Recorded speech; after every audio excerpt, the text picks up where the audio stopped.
Пошли. Все вместе. Какие ваши доказательства? They want you to comply. Cancel culture. It's about cancel him. Кокаином. Up yours. Woke moralists. Up yours. This is systematic bullying that's happening. Woke moralists. Whoopsie. Up yours. And they believe that they can then Woke shut us moralists. up. Up around and find out. Up yours. Woke moralists. They seem animalistic is what I mean. No, they're worse than animals. The woke mob, they ruin everything. They stop Ben Shapiro from going to events and speaking. They stop Ann Coulter from doing it. I will never surrender even a single inch of ground to a pitchfork mob. You never cave to the mob. We will never bow to the mob. Ever. No matter what. Do you see the final expression of cancel culture in terrorist groups like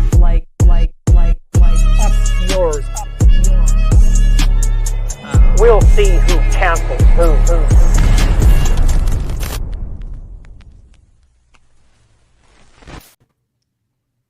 Oh, Hey. what's up?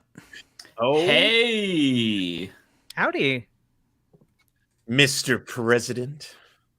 Mr. I know. Got some big news today, but yeah, it's official. It's official.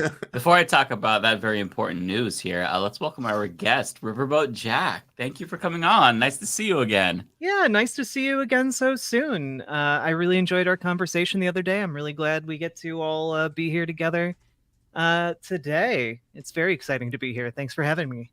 Yeah, And yeah. find you Rebecca- on the internet too. Plug socials. Plug websites. Yes. Oh, yeah. Hi, I'm Riverboat Jack, cover news and politics. You can find me on twitter.com/riverboatjack, or the site formerly known as Twitter. And you can find me everywhere under Riverboat Jack. That just YouTube, Twitch, all the places. Yeah, it's great to have you on, and great to have you on when we have this announcement to make that Rebecca Azor will no longer be with the Leftists. I love making that joke every time. Every time. episode. You almost got me for a second. Rebecca's going to be late as she sometimes is, but yeah, she'll be here. I think. She has a job. Everyone should know, by the way. It's Yes, she yes. works, and then she does this as a gift to not only us to have her wonderful company, but you, the viewer, to be able to have it as well. So. Yes, That's right. absolutely. We start a little bit early. It's early for me, at least, and it's definitely early for Rebecca, but we're always late usually, so hopefully you all can understand. But yeah, folks, how's everyone doing? You know, I've got a really exciting announcement. I've hinted at it heavily, but it is David, official. do you have sound music? Can you play some presidential music or something? I don't think I have that on Drum the roll. soundboard. Bam, bam, ba, bam, bam, ba, bam, ba, bam, ba, bam, ba, bam, ba, bam, There we go. Crowd's all hyped up.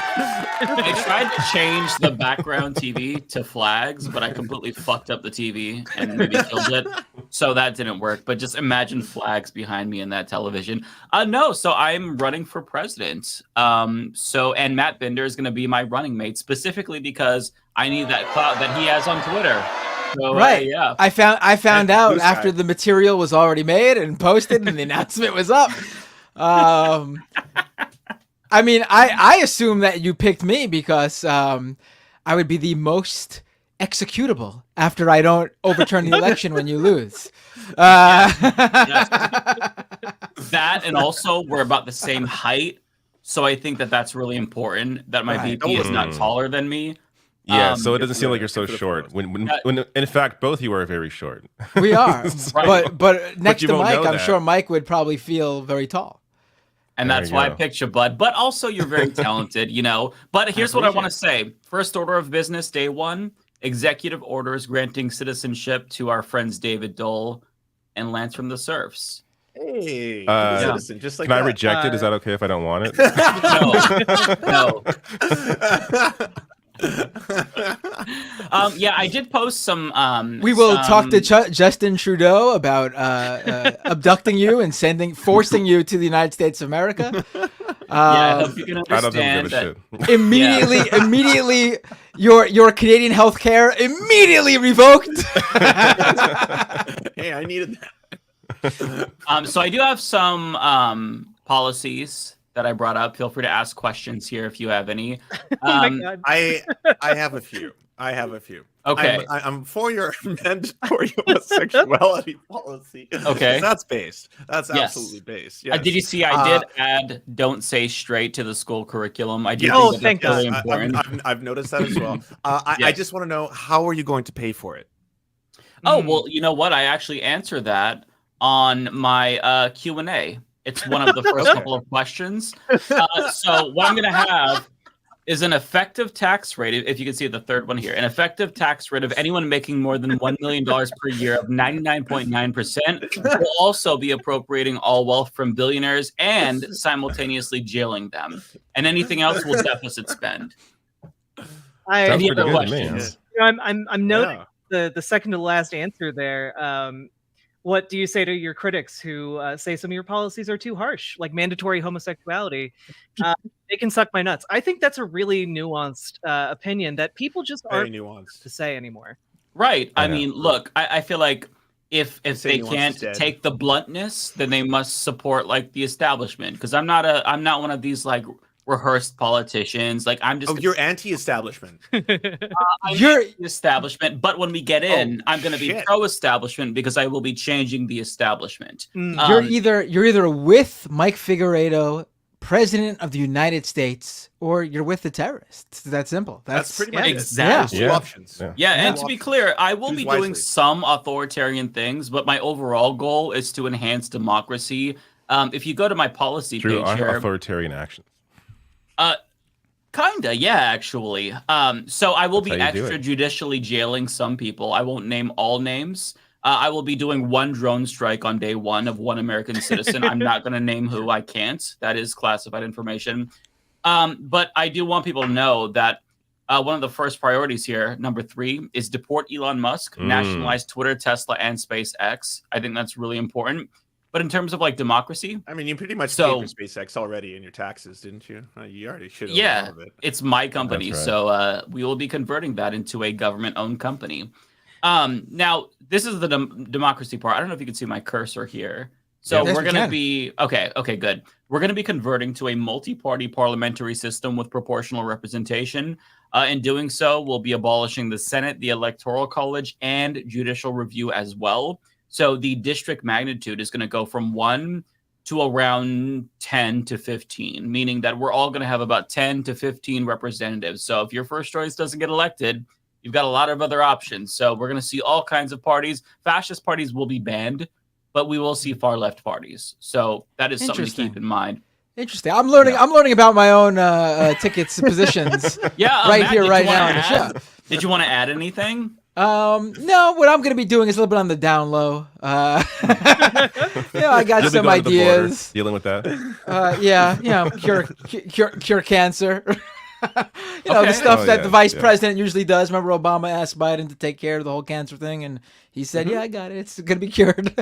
Okay. One thing that I was a little bit reluctant to put down on my platform, but I feel like we have to hash this out now, Matt, because you might not be on board. I will be a little bit hawkish. So in particular, if you go towards the bottom, I'm going to be introducing sanctions on the UK, specifically over their war on trans people. And I'm not going to take military action off the table. And on top of that, if they do not extradite J.K. Rowling to the United States, I also will not take military action off the table.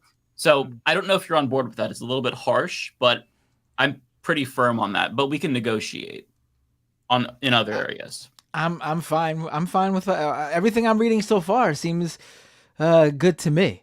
I'm looking this over again. This is the ticket I am running on. Yeah, sounds good. Yeah, I'm all into all this. Yeah. So I have one question. The last one there, legalize petty theft. Now I've been watching a lot of mainstream news about San Francisco, and I was under the impression petty theft was already legal. Can you elaborate on this? Yeah, well, they're going to see that what actual legalized petty theft looks like. So already making threats. Yeah, I mean, listen. Know. Listen, here's the deal. I'm creating a utopian society to where almost all public services are going to be free. So there really won't be a need for theft. So I think the crime rate is actually going to go down when I'm able to do this. Most of it by executive action. I will be making some extra constitutional moves here. I'm not going to go through Congress. Well, I will once I change it. But, initially we're going to have to do away with that shit and enact our parliamentary system. But yeah, it's going to take a lot to do this. We're going to need like a grassroots movement. So, yeah, it's again, on Twitter, also have the more Q&A. I want to quickly address everyone in all of the chats who are saying, is Mike just doing this to troll Cenk? Mike is a podcaster and a YouTuber. He does not do silly shit, okay? This is a presidential run, and this is the platform before you. And I'm so glad you brought that up, Lance, because if you go to the second question, it is, what are your what are your qualifications to run for president? And I think that's obvious. I have a podcast. Well, not just that. You are the future president. Yeah. Yes. Yeah. President in waiting, some might say. Yeah. Exactly. Yeah. So I mean, that's pretty much it. If anybody has questions, I will be free to. I do actually. I take issue with you calling yourself. I take issue. Yeah, your running mate has. I take issue with you calling yourself a podcaster. As someone who's primarily a YouTuber, I think you are lying to the American people by deeming yourself a podcaster and not a YouTuber. Well, Matt, I mean, there's still time to replace you, so. I mean, Matt Bender is an actual podcaster. He's making a good point here. I believe you are a YouTuber. Though you do post your videos as podcasts as well, don't they? They're available as audio only. That's true. Or not, I mean, they are? Yeah. So yeah, if you are putting up content on that goes on Apple Podcasts, Spotify, and all those sort of podcasts, he's also on the Surf Times podcast on every then it Mafia counts. episode, which is everywhere podcasters. That's right. He's on this podcast. That's I take people may be listening to this in podcast form right now. They're hearing this in the form of a podcast. Yeah. I think that when it comes to like negative connotations, when I hear YouTuber, I have like a visceral response. When I hear podcaster, it's like, eh. So I don't want to be known as a YouTuber, So. Well, there we go.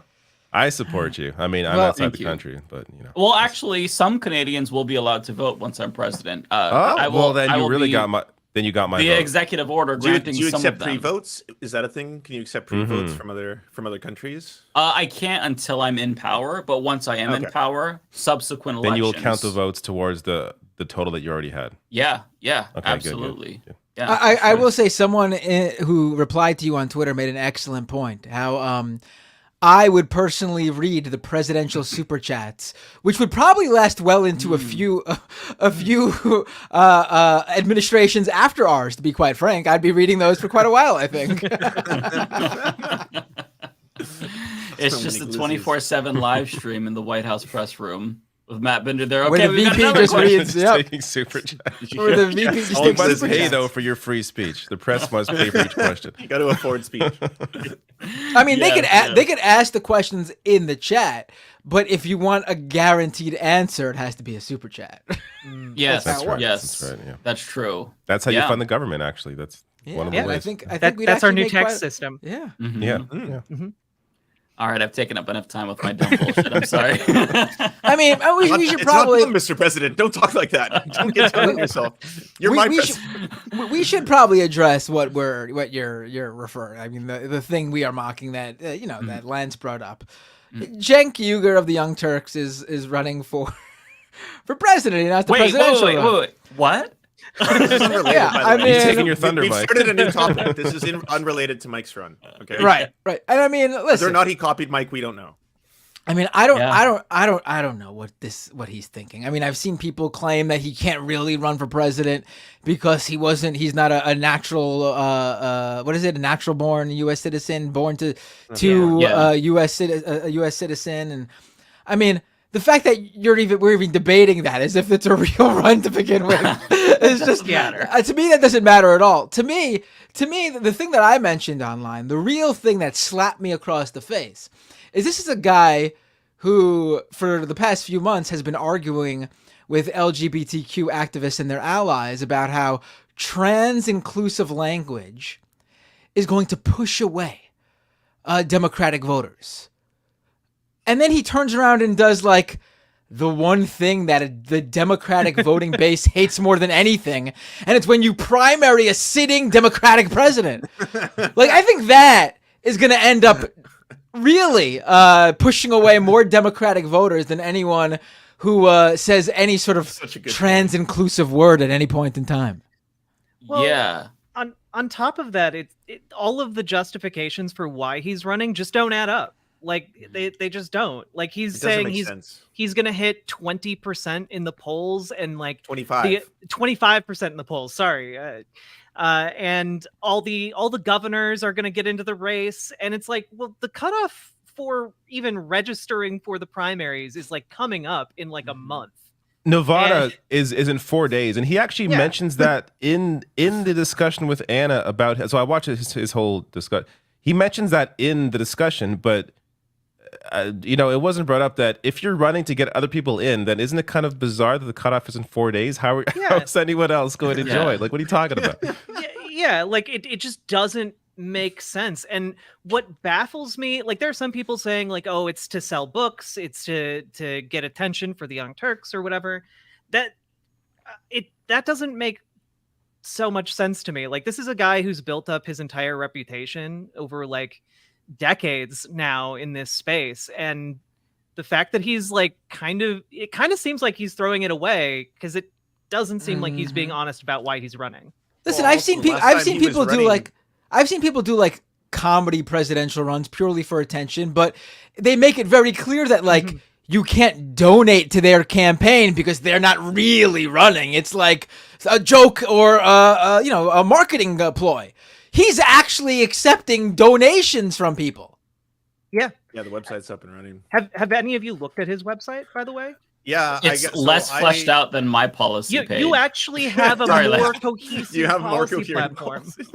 He doesn't even support Medicare for all. That's not one of the 4 policies. Like, you're supporting a public option over Medicare for all. What is the point? You're running to the right of Marianne Williamson. Why not just support her? And he's basing that on public polling, which are Republicans are they going to be registering to vote Democrat in the primary to vote for him? What is his lane here? If his lane is the same as what Joe Biden was promising in 2020, then like what are you actually doing? He's obsessed with these polls that show that like Joe Biden is unpopular, when it's just not. It's not gonna be what bears out. Like, those polls don't mean anything. He's so obsessed that he keeps bringing up. That's the reason. First of all, usually if you're gonna run on like a likability poll, you're someone who's extremely likable, and he's shown that he's not. No offense to him, but he's not. Like, he's not someone who has like broad support or anything. Like, the Democratic base very clearly doesn't like him. Like, they know who he is and they don't like him. What were you saying, Lance? No, I was saying last time he ran too, the smears that came out, that was a much smaller election in which he won like 6.7% of the vote. That you saw what happened immediately. Was like, here's all these clips of him endorsing bestiality. Here's another clip of him endorsing. Bernie had to reject his endorsement. Yeah, Bernie Sanders had to reject his endorsement because of the bestiality videos. Yeah. Well, and the other thing on the website, he says, there's a section policy, and it's none of the things he lists are like really fleshed out policies. They're not even full sentences. It's just the concept of paid family leave, the concept of a $15 minimum wage, the concept of a public option. It doesn't explain what the percentages are. Yeah, or how he would actually do that. Like, okay, I agree. Let's end gerrymandering, but how are you going to do that in practice, right? Like, nothing about this is serious. And so it just leaves me wondering why. And the most bizarre part is I was watching the video where he was talking to Anna that David was referencing, and there's a portion where an audience asked, are you going to take corporate PAC money? This seems like an obvious question, but I just wanted to ask. And he said yes. He doesn't think anyone would donate, but he would accept it because he doesn't want to unilaterally disarm. But like your whole career has been trying to get money out of politics. You're not even going to win. Like they're not even going to put you in the polls. So why would you say that? Like it's honestly, I've been following the Young Turks for over 10 years, you know, and to me it's humiliating for me because I feel like, man, was he always this unserious and I just didn't see it? It's there's no self-awareness here. There's no humility. Incredible things like the right. Justice Democrats. That's a huge accomplishment. That's something like, you know, it's one of the things I had to preface all my disagreements over, you know, all those issues related to, you know, the birthing person Rebecca. Stuff. Like, hey, Rebecca, good to see you. Hi. I like everyone started by saying like I have nothing but the utmost respect for like actually starting to make real political change using your platform like the Justice Democrats. That's an incredible accomplishment that you know you have to give them credit for. This other one just seems, I don't know, like a vanity run or something. Yeah, and like even if we're being absolutely charitable to him and this isn't just some bid to sell books. Like if it were me and I were in that position and I genuinely wanted to run for president, I would be a little bit concerned with the optics. Just like, hey, even though I genuinely want to be president, it feels like maybe people will think that I'm trying to sell books because of the proximity to the release of my book and me doing this. It's so bizarre to me. It's embarrassing, honestly. Everybody's dunking on it on Twitter. Like he's just like destroying all the goodwill that he built up over the years in the span of like 6 months. And it's puzzling. Like it's a clown show. I genuinely am stunned by this. Like I wanted a Jimmy Dore run for the lulz and we got Cenk instead. Like what the fuck is going on? Right. Like some people in the chat seem to be misunderstanding what's going on here because they think, listen, Cenk could run. Anyone could run for president. The point is, this is a guy who is arguing something he's arguing for someone whom he doesn't represent. Like he is not the guy here. Like, if you're going to be someone who's worried about Biden in the polls, you got to be someone who can outperform Biden. You got to at least be somebody who's been putting the campaign together long enough to actually make a significant, serious run and have an actual chance. It's too late. It's too late. It's too late. I would say this for anybody. Yeah. Unless somebody came along who had a built-in campaign apparatus ready to go, like if Bernie Sanders decided to run, which he wouldn't because he also knows it's a bad idea to primary a sitting Democratic president. I mean, I don't know what to say. He's just not the guy to do this. That's it. Yeah. Well, is that it? And something he said in kind of, because I've been paying attention to this since like he kind of announced on Breaking Points, and he mentioned something that just stuck in my brain, which was that he was considering letting his audience vote on whether or not he runs to be president. And he did do that. He pulled his audience to do that. They got 76%. That was what the TYT vote showed. That's so weird. But that's not a serious thing. Like if you're actually serious about running for president, you aren't like polling your YouTube audience about. Quick question for the four other people in this stream right now. Do you think Mike and I should run for president and VP? David? Yes. Rebecca? Yes. Oh, yes. Sorry. Yes. Lance? Enthusiastic, yes. Riverboat Jack? I think you've already won. I mean, clearly that means we're going to get 100% of the vote from the American people. That's it. We're running. All we have to do is rally in the YouTube viewers, because it's easy. There's no due process. There's none of that, right? Now anybody can be president. I don't know. I know I'm just joining the conversation, but I don't know how serious we can take this man. A lot of the flopping that we see go on his channel, a lot of people have called him out. He's calling people out. His co-host is calling people out. There's nothing serious about him. What platform will he run on? What policies? I've heard a few, but there's nothing serious about him because he can't even keep his own word. He doesn't even follow. He just goes with the wave. It's a joke. And like you said, somebody mentioned on here, we know it's for you to sell your books. You know you ain't gonna win. You know you're not serious about anything. You're going up against Biden for why? What? What's the real reason? He doesn't think Biden can win. That's why he So, but he's not going to win either. I know. Biden and that's him, why it it's just doesn't make like, a lot come of on, sense. nobody's going to be like, yo, he's let's. going to encourage other people to get into the race. He wants Gavin Newsom to join the race, and he thinks Gavin Newsom will join if he's in the race. He hasn't explained Which doesn't make any sense. I didn't know that. It's too late to join the primaries. So the whole argument makes no sense. That's what he said in his announcement. I'm not joking. Yeah, like look at this is the entire website, by the way. It's one page. Yeah. Shouldn't it link to what those percentages, like what polling he's polling? That's what I was from here? saying. I was like, So I time off assume from that means others. that they're popular policies when they're like, his book is about how a lot of America is actually progressive because when certain things are phrased a certain way, and this isn't something new, by the way, Bernie Sanders was so successful because he was like brilliant at conveying that to the everyday, like, the non-voters, the independents, everyone repeating the same messaging over and over, the 1% versus the 99%, all that shit. It resonates if you phrase it properly. That's and the whole fact point that of the dude was a representative in the House and a senator for like decades at that point. He had a legit history of being in there and being part of the movement. He was always known as the most progressive senator, one of the most progressive members in the House. This is a guy who would make the rounds on the media, whether it be independent media or mainstream media. He was a known figure. So when he decided to run in, people saw and said, we know this guy's history. We know he's legit. We know we can trust him. We're going to get on board. And it was an open primary. There wasn't a sitting Democratic president when he was doing it. Exactly. Yes. That's like the most important piece. Yes. And even that, actually, because Hillary was so expected to win, he had trouble winning over Democratic base, like hardcore Democratic base people, because even they felt, no, it's Hillary's thing to win.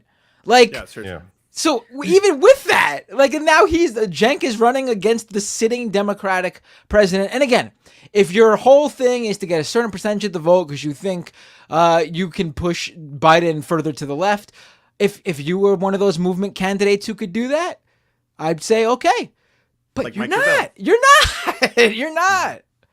Well, and the other thing is, we can take this story because it's very unserious to me, and I think he's making a joke out of something. We already seen a lot of other people make jokes out of, take this thing called presidency. They don't take it seriously. We've seen it with Donald Trump and other people who want to run for these higher offices and representing us.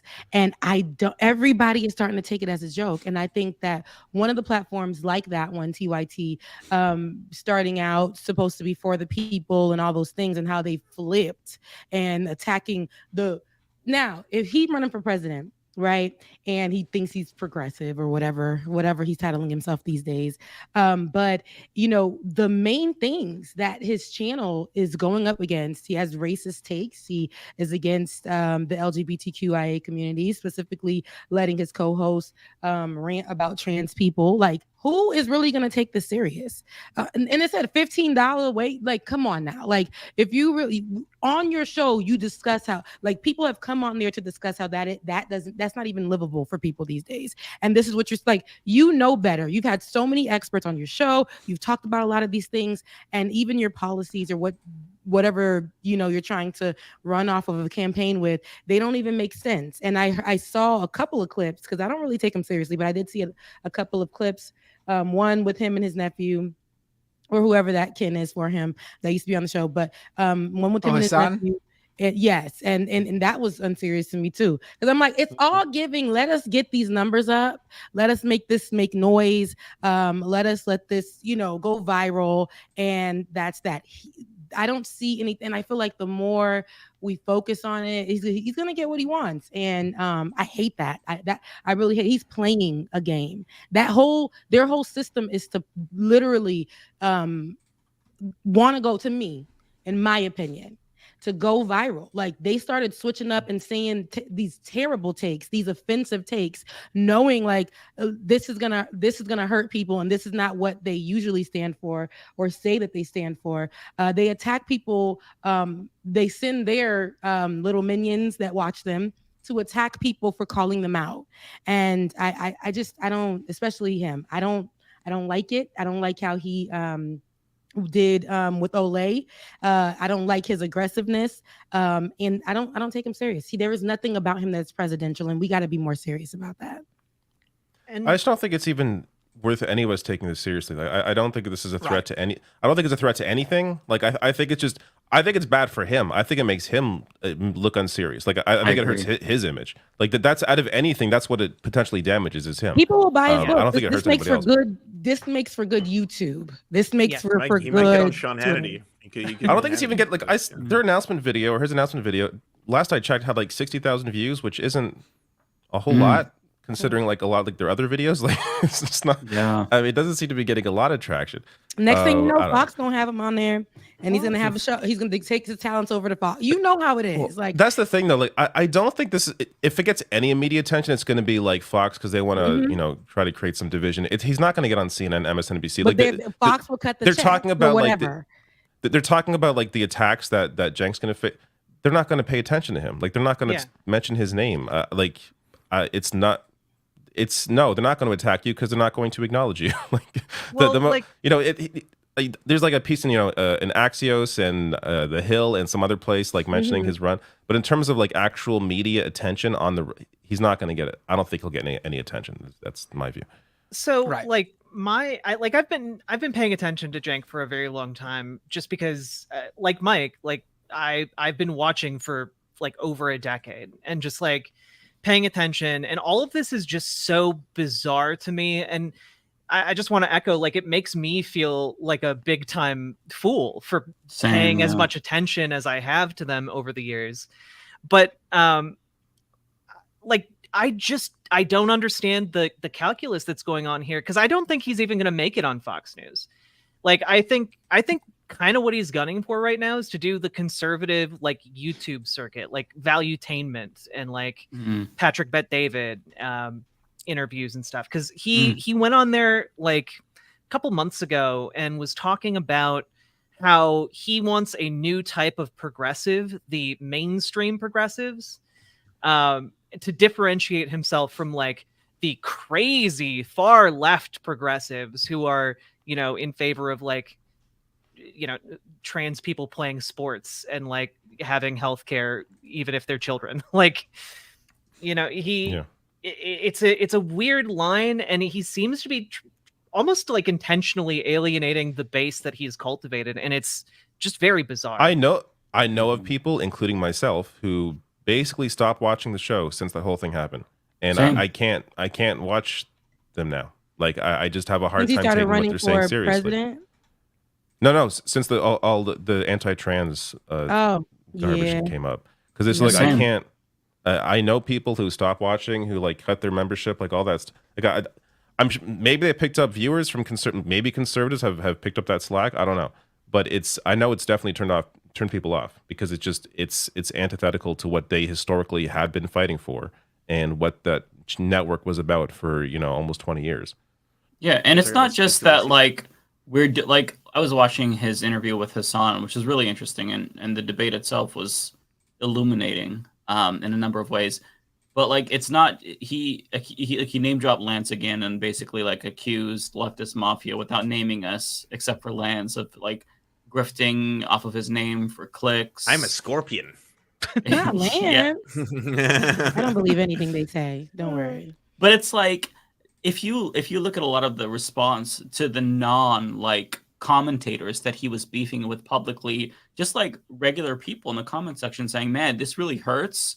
What they did, their turn hurts because I'm a trans person. And I feel like, I thought they supported me unequivocally. So it's not just like people who are trying to profit off of this for clicks and stuff, because we all know that drama does do good on YouTube, unfortunately. But like, there was actual objective criticism there, but like his inability to take criticism along with this like weird, I mean, to be fair, Cenk has always been very bombastic and arrogant, but like this is next level where it's like, bro, who do you have giving you these ideas? Do you have anyone who's a friend who could call you on your bullshit, who you trust, who's like, hey man, tone it down, simmer down, you're not going to run for president. What the fuck are you doing? Are you high? Like, what are you doing? It does seem like he's a lot more insular than he used to be. Like this is his thing. He always talks about how it's really hard to see outside your own perspective, and I completely agree with that. Absolutely, that's him right now. Yep. Like you know what I mean? Like he's become the thing he is raged against, and he hasn't always look. I've watched a lot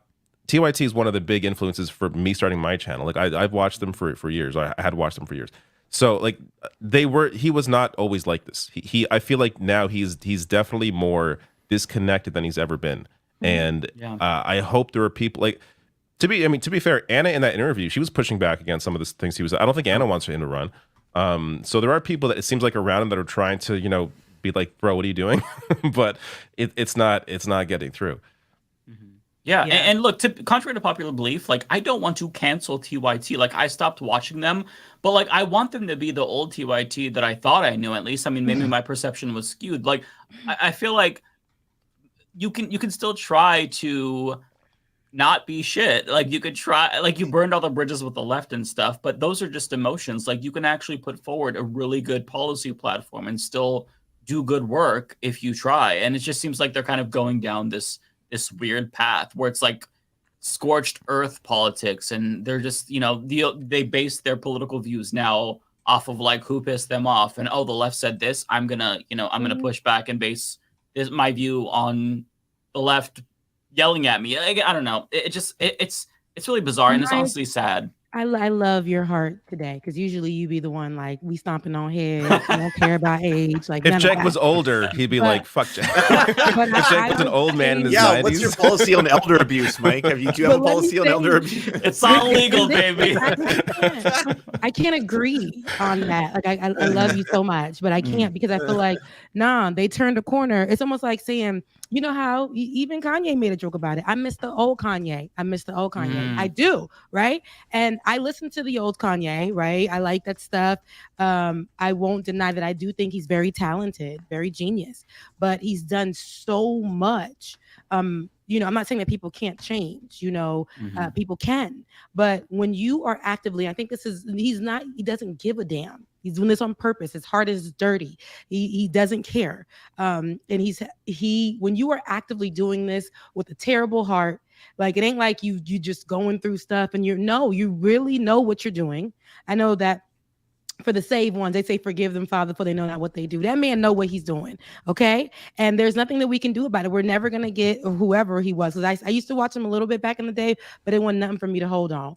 But, even Anna, love her, mean it, but I don't care if she was trying to stop him or not. They've gone this far, and she has been the head of a lot of, a lot of bad takes, and doesn't give a damn. And she does a lot of pushback on that. So, to hear her speak up or whatever, that whole platform is going to shits, and they are, a lot of the people that they said that they would protect and all this stuff. And, it's okay to have an opinion that's not like everybody else's, or have a take that's not like everybody else's, but to be very hurtful, and to challenge people. And when people challenge you back, for you to cry wolf and go back to saying that it's not helpful. Their platform is really not helpful. It's very harmful now. And I don't think that they can come back from it. Yeah. And like, I'm a trans person. And so like, and because of my respect for TYT, I held out a lot of hope for a long time that they were going to course correct, that, people engaging in like honest discourse would be like, oh, well, here, this is why the phrasing is weird. Understandable. Maybe this came as a surprise, it's trans inclusive language, but here's why that exists. And I thought there would be a course correction. And like, I've had Anna on my show, and like I on good terms with her, and then this all happened, and there was no course correction, really. Mm-hmm. There was an acknowledgement, like when I reached out to her, that like I had made sense, and then a month or two later, it was the same discourse all over again, and no lesson was learned. There was There's no course correction at all. And Cenk has kind of gone in the same way. And it's very frustrating, but I 100% agree with you, Rebecca. There's an intentionality here that I don't know what is guiding their decision making at this point, but it is intentional. Like I respect TYT enough to know that they are not making these decisions because they are stupid. Mm-hmm. That's a great point that you made, because see, course correction, like some people just don't know, right? Like you could tell, like if the conversation is being had, they don't understand that they're being hurtful or how this isn't this is misinformation that you may be giving. So let's have a conversation about it. And let's fix it. Even if you still don't agree, but we can come to a place, because everybody is not going to agree, especially in this space, no matter if we're on the same side of something or whatever, but they were just not willing. The pushback was always fights. They were coming online, they were attacking, they were bringing drama. They brought, I remember Olay on, and to discuss something, and he started coming at her very aggressively and argumentative, instead of allowing her to actually make her case as the expert about the situation. And then gets back online, and the co-host begins to name drop, and it's just we're moving away from what we should be doing, and now it becomes just drama in the space. And I think that's where I just lost it. I'm like, no, I can't. Yeah. Yeah, no, it's not constructive. It's just it's like this scorched earth, burn bridge, tear down the left thing that I don't want to be a part of. But I agree with what you all are saying. It's just sad. But that's where we move on to another. Yeah, I thought we'd bring that up so we could. What was that? I just want everyone to vote for Mike and Binder, and that's thank you. I appreciate that. Yes. Yeah. And are you going to be the campaign manager, Lance? I feel like you should be. Am I allowed? I don't know what the rules are. I'm a I think Canadians can be campaign managers. Yeah, an elected position. Oh, you can do it. Absolutely. Oh shit! The maniacal laughing. Yeah. What have I done? I don't know. Before we talk about obviously the very serious and horrifying news that's been probably the reason none of you have been sleeping lately, like myself, we could talk about Steve Scalise just dropping out. That just happened. Wait, that just happened? Yeah, he just dropped out. It was like less what, a day? I have a video going up tomorrow. That's done. That's why you don't hold your. That's why you don't hold news stories. Why you don't hold the news videos? You gotta put them up right away. Yeah, those you got. That's not evergreen. Like that ain't nothing. You gotta put. This is why I can't pre-record any videos, because things can change in 8 hours, and that's it. Like, that's news. So when you want to drop it when it's hot, you gotta drop it when it's hot. Yeah. Now I know exactly what type of guy Mike would be. He'd be one of those New York Times reporters who finds out something insane that Donald Trump as president did, but then kept it months later for their books. They could sell books. That's the type of guy Mike is. I say, got it. Okay. I'm just gonna attach this Leftist Mafia clip to the end of that video. So that way it's like, oh, he knows. Okay, good. Because otherwise the comments are gonna be, Mikey dropped out. Mikey dropped out. I'm like, oh my god, I know. Fuck. Watch Mike's video is going to end with him. He's going to put this on after him saying, mark my words, no matter how terrible Steve Scalise is, he will be the next Speaker of the House. That literally happened to me yesterday. A week ago, I predicted that Steve Scalise would be Speaker, and then yesterday he won like the Republican nomination. I'm like, that's right. So I posted my clip with the crystal ball, like, look at me. And now today he drops out. So I replied to it being like, I predict no. It's okay. That's funny. How are they gonna pick a speaker? Like it's a complete mess over there. Who is possibly gonna get no Jim votes? Jordan now, right? Wasn't it Jim Jordan or Steve Scalise? And now Steve Scalise's out, so Jim Jordan. Why would Jordan get any more? I mean, maybe he will. I don't know, but they're maybe both the same to me. My big question is: are they going to be able to find anyone who doesn't have like the worst thing in the world attached to them already? Like, like, holy shit, David Duke without the baggage. Drop. The only way. Jim Jordan abuse enabler. That's what they have. That's the qualifications. You have to have the worst thing attached. Yeah, you need baggage to win. And it has to be the worst type of baggage, and so that the Republicans can romanticize it and make it like it's like, hey, like that was like 3 years ago. I mean, like that was like 2 months ago. Hold on. I hate to do this. Everybody in the chats are complaining that our audio, something's happened to our audio. What? It's clicking and it being weird and it sounds bad. An hour in? It just started. It just started. When I came in, what we looking like? No. It just started. No. People just started. So I'm gonna. I don't know who did it. So I'm gonna leave the. People started saying it when I was talking. So I'm gonna leave the room and come back in. If that doesn't fix it, we'll just go down the line, leave the room, come back in until whoever it gets fixed. So see you in a minute. Matt for president. Vice president. Vice president. All right, now that we're rid of him. God, Like, you that gotta drop nice him. guy. Who's the new vice president? Rebecca. Okay, I mean, I don't know if I All can right, type, there but you I think it's you know, Dream team. diversity is very diverse. I like that. Yeah. All right, is it stopped? It's good. Someone now? said it good. It good. So it was when I left. It's clear now. Clear Maybe. now. So it's just Matt. This is. Maybe doesn't I make any fixed it when sense I though, because I heard. Yeah, but I heard you fine. That's so Yeah, weird. it's been crystal clear on my end. Sounds good. Okay. No, I didn't hear anything either, but everyone This in the happened chat before, from yeah. all the channels started saying it. So it had to have been a StreamYard issue. Yeah, But when we had I- Emma on, my it two chats happened. said And it's like the first fine. 10 minutes it happened. Right, the very beginning it happened. Just like I think it's a StreamYard problem randomly. But They say Rebecca for chief of staff. I'll be chief of staff. Okay. Okay. I'll be chief of staff. Okay? actually, We'll could have you be our- some could, part. could you be our press secretary? I think you did a good job on that. Oh, okay, no, you're yeah. right. Let me go ahead and the Yeah. press secretary. It's more fitting. Okay. Yeah. It is. Like, yeah, I could be the press secretary. I'm gonna make Ole Attorney General. I think that'd be. Oh, yeah. Good pick. Yeah.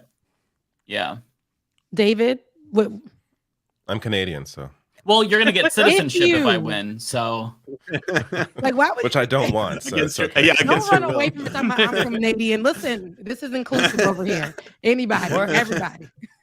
I'll be the I don't know the Ambassador Canadian to the correspondent. Saudis. here's what it is. Saudi ambassador. There I'm you go. gonna establish a special committee to study the effects of nationalizing some video game companies and potentially making them free to the public, free recreational activity. And I'll be in David is charge of going to that. be the head of that. There you go. Damn, I'm good with David. that. Mike just Sounds made good up to me. a dumbass An position. awesome to job. just That's a quit. sweet job. That's your president, Matt. Show some respect. Not a dumbass position. Listen. Hey, anytime a president makes up some new position, it's often just to give to one of their buddies who he knows can't do anything else right. Like, come on, imagine being like the general Don't of the let him, like, Space no, Force. nigga, Come that's- on, we know you can't do anything else, and that's why you're head of Space Force. See, Matt just gives us vice president energy. You right, Mike for president. He's going to end up being a Cheney. I was might gonna have to say do away Bender's with giving him. very Dick Cheney energy over here. That's why. I'm Yeah. Very strong. He's gonna I don't take know if I control. can do this, man. I might have to throw you off the ticket. Mike will get assassinated, and I will install a monarchy. Oh Jesus! Oh god, I've had way too much fun with this shit. Which is good because the news has been horrible this week. Yeah, I know. I feel like none of I us want to sorta actually wanted start to- that conversation. Yeah, it's been Yeah. haunting me every single minute of the week. It's just really bad. I know you I all wanted know to- the same. I wanted to touch on all these other stories because I have a feeling that once we start this Yeah, do that. story, obviously Yeah. it's going to take us till the very end That's of the fair. show. So I don't know if we talked about the Cenk run as a lighthearted beginning. We mentioned Steve Scalise dropping out and how Mike has to redo his video. Was there any other news any clips we wanted to play? Because otherwise we'll jump right into the real heavy stuff that's important. Did I anyone haven't even talk followed about- anything else. This is all I followed. So Oh, I was gonna ask, did anyone hear about Texas and Daryl George and how they're like enforcing like hairstyles because he had like what was considered an inappropriate hairstyle? Yeah. And they're like forcing him to either change his hair or leave the school. But now they're going to impose there's some new measure that came into place, I think, and it's going to be imposed maybe in other states that say that like this is just it's racist. Like it's just there's no question that it's incredibly racist. But yeah, I don't know if anybody's been following that story. Yeah, I haven't followed it closely, but I know that he's getting punished because he has locks. And who is this? He's like an 18-year-old black student at I forget which university specifically, but they basically they've asked him to either change his hairstyle or like or they're currently, I think he's being kicked out of the school as a Because result. he has dreadlocks. Yep. This is how why is that like legal? Yeah, I know. That's what I was wondering. I was different like, isn't it? states have tried to enact the Crown Act, which protects from stuff like that was this. it, Crown Act. And you know, a friend of mine actually had the same incident happen to her. She was actually working, actually my best friend, and she helped push the Crown Act in her state of Kentucky with Attica Scott. And because she had braids, and her braids happened to have, first of all, they were braids and they had gold streaks in them. And she was pulled to the side. She's HR. She was pulled to the side and was told that her hair was inappropriate. Yet there was another woman at work who happened to be white, you know, like Riverboat with the beautiful red hair. But they allowed that. And the woman wasn't originally redhead. But they were saying, because my friend, that's not her natural hair color, she cannot, like, that's seen as like, you can't come in, it's not professional, and it stands out too much. So my friend took it, and Attica Scott, who was trying to push at the time the Crown Act, and different states are trying to adopt that, which protects you from those type of situations, from, you know, prejudice or like being, you know, pointed out or whatever as a Black person because you have a certain hairstyle. For some people, dreadlocks can be religious. Dreadlocks are a part of the culture, and it doesn't matter why you have it. Our hair is our hair. Yet there is stipulations and that they put on people of color, specifically Black people, in their hairstyles. So for him to be possibly kicked out the school because of dreadlocks is out of control. Yeah, I have the story here. So we could just read a couple of paragraphs so we get the full story. But this is the kid. So after serving more than a month of in-school suspension over his dreadlocks, a Black student in Texas was told he will be removed from his high school and sent to a disciplinary alternative education program on Thursday. Daryl George, 18, is a junior at Barbers Hill High School in Mont Bellevue and has been suspended since August 31st. He will be sent to EPIC, an alternative school program, from October 12th through November 29th for failure to comply with multiple campus and classroom regulations, the principal said in a Wednesday letter provided to the Associated Press by the family. Principal Lance Murphy wrote that George has repeatedly violated the district's previously communicated standards of student conduct. The letter also says that George will be allowed to return to regular classroom instruction on November 30th, but will not be allowed to return to his high school's campus until then, unless he's there to discuss his conduct with school administrators. I mean, I don't know, like, his conduct. This is so wild to me. I looked up Mont Bellevue in Texas, correct? Mont Bellevue in Texas? Yeah, in Texas. And that's a 78.8% white. I just had to look at the demographic there. 10% Hispanic and 9% Black. So I'm assuming that the school might be predominantly white and there's certain standards and looks and whatever. So the Black kid with the dreads, which is beautifully done, you know, is going to be singled out and looked at as, you know, like what he's doing is disrespectful, harmful, shameful in some way. It isn't professional, doesn't present well. And that's, you know, just because it doesn't present as in whiteness. So I think that's not where white the enough. issue lies. Yeah. And that's why the Crown Act is very important. And, you know, so a lot of different state leaders have been trying to push that and so that it's all across the nation. But it's been hard to push something as simple as the Crown Act. Which protects Black hair in professional spaces in schools and those type of areas. So, yeah. And I mean, the entire idea of what is and is not professional is largely a product of white supremacy. It is a tool to keep certain people out of certain professions and certain professional spaces. And what is professional?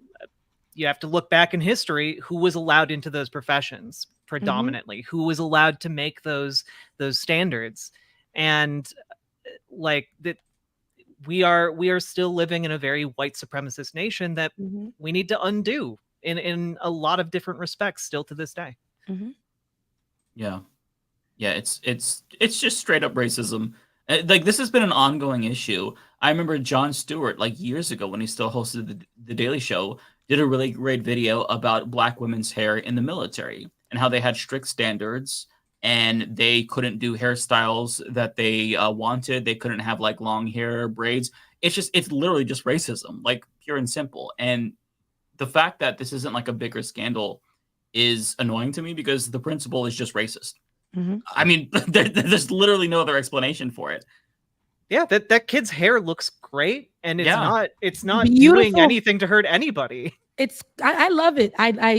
Listen, Black folks have hair that defies gravity. We got to do a lot to it already. So whatever we can do to it, like dread it up or put locks in it, that's what people call it, locks. It's locks. And however we can lock it up or curl it up or straight, whatever we need to do, want to do, we should be able to do. If it's not harming anybody, he's not hiding drugs in his hair. There's no guns in it. There's nothing there. He's going to school. He just has dreads, and whoever did them very well and neat. And, I don't see what is not presentable here except for somebody who may look different than everybody in that school, and because of that, they that's a problem. They probably want him with a nice Caesar cut, like that's probably not this person's preference, and that isn't fair that they're putting, again, the white supremacist thinking on these on kids, like on Black kids.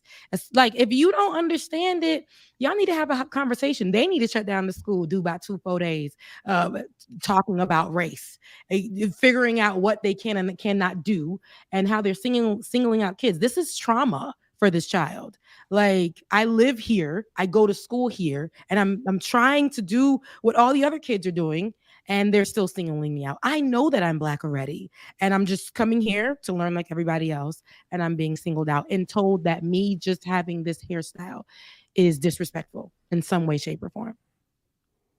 Yeah, I have a hard time getting why anybody even fucking cares. Like, it's just like it would never even cross my mind to even look at, like, I wouldn't remember what anyone's hair looked like. It's not something I think about. Like, it's just what they wear, what hair they have. Who gives a shit? It's just the whole thing is so bizarre to me. Which is why it's clearly rooted in racism, white supremacy, because there's no logical explanation for it. Yeah, who is it distracting? It's probably not distracting those other kids. It's distracting someone who is racist and is looking to vent that. Yep, and that's just that. I feel terrible for him, but I really hope that there's justice here. They're called out for this, the school especially, and the leadership at the school, is challenged on this. This is what we need to see, because y'all can't keep putting how you guys feel on these kids. You're supposed to be doing one thing, that's keeping these kids safe, making sure that they learn, and that's it. And if they do something wrong, that's when you do something. The hair isn't, Black hair especially, ain't nothing wrong with it. Nothing. Yeah.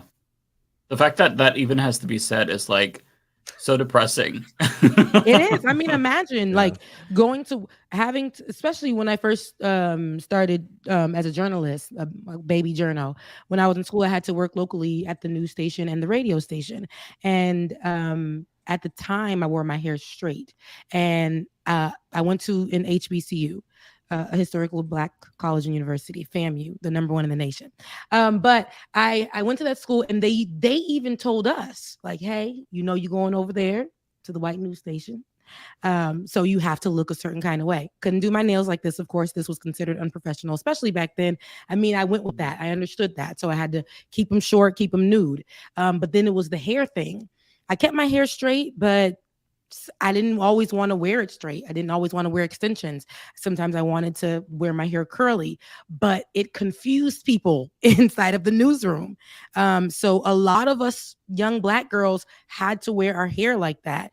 That's why I was really glad to see the evolving of that. As many Black women in the news spaces were going to work without the wig on, or going to work without their hair being straight, and going in with their curly hair.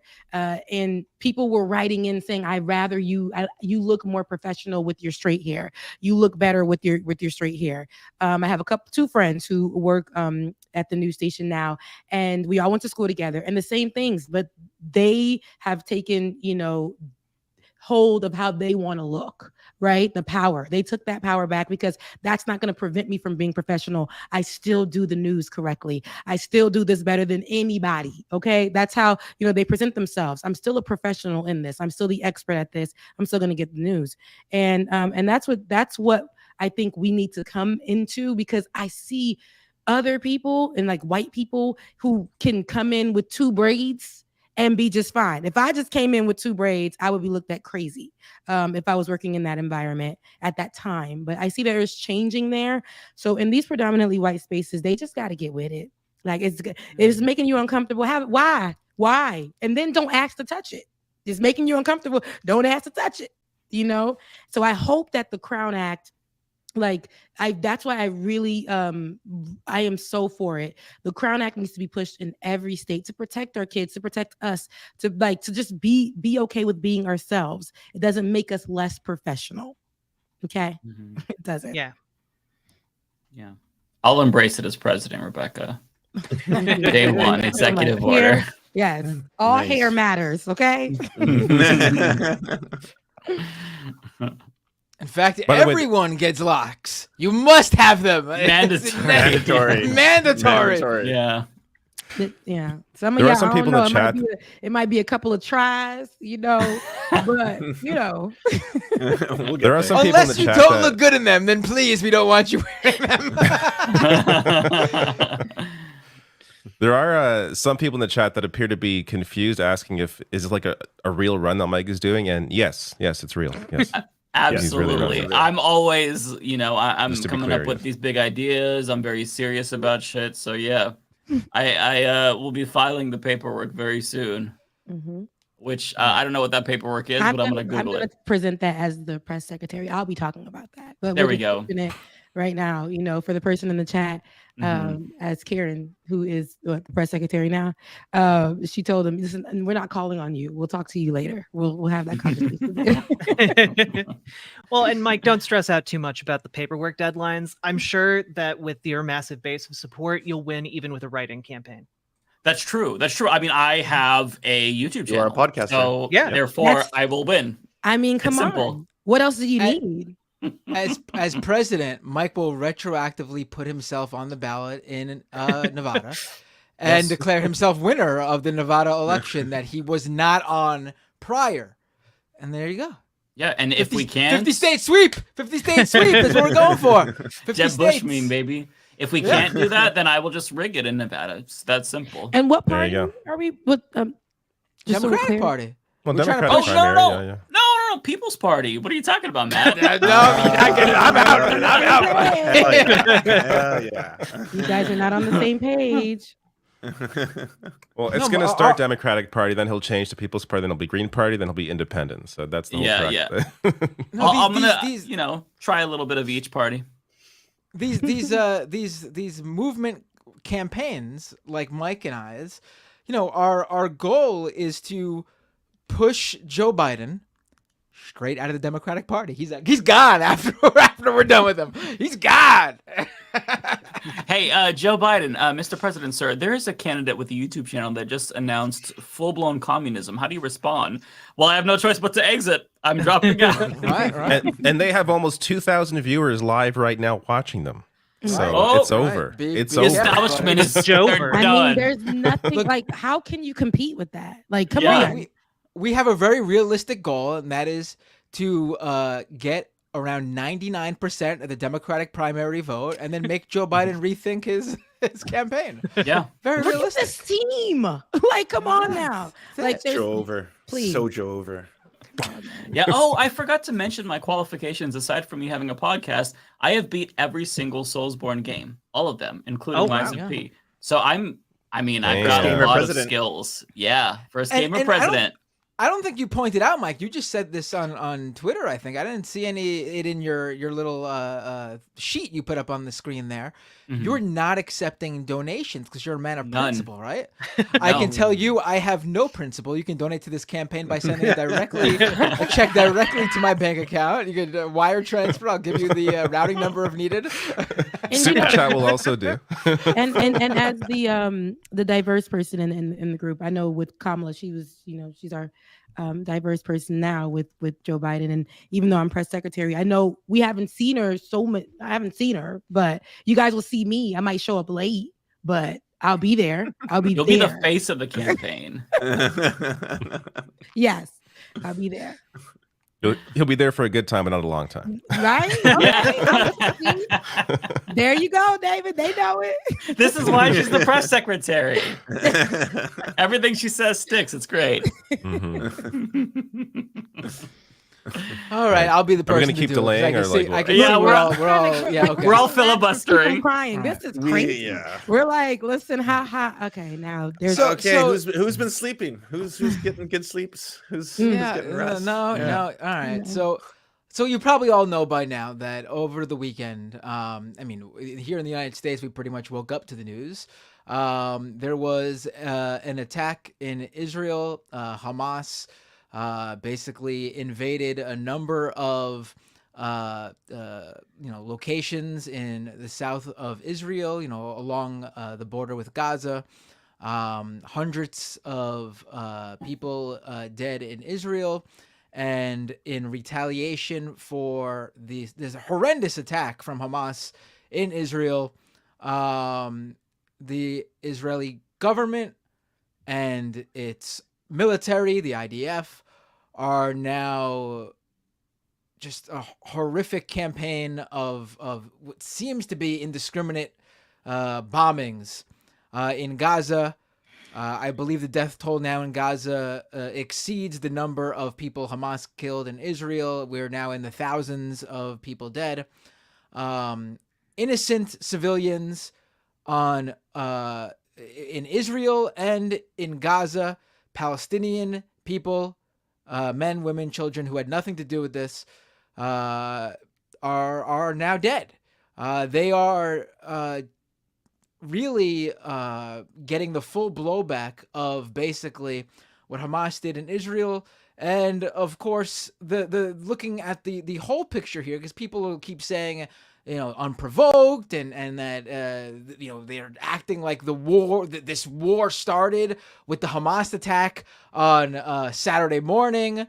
I'm sorry, that's just not the case. You have to look at the big picture here, and the big picture here is that Israel's right-wing government, led by Netanyahu, has created this situation there in the Middle East where over 2 million people, around half of them under the age of 19, kids who weren't even born the last time there was a serious discussion for some sort of resolution for a Palestinian state to be created and recognized. We basically have a situation now where this right-wing government in Israel has fomented the situation that we're now in. And then Hamas, this organization, carries out these horrific attacks on innocent people in Israel. I mean, I said a lot on my stream on Tuesday night about this. And it's just, you can't talk about this. And it's amazing, too, because everything we've seen, Haaretz, that is the third biggest newspaper in Israel, has been putting out opinion piece after opinion piece by Israeli people who are rightly talking about this with the historical context, pointing the blame for this in the big picture on the Israeli government, the Netanyahu government, the far-right government that has ruled Israel now for decades. You have polling coming out saying that 4 out of 5 Israeli citizens are laying blame and pointing responsibility for this at Netanyahu and his regime. And you say these same things here in the U.S., and U.S. politicians, Western media calls you an anti-Semite and other horrific things because you dare to speak out about the factual historical context that this needs to be put into. Condemn the attacks by Hamas, but look at the broader situation here, because it's the same thing that happened. And we've seen U.S. politicians like that representative in Massachusetts put out this statement how no one told the U.S. after 9/11 to cease fire and hold back. And you know what? A lot of people did. Those people had no power. No one listened to them, and I wish they fucking did. Because The U.S. is not a good example to be made, to be used as to how we reacted after 9/11. Osama bin Laden was not in Afghanistan. Osama bin Laden was not in Iraq. We didn't even get Osama bin Laden as a result of our illegal wars in Iraq and Afghanistan. We got Osama bin Laden based on intelligence. And even then, we couldn't even, do it right and take him in and have him go through the U.S. justice system, which would have been the ultimate slap in the face to him. We assassinated him. So, the U.S. government and what we do here should be no beacon on the hill for us to look at.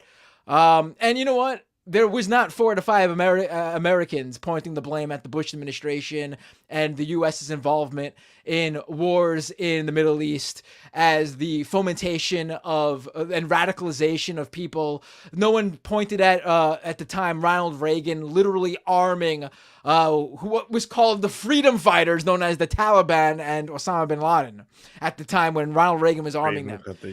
So the fact that you have 4 to 5 people in Israel actually pointing blame at Netanyahu is astonishing to me. I'm actually...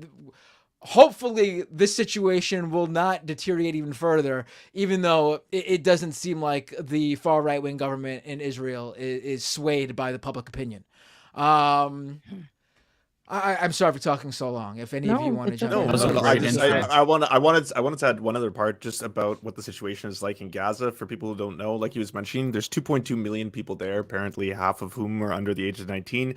93% of their water is not potable. This was before the conflict. And now there's confirmation that they've had all supplies cut off, including food, medicine, and fuel. Fuel was necessary to be able to produce water, as in boiling it and stuff like that. It was also necessary to power the only power station that was left running that was giving them about 4 hours, and this was like before all of this happened, 4 hours of rolling blackouts. That hospital that generator no longer has power, which means the hospitals, they're warning people they will become morgues if nothing is done. If they're the only people who can at this point really affect change would be like the U.S. government to ask for a ceasefire or something to that degree. But like the international condemnation is silence. If anything, you are getting roasted online if you try. Like any politician who even slightly tries to put some context into this, it's just like the party demands they apologize. They're anti-Semitic. How dare you? Shame on you! Shit. Like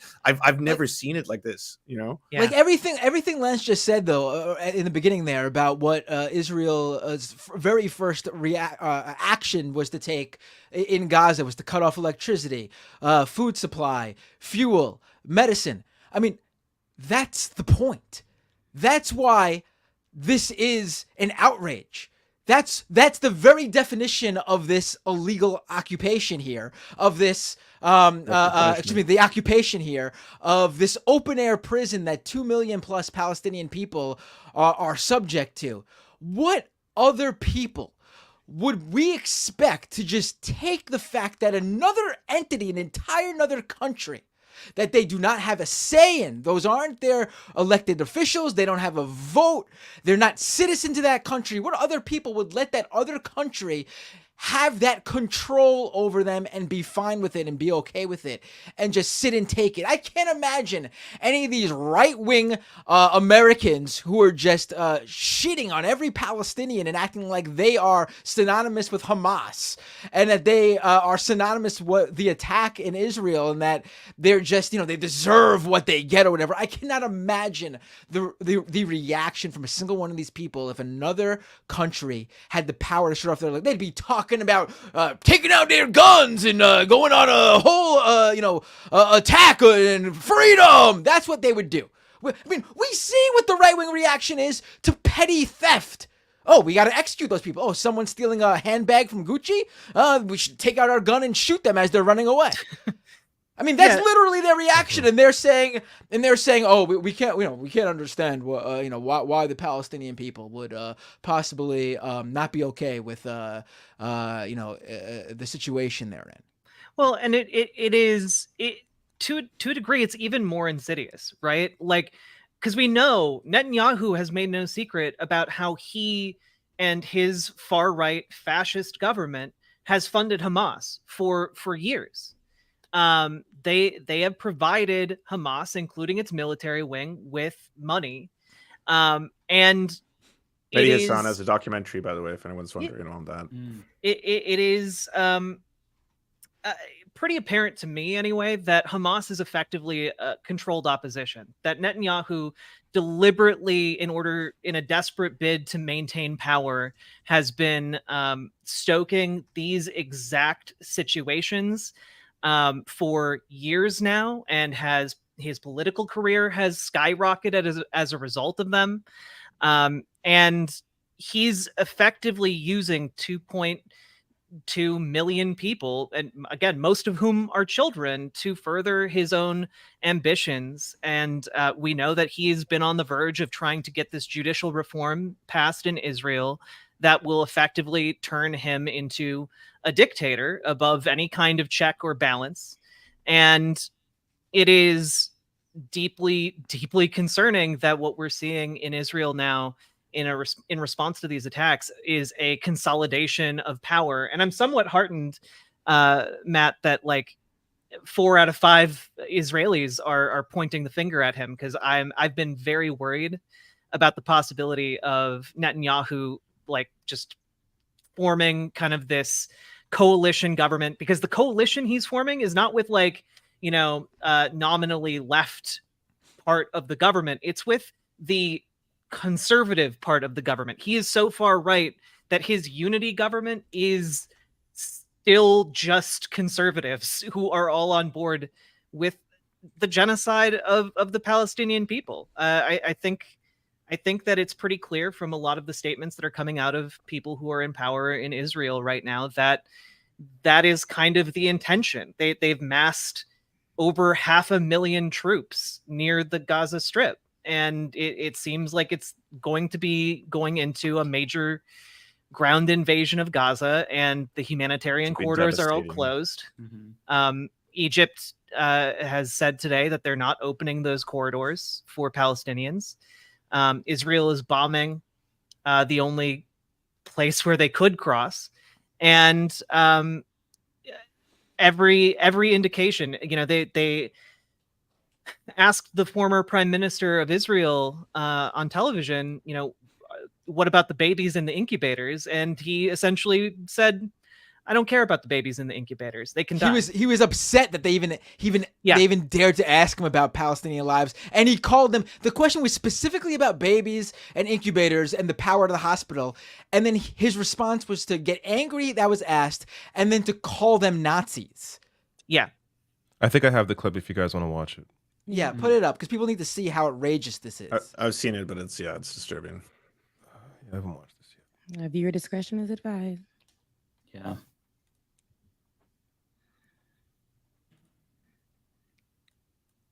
And what about those Palestinians in hospital who are on life support, and babies in incubators whose life support and incubator will have to be turned off because the Israelis have cut the power to Gaza? Are you seriously keep on asking me about Palestinian civilians? What's wrong with you? Have you not seen what happened? We're fighting Nazis. We don't target them. Now, the world can come and bring them anything they want. If you want to bring them electricity, I'm not going to feed electricity or water to my enemies. If anyone else wants, that's fine. We're not responsible for them. This is the point. But you this keep is the on. point. I want to tell you. No, listen. You listen to me right now. I've heard you enough. No, I understand. We're trying to have a conversation here. Listen, this is my program. This is my show. And I am asking the questions. You're raising your voice, and I've asked you, and we've already stopped, please, and let me finish. We've already distinguished between Hamas. I want to tell you, shame on you. You're trying to speak over me. We are not. Shame on you. It's nothing about shame. We're trying to have a conversation about a very serious situation here, and you are refusing to address it. Because he has no fucking answer. Despicable. He fucking knows. That is disgusting. They want disgusting. They want to kill all of them. Like, I don't know how much clearer the genocidal rhetoric needs to be for people to understand that is the intention here. That's, today Human Rights Watch confirmed that white phosphorus was dropped on Palestinians. White phosphorus, for people who don't know, dropping that is a war crime. It is something that is untargeted and is known to disproportionately kill civilians. They are trying to do that. That is the plan. There was an Israeli member of the Knesset who went and on Twitter and was calling for nuclear weapons to be used in Gaza, tactical nuclear weapons to level the entire Gaza Strip. These people want them to be killed en masse. There's no other way to interpret what is happening here. And it is absolutely, there's no words. There are none. All right, absolutely. I mean, the kudos to that BBC. Was that BBC or Sky? What was Sky that? News. Was Sky News. Kudos to that Sky News reporter for asking that question. And like, listen, like what was something he said? The former Israeli PM said was interesting to me. How he brought up about the people who died on Saturday. Again, horrific thing. Hamas committing this attack on innocent people. I've seen some people very fringe thought that these people were settlers or whatever. Listen, this wasn't a situation where like this happened in the middle of Palestinian people being evicted from their homes. These were people detached from the situation here. They were completely innocent. Most people have no idea the political realities. The people at that music festival had no idea. They're completely they're innocent parties no matter. So yes, wrong, distasteful for dancing a couple miles outside of the Gaza border. Sure, blame the people who put this festival together or whatever. People who attended, completely innocent in this. They didn't deserve any of this. They are innocent parties. What Hamas did, completely despicable. With that said, though, the killing in Israel is over. It ended Saturday morning when the Israeli military forced Hamas back into Gaza in hiding. What is happening now, the reason people are talking about Palestinians now, former prime minister or whatever he was of Israel, is because the Palestinian deaths are now ongoing. This hasn't stopped. The attacks are now. The ability to stop the killing is now fully in the hands of Israel. Now, does Hamas still have hostages? Yes. In my opinion, if your true motives right now were to save as many hostages as possible, you would probably be working some sort of hostage swap, not bombing indiscriminately to the point where, hey, you could maybe even be dropping bombs on said hostages. It is very clear, and they've made it quite clear, that the point right now is to cause as much pain and suffering in Gaza as possible in retaliation for the attack. Whether that kills Hamas members seems completely insignificant right now. Just by what you see, by the people walking out holding the bodies of their dead children. Yeah, damage, not accuracy is the quote from the Israeli defense minister. They're not concerned about these civilian deaths. They're just causing as much pain as possible. And to me, that in and of itself is horrible. It's like watching a slow motion train wreck, right? And we don't even know now what's happening because they lost internet, so they can't charge their phones or lost power. But the entire Western community is just, they're not just remaining silent. They're literally greenlighting it. In an interview with Keir Starmer, he was asked, do you support them cutting off electricity and water? And he basically said yes. He said as long as they adhere to international law. And I was like, that is contrary to international law. This is collective punishment by definition. This is a war crime. Yeah, it is illegal under international law. Biden has supported Israel unequivocally and just called for a proportionate response. The best that we got was from Secretary of State Antony Blinken, who said there should be a ceasefire, but then he deleted that. So they're just basically giving Israel carte blanche to murder indiscriminately. And then when you see politicians on Fox News, Max Miller, for example, who's trying to get Rashida Tlaib's Palestinian flag banned from Congress because she has one outside of her office, saying that we're going to turn that into a parking lot, when you have Lindsey Graham saying we should level Gaza, when you have Marco Rubio saying that we have to eradicate them, I mean, what we're seeing is a genocide happening before our very eyes. And it's just like, it's so hard to, like, you know, we're joking and laughing at the beginning of the show because it's good to distract ourselves, but like, it's hard to pretend that like everything is okay when there are so many, countless people we won't know for months dying right now, being injured. And like, just even if the bombing stopped, just cutting off electricity is going to kill so many people. For example, if you are on dialysis, you don't have that much time. If you don't dialyze, like my dad was on dialysis, if he missed more than two sessions in a row, he could die. If you needed a surgery, they can't perform that in the dark. If you needed like a life-saving, the damage is incalculable. So it's so destructive. And to just have all these countries, all the world leaders just, gotta stand with them. It's shocking. So why? And this is for the people in the back like me. Now I've always known and read about a lot of the Israeli-Palestinian wars or problems and issues. This has been known, especially Netanyahu and stuff. But for a lot of people who are just finding out about this, what is the importance or the significance of Hamas?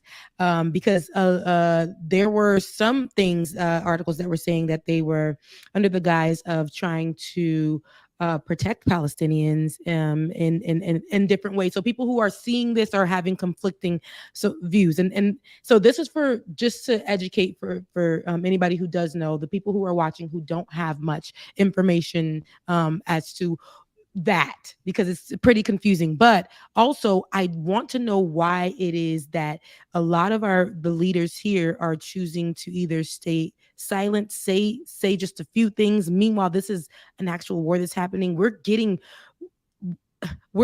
all of this footage on our timelines, on our feed, people dying, the destruction, bodies being carried around. Like I want to know like why. It's I don't know. Yeah, so like basically Hamas is essentially like a fundamentalist political party that exists in the Gaza Strip. It came into power in around 2007. And it's just there are other political groups in Palestine, like in the Gaza Strip itself. Like there are many different. Hamas is not in charge in the West Bank, for example. In the West Bank, the more I think like the more left wing Social Democrat Party, the Fatah, is the in power. Gaza's also not had an election for a long time, I think. Yeah, Hamas does not. Years after now. Hamas won in the 2006 election, there hasn't been a vote since. Yeah, Hamas basically is. And real important point about that. A lot of people, I saw some comments on Twitter saying, "Oh, well, they shouldn't have voted for Hamas if they didn't, want to see all of this carnage."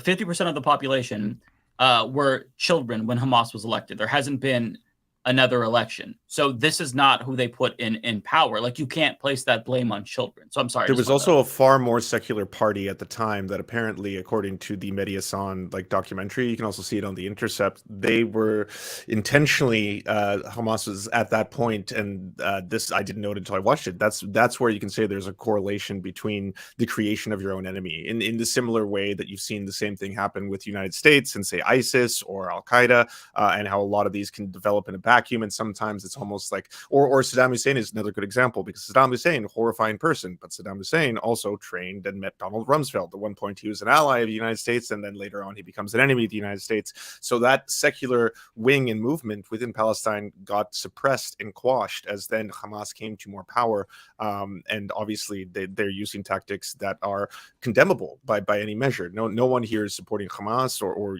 suicide bombing or any of the tactics that they're using, but the historical context is so important to understand that they can be a very useful enemy for justifying open air prisons, because you have to understand that, again, before this all happened in Gaza, things were already fucked, and now they're just infinitely worse as a result. It wasn't as if things were like good now and now they're deplorable. It was like things were on the edge, teetering, and now they're just beyond, right? Yeah, there are we mentioned Fatah, Hamas, and then there's also other political groups like the Palestinian National Initiative, which is run by Mustafa Barghouti. And they are explicitly a peaceful organization dedicated to kind of restoring the 1967 borders of Palestine, and dedicated to nonviolent resistance. And part of what happens here is that there's this vicious cycle of violence where Hamas will, engage in an action to resist the Israeli occupation. The Israeli occupation retaliates to a huge degree, which creates more support for Hamas. And it's a vicious cycle that has been continuing for a long time now. And I'm worried that the cycle is going to be broken now. Rebecca, to your other question, why exactly do Christian right-wingers have such a strange hypocrisy? On one end, they can act completely anti-Semitic most of the time, but they also have such a stalwart support for Israel. Well, that's because they believe it's a religious prophecy to bring in the second coming of Jesus, and the chosen people have to be located there at the time. It's also deeply horrifying and troubling. Yeah. Okay, so that's making sense to me, because I it's very confusing to watch when you're do they not see what's going on? Are we not seeing the same thing? Or how are we supposed to, our world leaders who usually go in and help or have more than thoughts and prayers in this case, they're practically silent, and that was confusing. Or they're fully supporting Israel. I mean, or they're coming out in Canada, and actually on the White House tonight, they projected the Israel's flag. Like they're fully on board. So we're talking if you, as someone who considers yourself to be on more on the left or more social democrat, if you are on the same side on a human rights issue as Donald Trump and Josh Hawley and these fucking psychopaths, it's time to question why. And in terms of Israel is a strategic partner. It is ultimately the reason why you have the UK, Canada, and the US backing Israel here. They clearly know Israel's committing war crimes. They have to. It's obvious. But they are, in their minds, it's beneficial to them politically to keep alliances with Israel as a way to keep sort of their hold on the rest of the Middle East. Yeah. And also another really important component to this, at least in the United States, is money. So there's a lot of foreign governments who spend millions of dollars lobbying the government. It's not just Israel. And I think it's important to say that, because there's this anti-Semitic stereotype that Jewish people are buying off this and that. They own the media. No, there's a lot of foreign governments who spend money lobbying. China's number one. There's also Saudi Arabia, Russia, all spend more. Also, WASPs own the media. WASPs run the media. Literally, yeah. And so the reason why you see such a one-sided approach, for example, the reason why, and I made this point in my video today, the reason why we're giving Saudi Arabia weapons, for example, when we know they're going to use them against children in Yemen, is because Saudi Arabia lobbies. And Yemen doesn't have the lobbying power like that.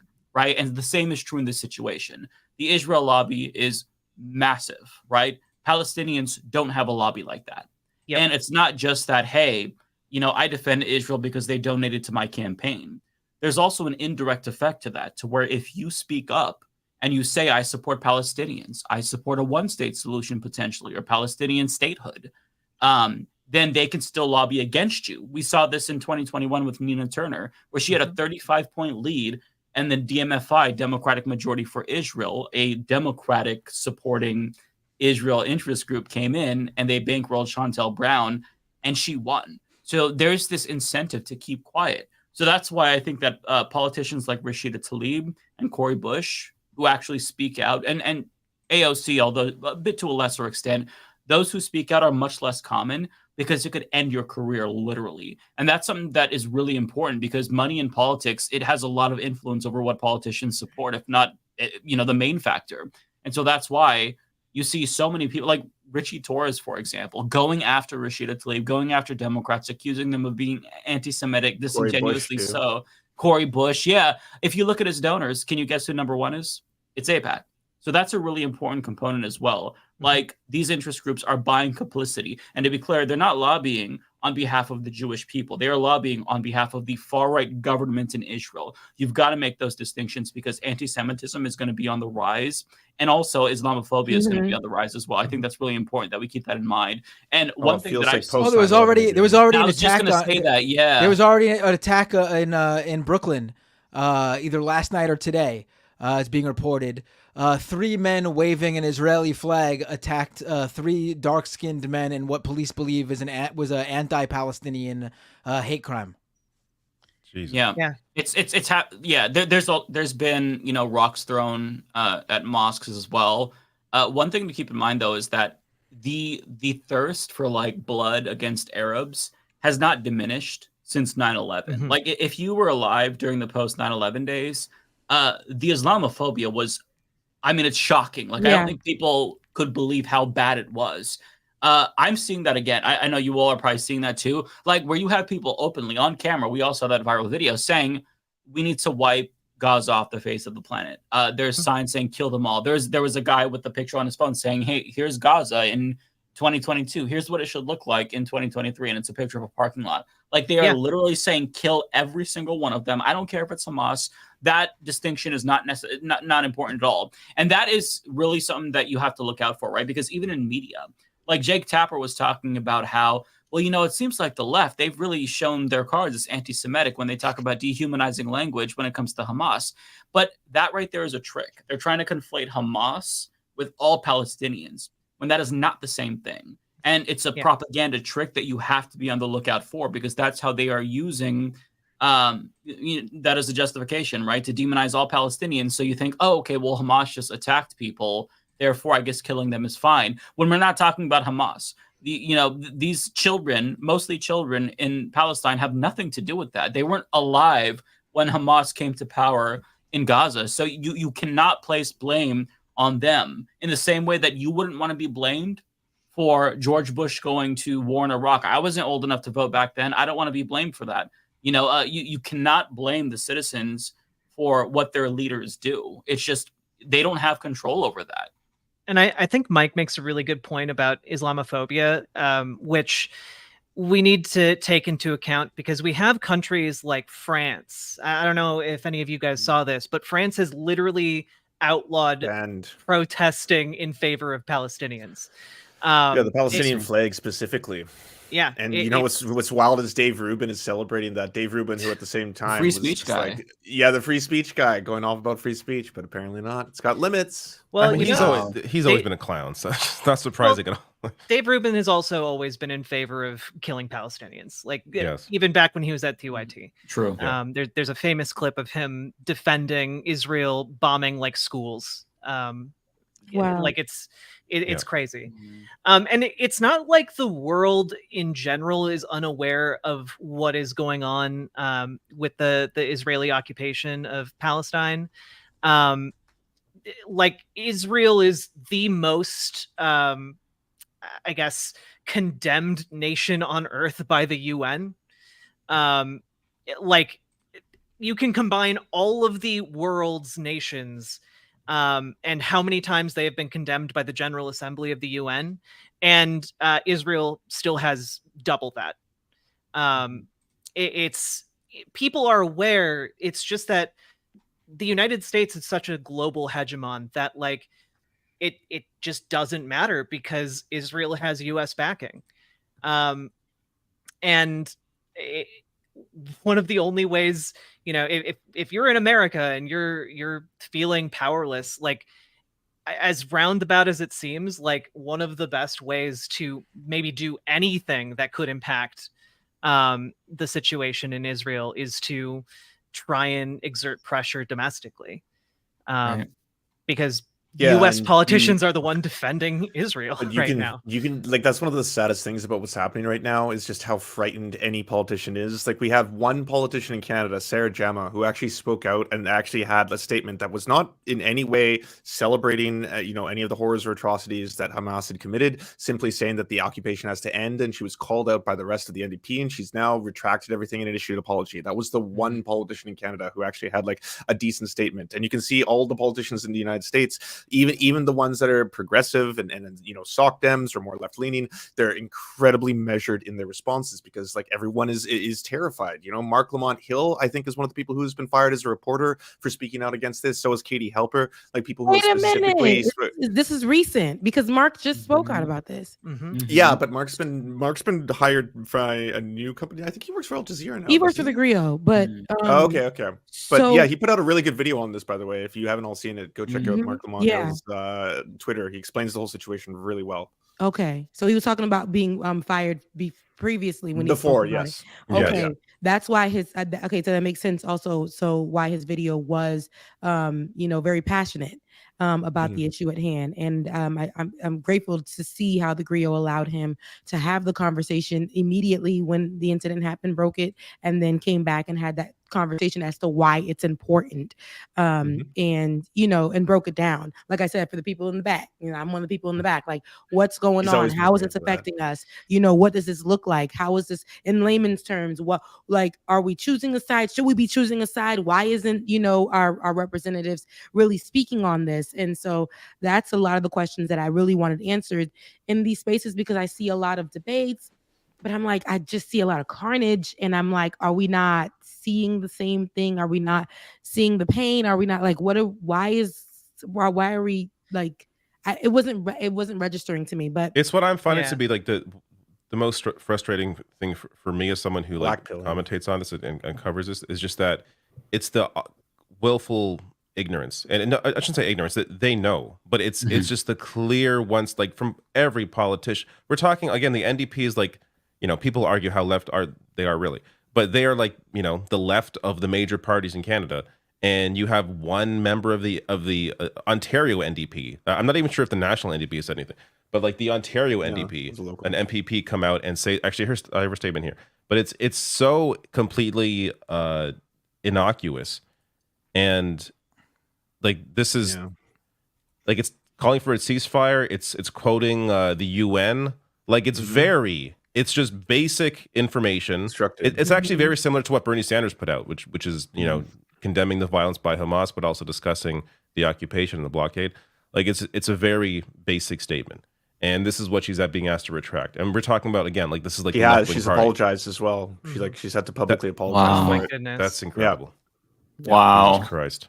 Well, and the other part about a lot of this, right? And I think we've all seen this, is the sheer amount of both misinformation and also propaganda, right? Like Israel is running state-sponsored ads on YouTube, even on like children's channels, like advertisements on videos intended for children, justifying kind of this wave of violence in Gaza. And just one of the things that I saw that I just really, I fell into a rabbit hole around it last night. There's been like this kind of like almost like a feel-good story that has been reported by a number of different outlets about this 95-year-old IDF reservist who's been called into active duty to boost like soldier morale, right? And his name's Ezra Yachin, and I was like, oh, that seems odd. Like all these stories coming out, I'm gonna Google this guy's name. And so I Googled it, and I found out that, he's done a lot of interviews in the past, and he's referred to in those interviews as a Lahi veteran. And I was like, what is this? Because I got even more interested when I saw that like his statements, when he's like 93, are talking about how actually, I'll just directly quote it here. Any nation who wants to win a war kills innocents indiscriminately. Our advantage is that there are no innocents. So this is the guy going around giving like morale boosts, and this is the guy being written up positively as like the guy who's going to boost morale. But I was like, what is Lahi? And I look it up, and it turns out Lahi is a paramilitary organization that was formed in the 1940s in the Middle East, and essentially with the goal of establishing a Jewish state. And they explicitly referred to themselves as a terrorist organization and claimed responsibility for terrorist attacks. They massacred villages of people. And they also attempted to ally themselves with Nazi Germany and Mussolini. Like, this is a group of people who chose to ally themselves with the Nazis so that they could fight the British to form a Jewish state. And like, then after, in 1942, they tried to ally themselves with Joseph Stalin. Like, just a horrible organization that is responsible for murdering hundreds, if not thousands, of civilians. And they carried out assassinations in the area as well. And like, you might say, oh, well, that's terrible. Like, obviously, these people were condemned. And it turns out, no, though they didn't do very well in elections, and the group was eventually labeled as a terrorist organization by Israel itself, they were granted amnesty. And in 1980, Israel created an award, a medal to kind of valorize these people. And the former leader of Lehi, Yitzhak Shamir, became prime minister of Israel in 1983. Like, this, one thing people need to know, is that the propaganda is so strong that it will spin actual war criminals who have carried out massacres of civilians as feel-good stories. And the other thing is that this has been going on for a very long time, and these people have ingrained in them, and this is not all Israeli citizens, obviously, but there is a certain thinking that is ingrained deeply, that has been active for, almost 100 years now, that this is how one should treat Palestinians. And it's deeply, deeply ingrained and hard to break.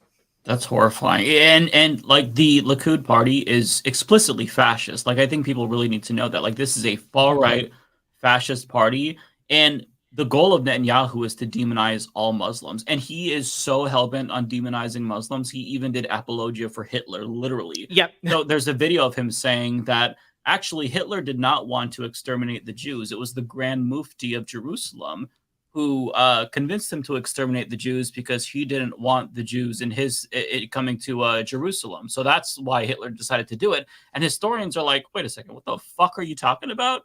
Like, just making things up, because even though you're kind of like doing apologia for Hitler, as long as Muslims look the worst, then that's his goal. Like, he's a sick person. That's with that point about how, right wing Netanyahu is, and then earlier David Dole brought up the Trump and how people taking a position that's the same as Trump. I think let's break it down even easier for all the American liberals out there who are cheering this sort of action from Israel in Gaza on. Netanyahu is the Israeli Donald Trump. Mm-hmm. You guys, the American, he's even further right-wing than Trump, I'd argue. Yeah, easily. Yeah, much more like smart and able. You U.S. American liberals blamed everything that happened in this country or to this country during Donald Trump's 4 years on Donald Trump. Rightly in many cases, and even sometimes I was like, he didn't have anything to do with this, but here liberals still are blaming Donald Trump because he's the president of the United States. Yet you call anyone who treats Netanyahu the same as Trump a fucking anti-Semite. Netanyahu is responsible because of what his right-wing government has fomented by everything from propping up Hamas to how they've continually treated the Palestinian people to what they've done to the Israeli citizens whom have become. You guys make fun of the QAnon believers in America, right? They've been brainwashed. That's what Netanyahu and the right-wing government in Israel has done to countless Israeli citizens, to the point where a couple years ago, there was a photo going around of Israelis setting up lawn chairs at the top of a hill with popcorn to watch Palestinian families get evicted from their homes by settlers, cheering it on. So please, if you can't fucking see what's going on here, I get it. International politics is hard if you're an American liberal. But if you can't fucking extend the same thought process to what's going on over there, then you're hopeless. I don't know what this is. History will not be on your side. And to bolster your point, Netanyahu is going through a criminal trial. Like he's also a criminal in his own country. Like, and he also worked recently, this past a few months ago, to basically take more power by limiting the power of the judicial system. So like and there was all these protests. Huge protests within Israel against Netanyahu. And as you mentioned earlier, like it sounds like a lot of them are blaming him for what's going on here. So it really feels like I'm reading a lot of great objective reporting from Israel about Netanyahu. Meanwhile, you have the UK, Canada, and the US propping up Netanyahu like he's a god figure. It's absolutely completely ridiculous. And this is all over basically like a religious battle because the people are not. I don't. Because it's more of a power. I'd say it's more of a power battle than anything but they're else. gonna under the guise of that. But it's like I'm just seeing it and I'm hearing it. And I'm just like, why do innocent people have to die? Because they aren't like you or whatever the case may be. That you're just ripping their lives apart. One day, they're just. I was watching a couple of videos, which I tried not to because it's traumatic. It's super traumatic, and it's all over the place against our will. So we're seeing it. So and some of the people are just like, my home is gone, but God's will. And I'm like, dang, like how are you? All your home is gone, but your cat lived. And that's enough for you to just say, it's just God's will. It is what it is. For a lot of the Palestinian people, they're just really out there like, okay, this is happening to us. But we're not going to let it happen to us. We're still going to be who we are in the midst of all the people are dying. And one woman had her camera, her cell phone, and she was trying to take some footage. And in the middle of her just like turning it on, explosions are just happening. Kids are in the house. People are just trying to find solace in their living space. But the explosion was so like heavy. It's just going through the home. And I'm like, this is ridiculous. And this is like a power grab. Like it's ridiculous because people aren't like you guys. So now it's like, what is the worst that these people have done that they deserve this? It's nothing. Yeah. Oh, no, this is total. The power dynamics here is the totality of it. Like that is the thing. Like you cannot talk about this. I mean, in fact, it's probably a failure on our part for not bringing this up at the very beginning, the very first thing. The power dynamics are simple. In Gaza, what you have is 2 million people who have no functioning government. The West does not even view their country as existing. They are among the poorest people in the entire world. They have no military even. So, we talk about, it's not right that, war, there's rules to war. Well, the Palestinians don't fucking have a military to play by those rules of war. That's actually just a really good point because Hamas has a military wing, but that is not the military wing of the Palestinian people. It's just a group. It's just a militant group, a terrorist group, if you want to call it that. Even that's Hamas's army. And then on the other side of this, if you even want to call it sides, I hate to even bring the word sides up here, but you have the Israeli government, the biggest superpower in the Middle East, backed by the world's biggest superpowers, the entire West, from the United States to the UK to the entire EU, Canada, you name it. Canada. You have the government who's actually the ones creating this border, keeping these 2 million plus people in this tiny strip of land. And they are also the ones who are continuing to, little by little, take away more and more of that land for settlers. Yeah. They have the end on top of that, as we've mentioned multiple times, they control that other group, the Palestinians, food resources, water supply, electricity, medication. Nothing goes into Gaza, nothing comes out of Gaza without that rubber stamp from Israel.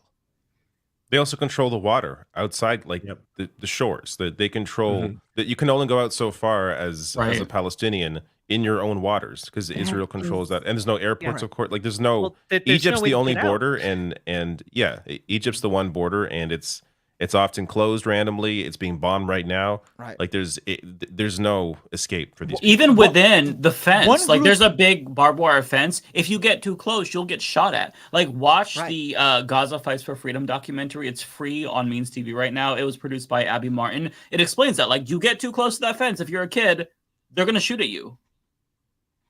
Right. It's not even asymmetrical warfare. It's an occupation. Right, exactly. Right. One group on that, going off that, one group has all the power to end this. If the Israeli government decides it wants to end all the fighting, the decades of this, they're the ones with all the power to make that happen. Recognize a state of Palestine, give them land to actually create a Palestinian country that is recognized by the West, because I guess that's what it's going to take for the US and the UK and the rest of the West to actually recognize Palestine. They have all the power. If the Palestinian people choose tomorrow that they'll accept whatever terms, doesn't matter. They have no power to create those terms. Mm-hmm. It is completely on the Israeli government. Yeah. And I see some people mentioning how angry or loud I'm getting. That's Listen, okay. there's no other issue to me. Like there's a whole term that's progressive accept Palestine. Like that's how insane that is. That there is actually terminology used because it is so accepted in the U.S. that you could be for you could be to the left on economics, on domestic social issues, even on other foreign policy issues, but you stand steadfast with Israel on anything and everything. And to me, there is no more clear-eyed position on this issue. Like as Michael Brooks said, it's not complicated. Yep. And I think clear-eyed is what I'm going to go, because it is crystal clear to me as possible what's going on here. And the fact that there is a huge subsection of our society that literally it will end your career if you work in certain industries or work among certain people is insanity to me. It's insanity to me. And, I've mentioned before, I'm not a religious Jew. I'm an ethnic Jew. I have Ashkenazi Jewish background. My father is Jewish. His family is Jewish. To me, the idea that anyone would connect the fact, like, I have no connection to Israel. My father does not have any connection to Israel. The idea that there would be the equivalence of the Jewish people and the Israeli government. Because I want to take that a step further even. Mm-hmm. Not even just equating Jewish people with people from Israel. Jewish people with the Israeli government is insanity. It is insanity. And that in itself is anti-Semitic to equate Absolutely. Yeah, well said. One last thing that I do want to say is I started reading a really great book about the entire history of this dispute. It's called The 100 Years War on Palestine by Rashid Khalidi. It's Khalidi. Really highly recommend it because he's very thorough. He's a Palestinian scholar. His uncle was actually the individual who had an exchange with the creator of Zionism. Really fascinating stuff, like really comprehensive history. Just wanted to put that out there in case people are unfamiliar with the details and the history. Very, very informative. Yeah, I would. Yeah, one other quick thing. Stop telling every single Muslim person to condemn Hamas before they're allowed to talk about this. And stop telling every person as a Jew, what do you think about this? Like I'm seeing both of that happening so much online. Like what the fuck? Yeah. That's why I think, for, Matt, you have to clarify that, but you can be passionate about this because the human aspect of it and everything else, and historically, so you can be passionate about this, you can be angry about this, and that's all right. This is literally a war that's happening, and if people aren't angry about what's going on to people, that people are being murdered like this, slaughtered like this, this is genocide that's happening. If people can't say that or have that conversation, that's that. People can't come at you and tell you how to feel. This is an actual issue that's happening, and I think it's okay to have a feeling about it. So yeah, it's I think the thing on top of it is like any other situation, the vast majority of smart or empathetic people would clearly recognize what's going on. This is the one. There's nothing else there's nothing analogous to this. Makes you feel like you're going crazy. It breaks people's brain. It's amazing. Of our society does not view the Palestinian people as human. They just Literally, don't. yeah. They just don't, and that's even further, I would say, than their view on brown-skinned Arabs, Muslims. I think it's even. I even think as bad as it is, it's even a step further. Because you're hearing calls that you usually hear from idiots and fringe members of the right. You're hearing those same calls against the Palestinian people from politicians and from our government and from full organization. The fucking NBA teams are coming out and declaring that they must support Israel. What when they don't even come out and talk about children being mass shot up at schools here in the U.S., but they feel like they have to come out and stand with Israel. Yeah, I'm seeing Israel has more power. And again, absolutely empathize with anyone in Israel who lost family members, friends, any victims. They're completely innocent parties here. Completely innocent parties here. I don't care what anyone says. If you're attending a music festival or whatever, if we extend this to anyone who's a settler anywhere, we'll just wipe out half the planet, right? If it's okay to kill someone for being a colonizer, might as well just wipe out half the planet. I'm not talking about the people who are doing the colonizing. These are innocent parties who have no understanding of the political dynamics. Probably their families in many cases who are the ones there, and they're a generation after or something. Although, obviously there are much newer settlements where that's not always the case, specifically in Israel. But that, never mind that. It's like it's so baffling to me that you can't talk about this in a way you can talk about anything else. Anything else. It really kills me. It kills me. Also, I mean, the reason why I find the I Stand With Israel things offensive is because to me it comes off as standing with the Israeli government as they are bombing innocent civilians. It doesn't come off to me as, I stand with civilians in Israel who were killed. And obviously we all are against any civilian death. But saying I stand with Israel is taking a side and saying, hey, I stand with the Israeli government in what they are doing in response and the ongoing occupation, the ongoing blockade. That's how it comes. That's why I think that gets people riled up or bothered, because that's how it comes off. But even with that said, and I completely agree with you, but like, what other no one there's no U.S. organizations or sports teams or anything that are expected to put out statements when there are suicide bombings or mass murders or anything like that in any other place in the entire world. You don't see that.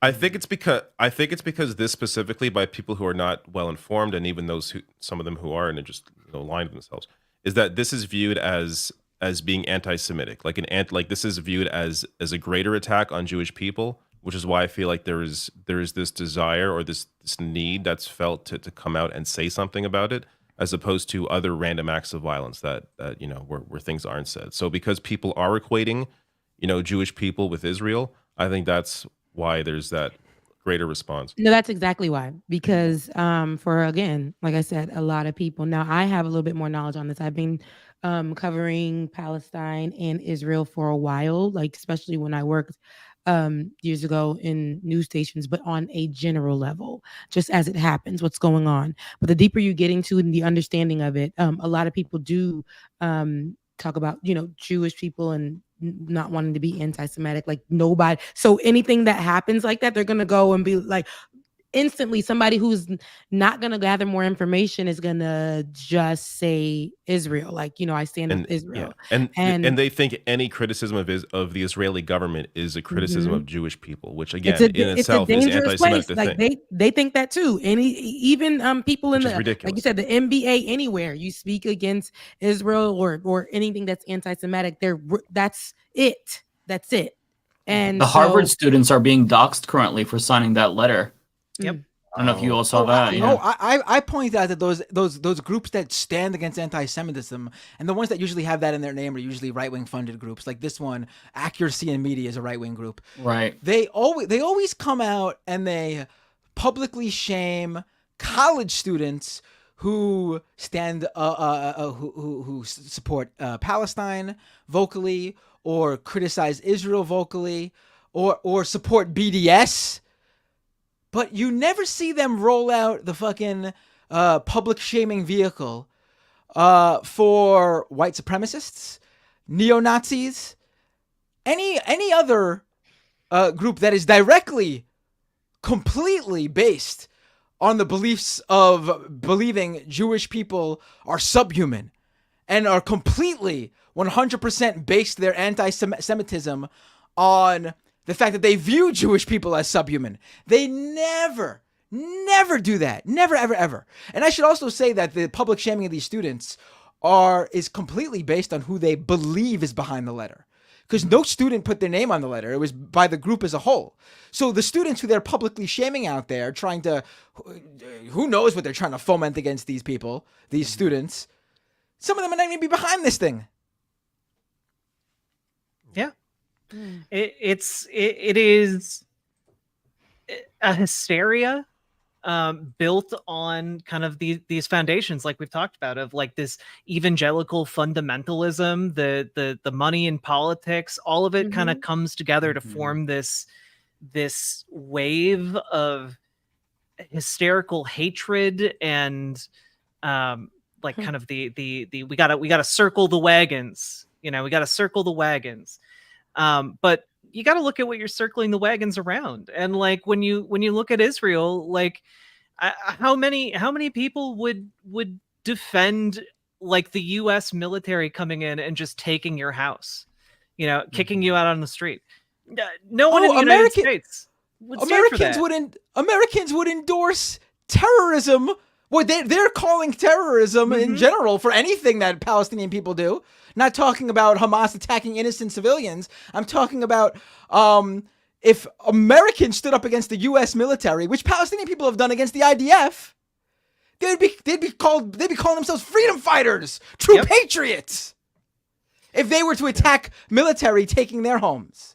Yeah, and like what happens with for those of you who people who might be watching who don't know, like what is meant by like a settler is basically an Israeli who crosses into officially recognized Palestinian territory and just takes a house. They can walk into a house and just be like, this is mine now. Or the house just gets bulldozed, sometimes with people still inside of it. And if you want to like get upset about that, well, the IDF backs the settlers' ability to just take your house. You have a well that functions in the Gaza Strip. Well, settlers find that inconvenient, so they go to your well with a cement truck and they fill it in with cement. So you don't have any more water. And if you want to make a stink about that, well, the IDF is there to make sure you don't get too unruly. Like this has been like a slow rolling ethnic cleansing for a very long time. And I just have to say what I said at the beginning of this. I'm very, very afraid for the Palestinian people because ethnic cleansing has already been normalized, and the genocide of the Palestinian people seems like it's gaining more momentum. Yeah, I just wanted to showcase what Riverboat Jack was talking about here, because this is not hyperbole. People literally just come and take their homes, homes that they've lived in sometimes for generations. So this video went viral a couple of years ago, but I just want to play this for you. You are stealing my house. Oh, wait, you can't hear it. Give me 1 second. Oh, we can hear it. I can hear it. Oh, you can hear it? Okay. I heard it too. Oh, good. Okay, let me reshare that real quick. Sorry.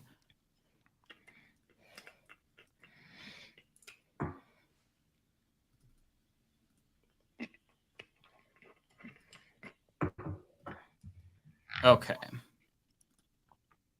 You are stealing my house. And if I don't steal it, someone else is gonna steal it. No one is allowed to steal it, يا عمي.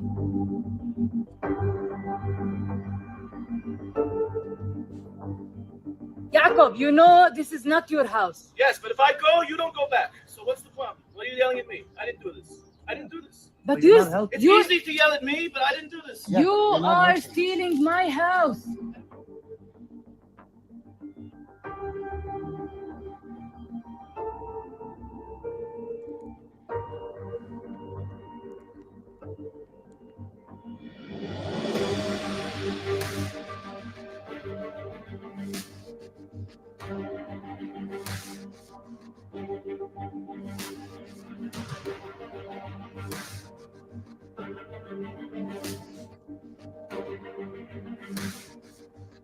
You are stealing my house.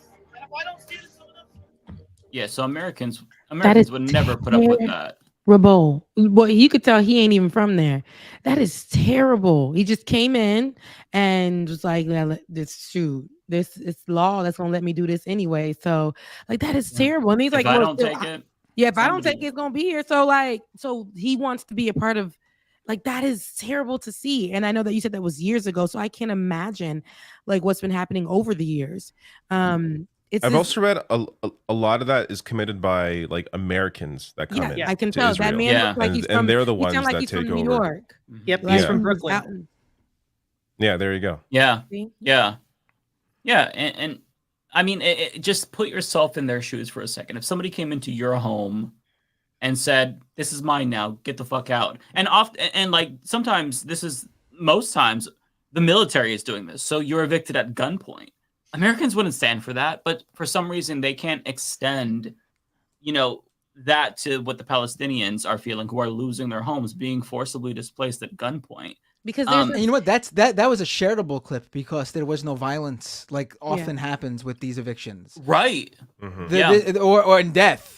What's really interesting is like the people who keep saying like, oh, the Palestinians have sure set back their cause with these Hamas actions, which like again conflated the Palestinians with Hamas. But set back what? There's been no fucking movement for decades. Like just think about it. How many years has gone by since we've heard about the broader public? Obviously, there are people who cover what happens there all the time, but the broader American public has not heard of anything going on in Israel and Palestine in years, because of course there's been no attacks on Israel, but there's no coverage of the continuing broadening and extension of the settlers. For years, young Palestinians have only known a time where their mom, grandma, whole family gets kicked out of their home. No movement anywhere in terms of any sort of negotiation with anything. I think the last time there was a negotiation on creating an actual Palestinian state was something like in 2007 or something like that. What's ruined here? There's been nothing there is no hope. There is no hope. And the entire world stands by and endorses this. Yeah, just with Trump's administration, he moved the capital from Tel Aviv to Jerusalem. I mean, they're losing ground. They have there's nothing left to lose. So it's like, oh, this is just going to turn, the sentiment again. There was no sentiment for them at all. There was nothing. It's so sad. Because it just feels hopeless, It does. And I think that, again, America's, allies with Israel, I guess. And so they do not want to go for, in this case, it's strange to see because like with Ukraine and Russia, it was different, I guess. And now we're looking at this and America just literally says, all I've seen is just like, hey, we stand with Israel. And I'm like, huh? Are they not? Like, are we not? You know, we stand with everyone. We don't want anybody. This is what I want to be clear. I don't want nobody dying. Like seeing people just be in the midst of this is the craziest thing to me. People are dying all over. Okay, in Israel, Palestine, they're dying because of this. And I'm like, are we not seeing like there are people that are just in the way of this and they're dying? People just living their lives on a Friday, on a Thursday, not knowing what was going to happen. And here we are at war, and they're saying like, you know, we stand with Israel. And I'm like, dang, like, what about the Palestinian people? What about those people? And then they're bringing up, if I was somebody who wasn't looking for information, and not that like I had to choose a side or anything, but with the information you have, it's just like, hey, we don't want none of this. This war shouldn't be happening at all. You know, people should be able to live their lives individually. They're already struggling, and here you guys go wanting to wipe them out. Let's like, what is the real thing here? Like you said, it's genocide. This is these people wanting to rule and be empowered and want them gone, and to blame it on, you know, Hamas or whatever. What we're now understanding what that is. And for people to just come out, like, if nobody knows anything and they just get that information, they're going to be like, okay, the Palestinians must go. They've been like, they're the terrorist groups. They would think that. Seriously, this is what people would think. And that's what America, honestly, with their silence is saying it is. And I think that's very problematic. Yeah. And it's just, there's nowhere for those people to go. There's nowhere they can go to be safe. And so, like, that's where you're seeing, like, video of, like, people just having minimal reaction to bombs dropping around them. Because where are they going to go? They can't leave. They can't even get in a boat and, like, try and row to somewhere else because they'll get blown out of the water by warships. Like, there's nothing. There's nowhere for them to go. It was an interview video of a body being just passed around. I think the first day of a body just being passed around. And I said, come on, guys. Like, this ain't it. Just being paraded around. There was an interview with, it was Wolf Blitzer on CNN. And he was talking to, I believe it was a doctor in Gaza. And you see that you hear the bombs going off. And he's like, do you have to get to a bomb shelter? Like, are you going to be? She's like, there's no bomb shelters here. Like, this is not, you know, they don't have the infrastructure to have, you know, bomb shelters for civilians in Gaza. They literally were there because they were pushed out. And now you go there and now you want to wipe them out. Like, this is crazy. They have nowhere to go. And what I mean, like, do wrong, but they just are who they are. And it's not enough. Free Palestine. Free Palestine. All right. We should get to super chats. Yeah. I need to let you know. There's no easy way to transition.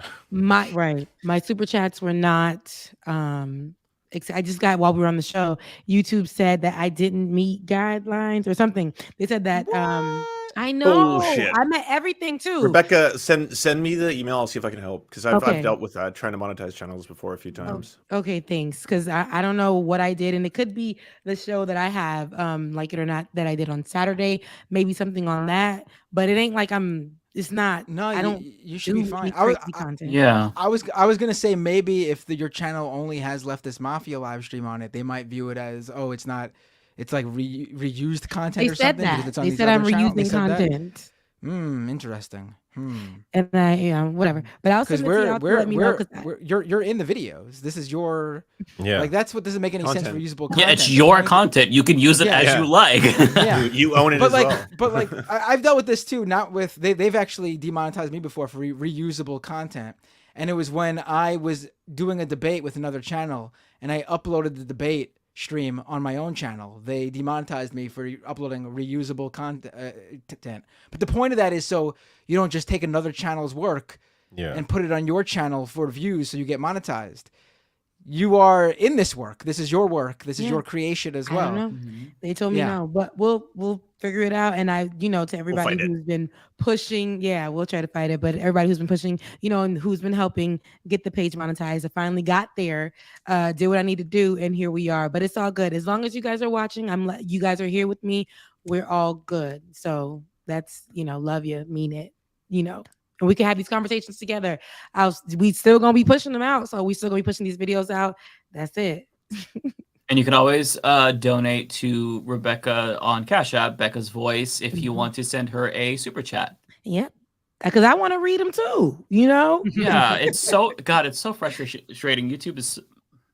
I hate them, but it's all good. It's all good. You know, I like the work that we're doing here. I think that's very important, and to have these conversations. And I think this specifically, this conversation was very educational, and helping people understand, because a lot of people just see it surface level, and again, very general.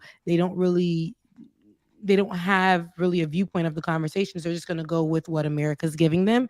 And, you know, so I'm grateful that you guys were able to have this conversation and flesh it out. I know there's so much more that we can talk about as it's ongoing and stuff, but yeah, it's sad. Riverboat, why don't you plug your socials one more time? Yeah. All right. Yeah, people can find me over on twitter.com/riverboatjack or youtube.com/riverboatjack or twitch.tv/riverboatjack. And I also have, if you just don't care what stream you're watching, you can find it over on riverboat.gg. But yeah, those are the majority of my socials. Come say hi. I love talking with people, and got questions about me being trans. Always happy to engage in discussion about that. Any questions, I'm happy to answer them. And if you have questions about me not being trans, always love answering those too. And she has great interviews on her channel. There's one guy she interviewed lately, not a big fan. Humanist Mike Figar, great, you know, future great interviews for president. Aside from that one, yeah, presidential candidate project for the presidential candidate. Yeah. We always tell guests, Jack, that we do super chats and these go long. You are free to stay as long as you want, or you could bounce. Sometimes I bounce beforehand, but Binder stays. You know where I'm going. You know, David be right behind me. Lance be going with me. I may be rushing through my super chats. So yeah, listen, you know, this is my time. You know, I'm not here for a long time. I'm here for a good time. It was a great show. Love you guys, mean it. You know, if there's any super chats that mention my name, read them for me in spirit. Love you, mean it. Riverboat Jack, you're amazing. Absolutely loves you on the show. And I will see you guys on next Thursday. Matt, love you, mean it. I'll see y'all next Thursday. You take care. Bye-bye. Bye. I'll stick around. All right. All right. Awesome. Love it. Awesome. I might have to jump off a little bit earlier tonight because I have to redo my video, apparently. You don't want to leave. I get it. Yeah, earlier tonight on the West Coast, where it's like what, 3 o'clock? Like it's 8 o'clock. Okay. It is very late here, David. Okay. I feel so bad for you. Mike is actually streaming from Hawaii right now. Give him first super chat. This is for me, Ezekiel Osiris. Lance, why are you so terrified of Jason something? Jason Derulo. Jason Derulo? Why are you so afraid of Jason Derulo? That's an old reference. So that was a dude I had a funny internet beef with, and then we were supposed to have a debate. He came on, and then he just bailed, and then Caleb Maupin and all these other people just uploaded it. It's like Surfs gets owned. Listen to this, and he was like, "I'm not going to take you by," and that was it. I was like, "All right, well, that was that." You might want to talk to your Lord and Master about that one. Yeah. This is also for me. Zeitwise, 11.99 euros. Would be interested if any of the Canadians here have heard of Ashley Waxman Bakshi, makeup YouTuber, but also now expert in regards to Israel Palestine, featured by the Ministry of Strategic Affairs. I've not heard of this person. I'm guessing their takes are not good. That's what I'm getting from this. The expert in quotes. I can feel that sarcasm. Yeah. I mean, when you're featured by the Ministry of Strategic Affairs, I'm going to guess. No, I haven't. Lance, have you heard of this person? No, I haven't. There you go. We don't know. This one is from me and Stark 007, I should say, $10. Thank you so much. Easy to be cyclical, but none of you have changed anything at all on any systemic level. I think that means cynical at a systemic level.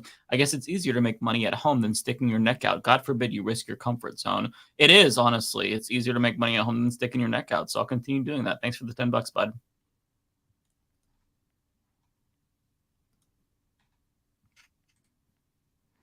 Tokyo Hans with a membership super chat. During your presidency, will you continue Leftist Mafia as a weekly address? Is David running for the Google's Canadian parties? Parti Conservateur du Canada. I'm guessing that's the Conservative Party over there, yes? I've never used the French term, so maybe it is. Oh, okay. All right. But no, I will not be running as a Canadian in any Canadian party. And yeah, I'll continue doing Leftist Mafia as one of my many weekly addresses. We're gonna broadcast my daily addresses. We'll broadcast it on all the channels, all the networks. Fox News. Well, we're gonna abolish Fox News, but CNN, MSNBC, we'll take over those channels, so they have to watch us. Finally. Mm-hmm. Nice. Former future goblin, $20. My goodness, thank you so much. That is a massive super chat. Appreciate that. My God. Yeah, there we go. If President Mike doesn't promise to grant Ole full citizenship on day one, I will vote for Trump. Ole is not just going to get citizenship on day one. She's going to get like double citizenship to where she has more powers and more votes than all of us. So you can count on it. To make up for lost time. That's yeah, absolutely. Yeah. Only people who super chat, they will be super citizens. As well. Lawn Gnomes, $10 super chat. Thank you. Says how much of the liberal brain rot can be attributed to the West Wing, particularly where they solve Israeli/Palestine conflict in one episode with a lecture about having uncomfortable conversation. I never watched this. I never watched the West Wing. I know Luke Savage has been a big proponent of like how much. I think it's Luke Savage that has talked about this. How much the West Wing has like destroyed brains. Mm-hmm. Others as well have it. Chapo too. Chapo's talked about it a lot. Have they? Yeah. Yeah. I'm not all that familiar with the West Wing, but it sounds like just pure liberal, like perfect garbage. Like, that's what I get from it. Imagine if you could solve every problem by condescendingly talking down to somebody. That's basically the West Wing in a nutshell. While walking towards the camera. Who's the creator? Who's the creator that has Aaron Sorkin? Yep. That horrible way of writing where no one actually, it's not realistic at all. It's because he's on mushrooms. That's why. Everything is like over dramatized. Yeah, and they're always walking and talking like really fast. It's just he did that but show. not the way humans do. Yeah, not the way humans do. Yeah, humans don't talk like that. He did a show called Newsroom on HBO. Oh my God, what's some of the worst scenes of all time? My favorite scene ever was when they're like, hey, they're going, we got Osama bin Laden. And he's like, yeah. Like this dramatic moment. It's so fucking weird. It's so overly dramatic. Oh God, it was so terrible.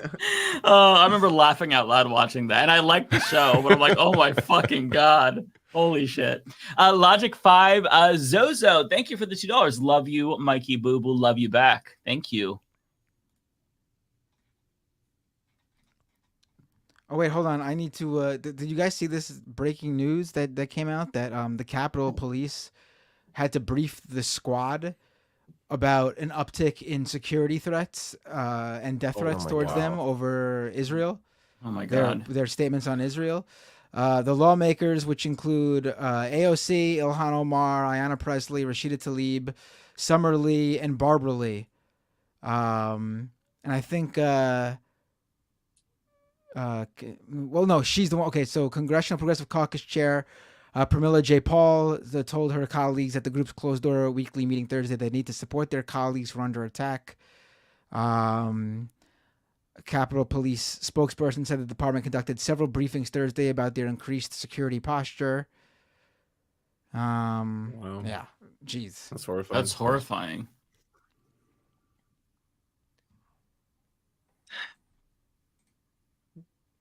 Marcus Tan with a super chat. Thank you. Fans from Singapore. Oh, that's awesome. Who do you think from the left that if they run for president, they can easily take over the country like Obama did? I think Jon Stewart can do it. Thoughts? Well, I mean, Jon Stewart's a likable guy, but he's not a politician.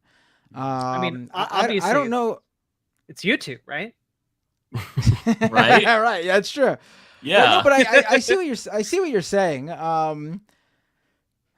Honestly, I hate to say it, but there is currently really no true left-wing candidate in that position to. It's got to be like a union leader, like someone who but not still, familiar with they, it. they like, still don't have enough broad recognition. Well, Obama didn't either till he ran in a primary, but That's no, true. I That's mean, true. I get what you're saying. No, that's true. I would vote for Sean Fain. That dude, he's great. Yeah. Yeah. Or Sarah Nelson. She's usually pretty good. Yeah. Or Mike. Yeah. Thank you. One problem, honestly, is that a lot of people who have really good politics, honestly, don't want to become president. I mean, it's because a sane person who has good policies. Yeah. Same people know they can't actually do the things they want to do.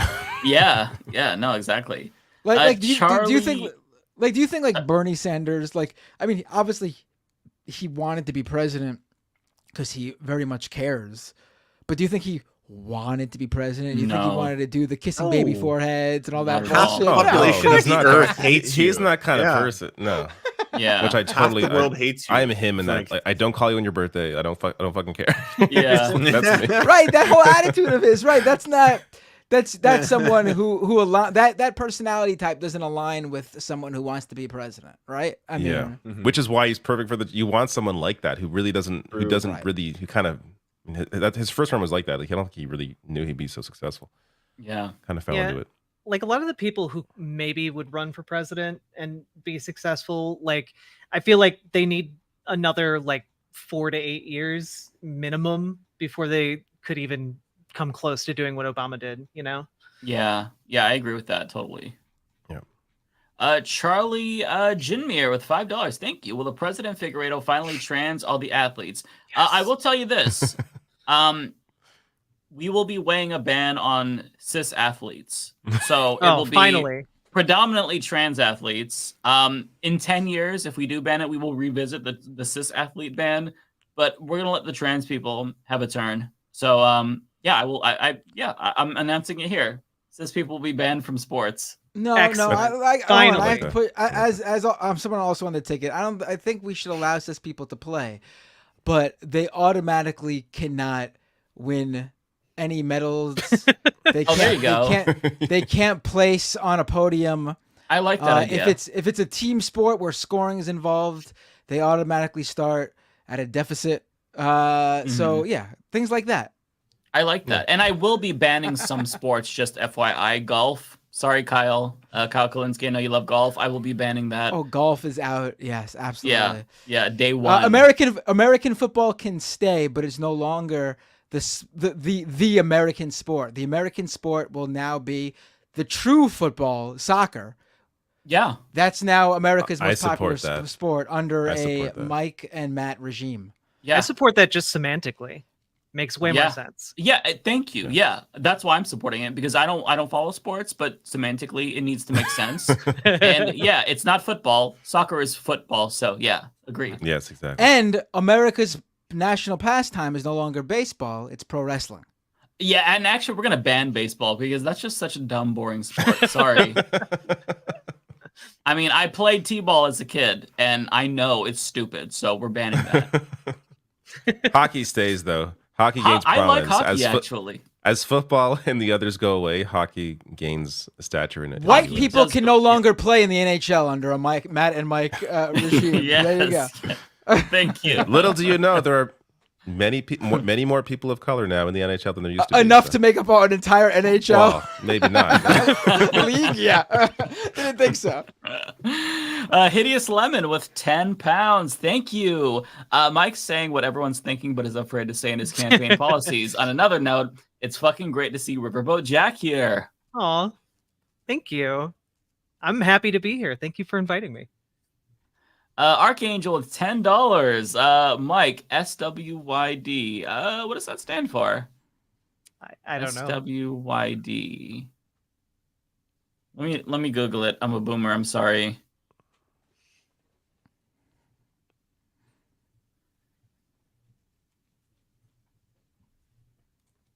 sleep when you're dead. Okay. I would not have gotten that. Mike, sleep when you're dead. What do you think of Cenk running for president? Okay, that still doesn't make sense. Let me go back to the... Stop what you're doing, I think that's what that means. Stop what you're doing. Yeah. I'm not... It's I'm completely so unnecessary in the sentence, regardless. Yeah. I'll try to come past it. What do you think of Cenk running for president? Seems like vanity / ego to me. What do you think is his end game? He's likely to be ignored more than Marianne Williamson. Well, we did talk about it earlier, but I'll say I think that I agree with you. I think it's vanity. I think it's ego. I think it's for attention. I think it's to maybe sell books. It's not serious, and I agree with you. You know, they're not going to take a primary challenge to an incumbent president, and that's not going to change because you have a very big YouTube show. It's just not. So I agree with you, Archangel. I just think he's stuck in his own head. I think he really believes that he has a chance. It's possible. That's You know, he's been, you know, for a long time the Young Turks' biggest thing out there for progressive media, and I think he's kind of created his own little bubble. Yeah, find somebody in your life who believes in you as much as Cenk believes in himself. You deserve that. I mean, aside from all their recent things that they've done that lost them viewership or got them in trouble, they have not had the same relevance. And I say this without any specific malice or a bias. It's just fact. They peaked under Bernie's 2016 run. I remember a lot of more mainstream progressives who were like just getting into it and following Bernie's campaign. They were watching a lot of TYT, but then like that was it. Like that was the peak. Like they haven't had the same sort of sway in progressive politics since. I mean, yeah, sure, Cenk helped with the early days of Justice Democrats, but I gotta tell you, the Justice Democrats that Cenk sort of founded, it was a very different organization from when it actually got. They're completely irrelevant now, elected honestly. Officials in, but like the Justice Democrats that got in, like AOC, Jamal Bowman, Cori Bush, this happened way after Cenk was already no longer involved with it at all. Like I did some work with the Justice Democrats, and I had absolutely no contact with Cenk because he was no longer a factor or even involved.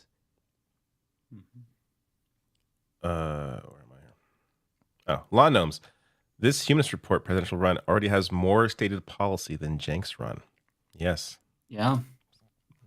Quite a bit of homosexuality. As presidents of as president and vice president of the United States, another thing we'll do, we will force Cenk to have more policy in his failed run. It will be put into law that he must come up with more policy. Charlie, well, go ahead. No, I was just going to say, he did say policy on his campaign page more than Mike has said policy. You know, he said policy. Right. So, maybe. I do love how that percentage thing there at the end, like I had no idea what that meant. It doesn't say what it means on that page at all. If you didn't know, like there's nowhere in the page that says that. Like there's no link or anything. Just how much the polls say, and what poll? No, but it could be just a made up number. No, but I think you're skipping a step. It's not even apparent that he's talking about a poll. I saw it and I was like, what the fuck does this percentage mean after this policy? I don't even understand what he's saying. Is that like how he rates how important it is? Is that I don't understand what this is. What am I looking at here? It's like a placeholder website. Like if there's a page you can go to, it's like edit text. There's here no or something context for it. I had no idea what it meant. I had no clue. This goes to him being in his own head, where he just assumes people know what he's talking about. we can't even talk about. Oh, he's not citing any polls. He's not even contextualizing that he's talking about polls. It's just I'm like, what is this? It's like we'll implement only 84% of paid family leave. We'll only implement 65% of $15 an hour. That's his level of enthusiasm. 84%. That's how you maybe you can take some of the public option. Well, 68% of a public option. That's what we'll implement. Yeah, that's what it could be. That we don't know. It doesn't say. And gerrymandering by 90%. That's how it's coming off. It'll almost be eradicated, guys. No, Cenk will allow 90% gerrymandering. It's not going to be allowed in New York, California, Chicago, Illinois, Hawaii. Sorry. Charlie DeGinemer with a member super chat. President Figueiredo will be taking LGBTQ refugees from the UK when the attack commences, but only the LGBTQ ones. Yes. In fact, they're welcome. Any queer person can come right to the United States and take a straight person's home. We're allowed it. Well, I don't support. I wouldn't go that far. I don't support that. Right? Yeah. Draw a line somewhere. Yeah. Steve Scalise just dropped out of the speakership. Yes, thank you for the $2 Canadian. I'm gonna have to put a little note at the start of my video. Hey, some of this shit is irrelevant now. It's a big video. Like, there's more to it, but it's just kind of irritating that the news would happen after I have it already. Sorry to jump in. I think we have to unveil your new poster for president here. Let me add it in. Poster. Here. Oh, shit! The letter hack. Oh, wow! As heard on Leftist Mafia. Wow! Of course. And he's gonna be the White House cartoon. Human. Wow, that's amazing. Well, I love saying that you're a human, Mike. Well, it is obviously playing off the Obama image. He specifically drew you as like one of those like Soviet era. A human candidate for a human country. I genuinely hope that like some right winger like picks it up and thinks I'm being serious and looks at the platform like, this is insane, mandating homosexuality. We've been telling you that this is what they want. Yeah. You rise in the polls further than Cenk does. You're propped up by the right. Oh god, that would be fucking hilarious. Just thanks again, letter hack. Always Yeah, really that's quick. amazing. I don't know how he's so quick. Yeah, it's amazing. Crazy. Did we read this already? I forget. I just read it. Yeah. We did. Yes. Yes. Bay Photo with $1.99. Can't wait for you to read super chats at the State of the Union. Yes. Actually, I'm gonna cancel State of the Union. That shit is. Thank you. We don't need it. Thank you. Time. Yeah. Man. No, State of the Union will happen, but it'll just be me and Mike playing Fortnite. There you go. Well, Mario Wonder comes out soon. We got to play that online. That's Yes. We need to do that. If it has an online, which I didn't think about. I don't know if it has. I think it does, doesn't it? It has some kind of online. I forget if it's one-to-one immediate, or if it's like more of a Dark Souls online. If it does, then we absolutely need to do like some sort of a charity stream or something. I think that would be fun. But Das Bos Fleesh with a $5.99. I'm still trying to figure out why Lance has all items in his room twice. He even trained his two dogs to move synchronized. Lance, how do you do that? Magic. It's all magic. Yeah. By the way, do you, if Lance or Riverboat Jack have any super chats or any subs or anything they want to read too? Yeah, I can. Do you want me to rattle some through? Yeah, for sure. Spin me a sailcloth with $1.99. No message, but spin me a sailcloth. Thank you so much. Hunt as Farmer with the $5. You all should seriously run. I'm a libertarian and wouldn't vote for you. Oops. Well, that's what? Would or wouldn't? Hold on. No, there's more. But I'd rather lose to you than the usual suspects. Oh, okay. That's actually a really good compliment from a libertarian. I appreciate that. Wait, I also appreciate that he knows the libertarians are so bad that he's already assuming the libertarian candidate would lose to us. I don't endorse that joke. Thank you for the $5. D King with the $2. Let good politic guy on Leftist Mafia. Absolutely. Yeah. Politic guy. He makes awesome and great videos. He's great. Jay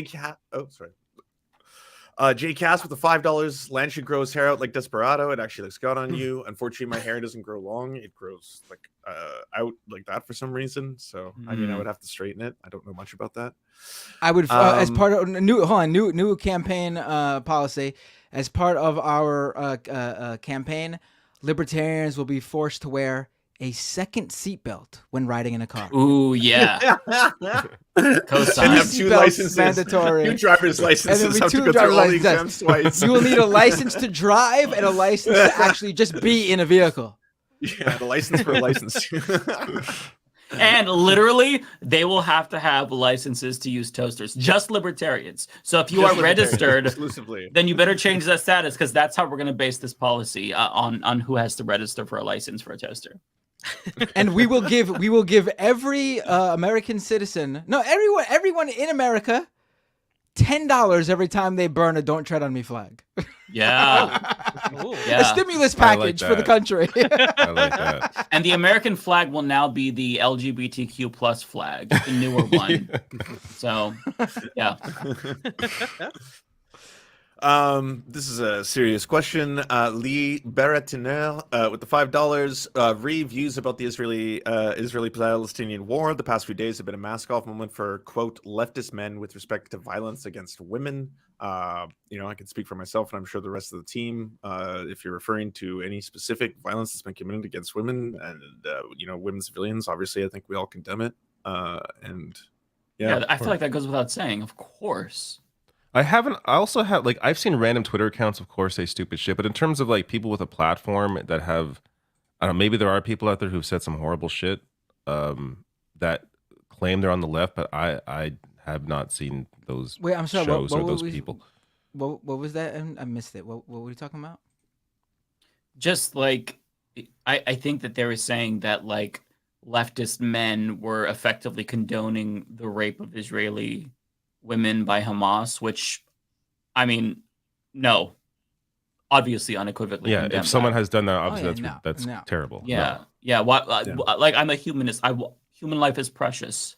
I feel like we shouldn't have to say that, though. Like, I feel like some things are just obvious. I feel like they're obvious. Yeah. Wanda MV with the $10. 1 year anniversary is fast approaching. I didn't even think about that. Thanks for reminding us. For the Leftist Mafia, are you planning a celebration show? We are now. Can we have Olay back for that show and all the fave guests, clips, and a fundraiser? Oof, that's a lot to organize. Oh my god. I don't think any of us have the time or the organizational skill. Yeah, we still don't even have a website. We don't even go to our Discord. That's a lot. That's a tall order. We're all like, I was rushing to get here today to finish the video that I'm now gonna have to go to re-edit. So it's hard. It's hard. We should do something a little bit special. I think like we should a very do something. special guest. Just a very special guest for that episode. Yeah. Yes. Yeah. I absolutely agree. And finally, Prairie Barack Fire Obama. $1.99. I mean, hey, you got the context. You're the journo here. Prairie Fire with the $1.99. This is my last super chat. Mike will officially declare war on Christmas. Mike? I love Christmas, but I will do something about conservatives celebrating it. Like, I want them to celebrate it. But not only as much Christians as us. can't celebrate Christmas? Is that what you're saying? Yeah, like they can't. Listen, they can celebrate it, but they can't put up a tree.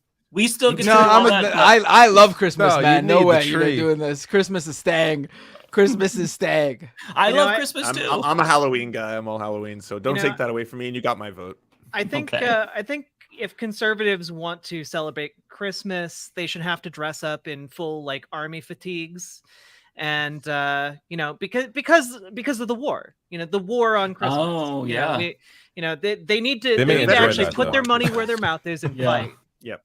Yes. That and it will be illegal to gift your children guns on Christmas.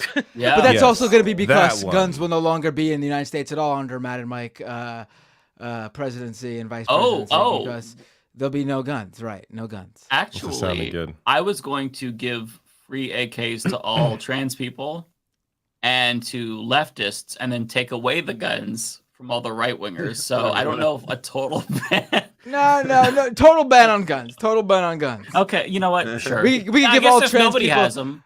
We can give all trans people chainsaws.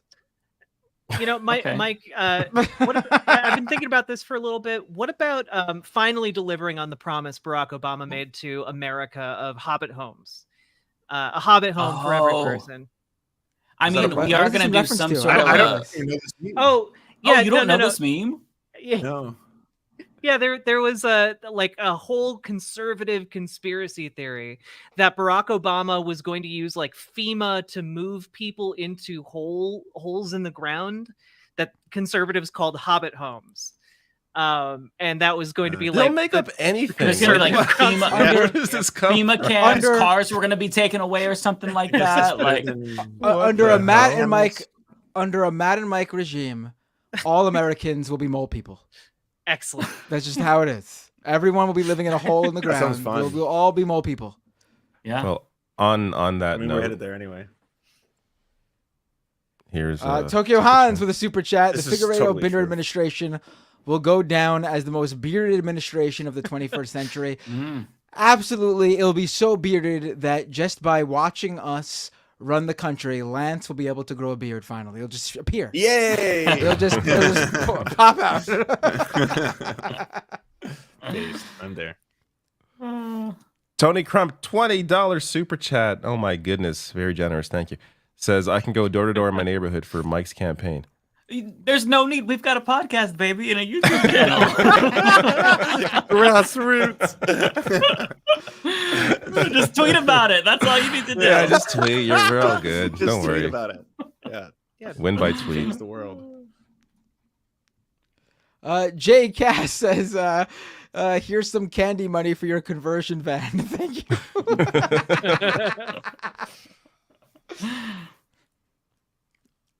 Blex actually with a super chat. Mike and Matt, what's your campaign stance on pineapples on pizza? Listen, if you want to eat crap, by all means, feel free to continue eating crap. I'm not gonna stop you. You'll be able to eat whatever you want. Freedom to. I support it thoroughly. I'm not going to mandate it out, but if it's there, Look at like, this yummy, hatred. You know? No, Hawaiian pizza is fantastic. You put pepperoni on pizza. You put mushrooms on pizza. That's pretty much all you need to put on pizza. I get pineapple on my pizza every single time. It's Hawaiian pizza all the way, baby. I like all kind of pizza. Anything's going to pizza. Mine is no green peppers ever. If there's green pepper on my pizza. Oh, that's no, wrong, that's David. disgusting. I put green peppers with pineapple sometimes. No. Oh. Green peppers are so useless. There will be something Jalapenos. that- Replace them with jalapenos. There will be something that Mike and me take from the mind of Donald Trump, and that will be when anyone comes to visit the White House, they'll be offered a McDonald's buffet. I love that idea. I think that's great. I Oh. could eat a Big Mac anytime. Yeah, a new publicly owned McDonald's, because I feel That's like we right. should nationalize McDonald's. That's right. Yep. Yeah. Uncle Sam will be replaced by Ronald as the new Oh, yeah. face. Yeah. Yeah, we got so many great ideas. So many. I want you to eat this garbage. Who's this for? It's for me. This is a good Bernice idea. Anders with a super chat. Funds for the David Lance ticket to Well, Auschwitz. gave it They the have a wrong person. parliamentary system, though. But yes. Well, I'll take it. Yeah. Yeah.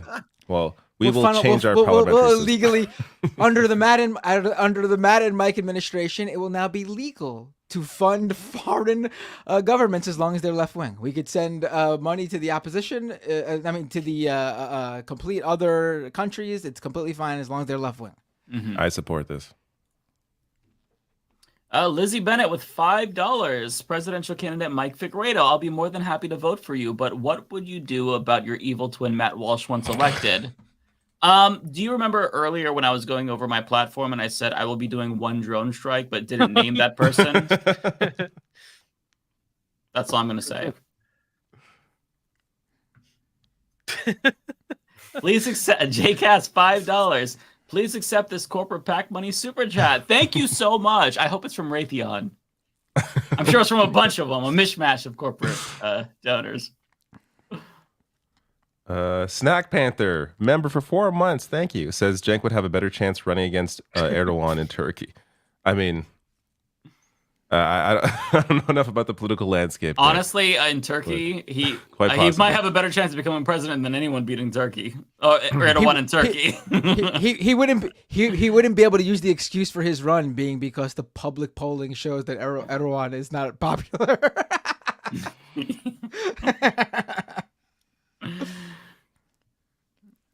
Jay Cass, $5. Thank you. Says Matt and Mike showing how to bridge the gap by getting David's alt-right endorsement. Right, yes. See, Yeah. we are creating the red-brown alliance that Jimmy Dore wanted to. Right. Yes, door rights. It's happening right here. Ezekiel Osiris again, $2 super chat. Thank you. Lance doesn't have. Why did you hate? Lance doesn't have the donating nuts to to me? I debate. deserve Jason Derulo. Why does what is Jason Derulo's YouTube? Is he making Derulo. music? Is he debating? I think 3 years ago. But I mean, hey, power to you if you have fans who are like that dedicated that they'll like track me down 3 years later. What's with the cross? I don't. What is this? I find that oddly touching. That's actually kind of adorable. Oh, it's someone getting their nuts tanned on a cross. That's what that. No, that doesn't image have is. the nuts. Yeah, it doesn't have the nuts to debate. Oh no! The avatar image. The avatar. The avatar is a person. Is the Tucker Carlson nut tanning thing? Yeah. Person on a cross. Oh, maybe. That's definitely what that is. I believe this is from me, from Nadia Yvette Chambers. $10. Thank you so much. I take issue with your disallowing donations. Maybe putting my money where my mouth is might be an overstatement, but the extradition of J.K. Rowling and mandatory homosexuality are too good to pass up. Well, yeah, that's a good point. But look, my ultimate goal is to abolish money at some point, maybe in my second term. So I'm going to be principled here and not take donations. So I also like, I don't know why, but the way the super chatter phrased that second half of the sentence, it makes it sound like we are extraditing J.K. Rowling specifically to impose mandatory homosexuality.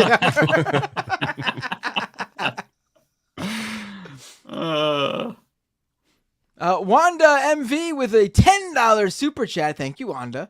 Virginia elections, on November 7th. All state seats up for election. Governor just put 4 million in Republican races. If they win, abortion ban is imminent. Get out and vote if you live there. Wanda's been reminding us every week. It is super important to do that. This is going to be a huge election in Virginia. Unfortunately, because it's on an off election, like a off election year, it's not a presidential election or midterms, so probably be overlooked by a lot of mainstream media outlets. But I actually think, being that it's every single state seat, it should get some pretty good play in at least like the major political outlets like Politico, and then CBS News and those things will cover it. But please get out and vote. This is super important, and these are going to be elections that really matter and will matter in the years going forward. If you're someone who only goes out and votes during the midterms or even just the presidential election because that's just what counts, no, this is what counts. Yeah. Atena Sophie Giltis Grasheva, 1,000 Rs. Whoa, someone gave you $1,000! Oh my god! It's in Argentina. I think it's Argentina. I think Argentina. Okay. I think. Well, thank you. That's really cool. Hey there, people, talking about running for president. We have elections in my country, Argentina, coming up. The leading candidate is like Trump, but worse. I heard about that. Yeah, please help us inform people around the world about the threat. Thanks so much. He went on Tucker Carlson's show, yes. He looks like a Harry Potter villain. He's very disheveled looking. That guy. Yeah. The one who's like, yeah. He's doing public Javier Milei, chainsaw and stuff. Yeah. Oh, Javier Milei. He's got. He's a right wing fucking batshit. He looks like Wolverine if he was like 75 and a right wing a-hole. Like, pull a picture of this guy up. Oh my god, he really does. Oh my god. Yeah, I know, right? Javier Milei. Yeah. He looks like if Wolverine was 80 years old and joined the Beatles when they first came to the U.S. Go ahead, pull it up. His hair looks like it's like an alien organism trying to consume him. I love how you could just look at him and tell he's a fascist. Isn't that crazy? Like, there's a look about them. Yeah, there really is. I don't know if you guys remember this, but a couple months back, I made a comment about how a bunch of Nazis hid in Argentina after escaping Germany after World War II. And I had a bunch of Argentinians, like thousands of Argentinians on Twitter, started attacking me for just stating this fact. And I would say like 90% of them, when I checked their profile, they were retweeting this guy. So that's what happened when I talked about Bolsonaro. I got a bunch of people from Brazil like pissed off because it was like this cult following like Donald Trump. It happens everywhere. It sucks because we just got rid of Bolsonaro in Latin America, and now we've got this dickhead popping up. It's like, goddamn, it's fascist whack-a-mole. Snack Panther, $5 super chat. Thank you. Says 202 leadership felt themselves. I'm guessing they went through a war with the online left. They thought, I think. Oh, they thought a war with the online left was going to grow the brand. Maybe. Yeah. I don't know what their thinking was behind what went down. I don't know. Progressive Boomer, $10. Thank you so much for you, Mike and Matt. Well, thanks so much. I will be sure to send this over to Matt, or half of it. Yeah, being that you're not accepting donations, I expect the full $10, by the way.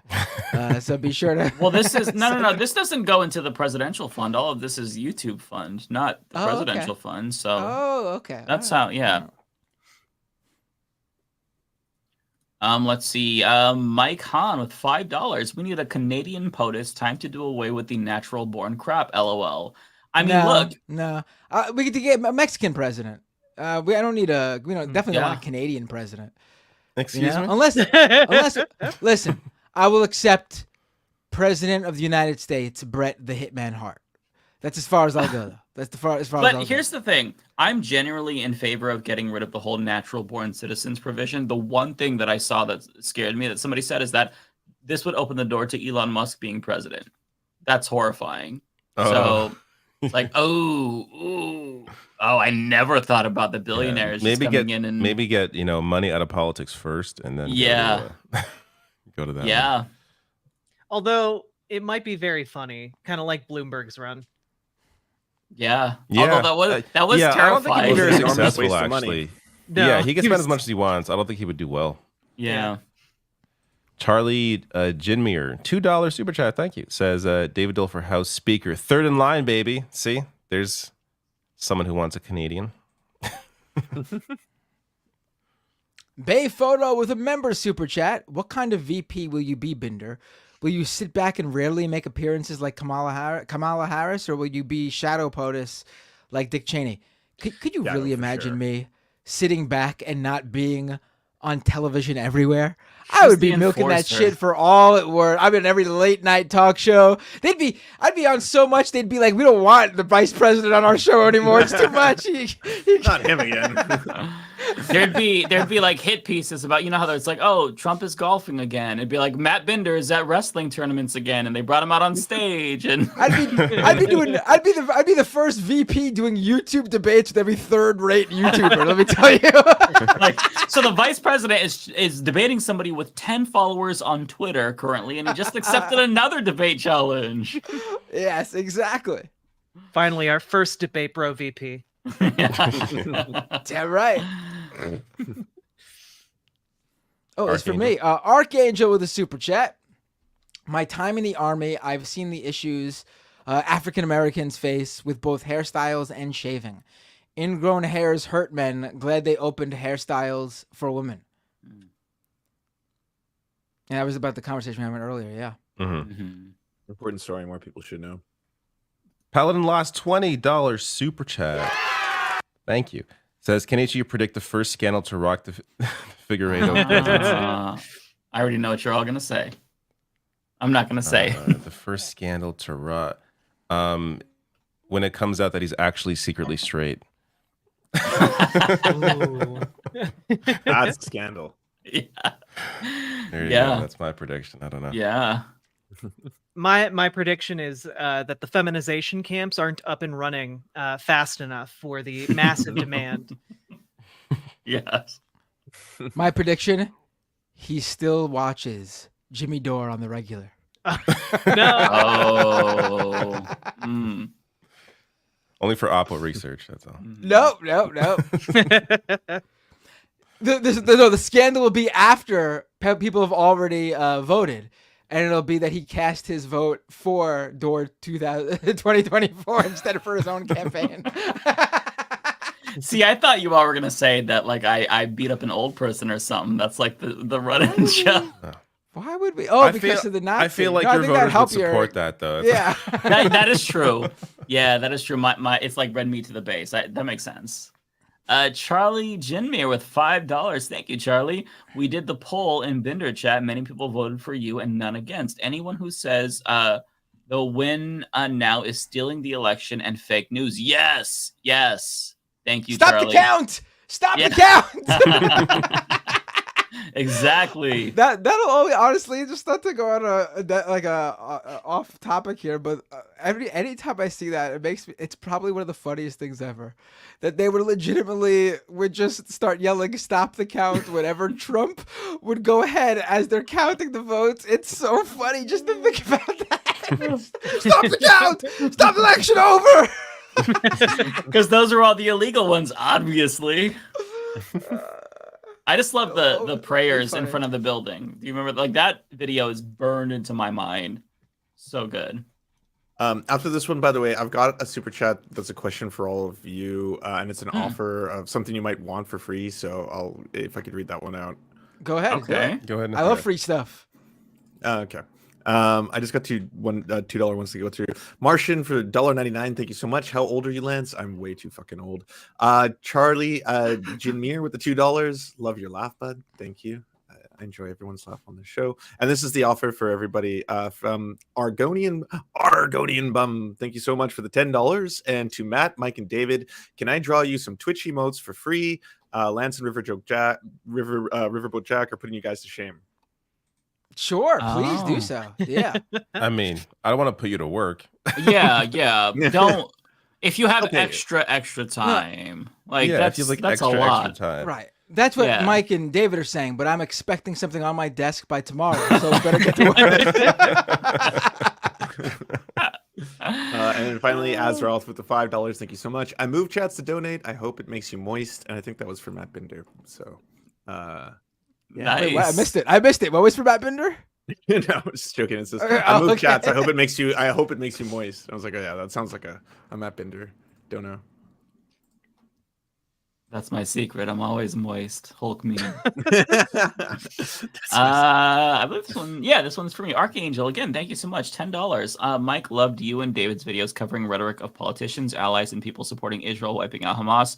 It was so bad, and I can't imagine how people are so openly advocating for genocide. I think you mean Palestine. But yeah. I after I finished my video, and getting all the brain rot into my brain, I watched David's video about he's going crazy, and I thought it was really good. It's really like therapeutic to see other people's takes. But yeah.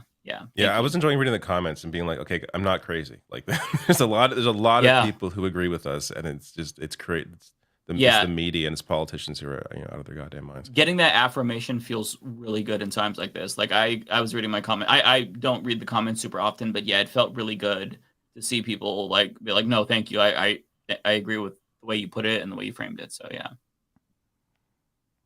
Narrator. Narrator with a $20 super chat. NBC is calling their live coverage of Israel-Hamas war as Israel indiscriminately bombs Palestinians. This conflation of Hamas with the Palestinians is exactly why mainstream media keeps asking every Palestinian to condemn Hamas. I mean, I appreciate the fact that they do use the word Hamas instead of Israel-Palestine or something like that. I guess. I mean, I don't know how we would expect them to, like, they're not going to just put live coverage of Israel bombing Gaza. I mean, they're not. So I guess, in terms of how mainstream media could cover it, I think Israel-Hamas war is probably the best we could. Saying, I don't know. A lot worse. Because saying a lot worse. Saying Israel-Hamas implies that Israel's just bombing Hamas as opposed to bombing Gaza and hurting Palestine. I know. I agree. It's not well. But I mean, there's no perfect way to really phrase that. Really. Yeah.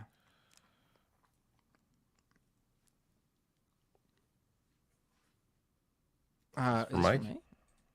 Oh no, it's for me. Narrator, another $10 super chat. Pod Save America unironically compared the Hamas attack in response to 9/11 to support Israel. Had to turn it off when they said it's wrong and evil to even contextualize the violence of Hamas. Oh my god! What do you mean unironically compared the Hamas attack in response to 9/11 to support? Well, they basically said the attack was like 9/11. That's what it sounds like to me. And then didn't care about And then I mean, I guess I guess you can say the attack was like 9/11 if you're talking about the context where both happened as in the broader picture due to the historical involvement of what Israel has done to Palestine and the U.S.'s role in destabilizing the Middle East. I mean, again, 9/11 horrible. The attack, obviously despicable, disgusting, the people who carry that out. But again, if you really want to understand why things happen, you need to understand like these horrible people did not just wake up and decide to be evil. Like there's too much in this world of people just going like the bad guys, the evil. Yeah. They hate us because they hate the axis of evil. Acts people commit can certainly be horrendous, horrible, evil atrocities, but no one just wakes up and decides to just be evil or the bad guy. Yeah, and that's how this is treated a lot of the time. Yeah. Tayray88, thank you for the super chat. Says Gaza Fights for Freedom is a great documentary by Abby Martin. Yes, it's free on Means TV. Very good. Subscribe to Means TV. Yeah, if you're looking for a worker co-op Netflix alternative that has a lot of lefty documentaries, go subscribe to Means TV. Yeah, Lance and I are both on there. So, also, I got a dono just real quick. Oh yeah, nice. with an offer.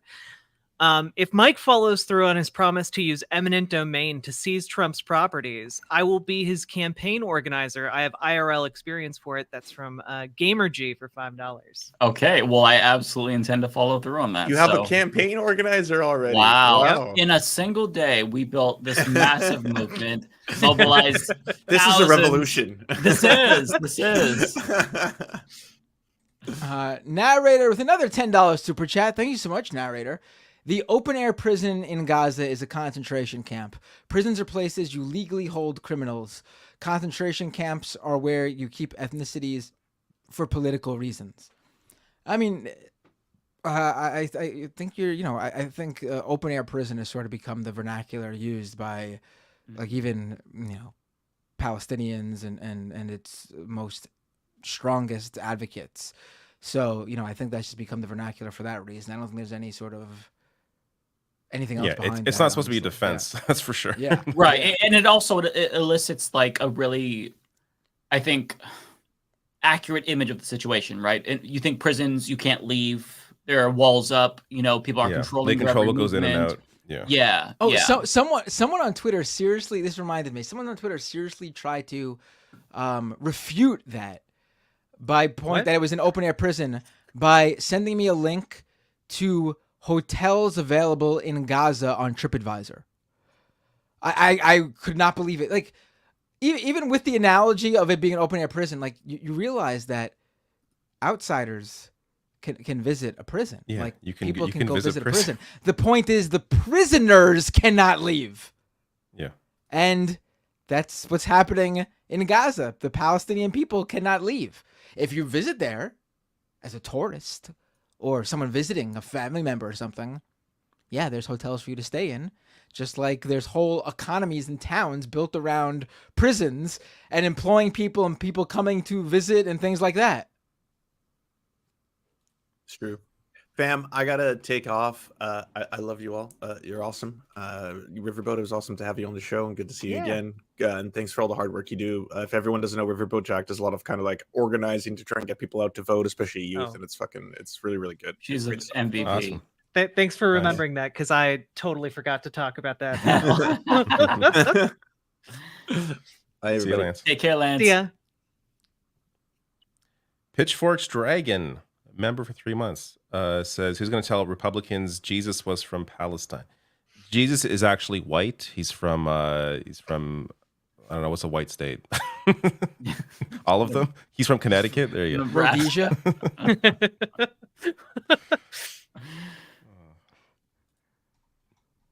Ronnie6751, thank you for the $5. Canadian, Islamophobia will only make Hamas stronger. They can use the hatred to recruit more people. That is something people in the West just don't get. That is exactly correct. If you can sell people on this idea that the whole world is against you and they hate you, that is going to breed radicalization. So yeah, that's a really great point. Mm-hmm. Prairie Fire Kowalski with 199. Thank you so much, President Mike. I'd like to be Secretary of Agriculture. Done. Oh, Kowalski would actually completely not. You could actually be really good at that. Yeah. I mean, you literally couldn't think of a better person than Kowalski. He's a farmer, so yeah.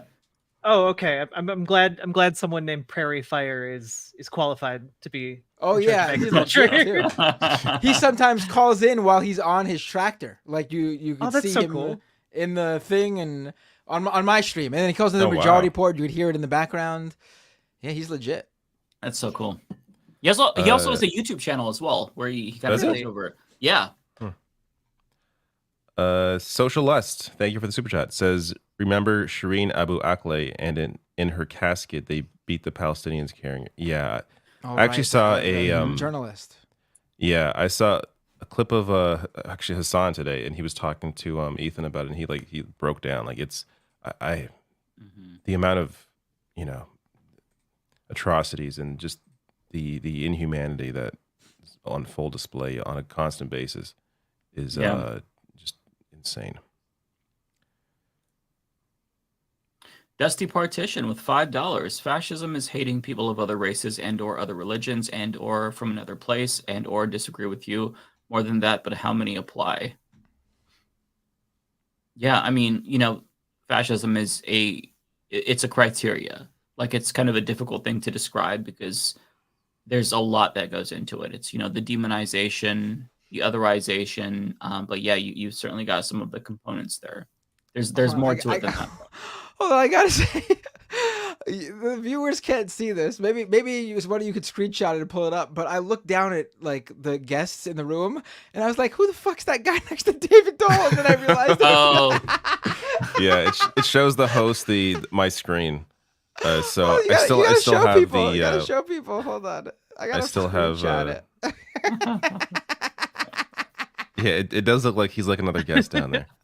Yeah, everyone's seen this guy down there. That's down there, like just in a box with the rest of us. Yeah. I was like, wait a minute, what? Cleat and Beans, $10. Thank you so much. Thank you for the book suggestion. I've been looking for one. Yeah, it's a really, really great book. I read the first chapter last night. It seems like it's going to be a great read. I would highly recommend it based on what I've got so far. Oh, for me. Brandon, $19.99. Wow, very generous. Thank you. Says, curious to get the panel's thought on how Destiny is covering this. I don't watch Destiny. I don't even know how Destiny is. Yeah, I have no idea. I have no idea. I thankfully do not. I'm not really. I'm gonna go out on a limb and guess it's probably not the best. Yeah. Probably. Yeah, I don't know. I don't know. Maybe it's perfect. I have no idea. Could be.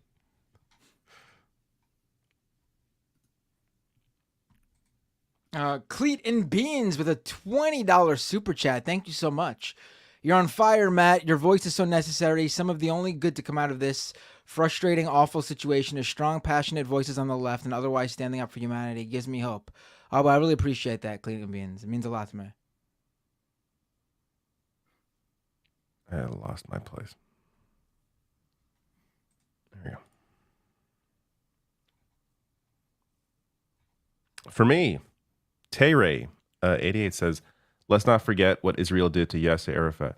Yet there's I went through a list of some of the assassinations that have gone on, including like Israeli leaders who were trying to fight for peace and they were also taken out. So yeah, I'm not. I don't have all the history. Like I'm not an expert in the history on all that, but yeah, it's definitely been an ongoing. It seems like it's been an ongoing project to ensure that Hamas has been propped up, and as a way to ensure that there cannot be a Palestinian state or some kind of lasting peace.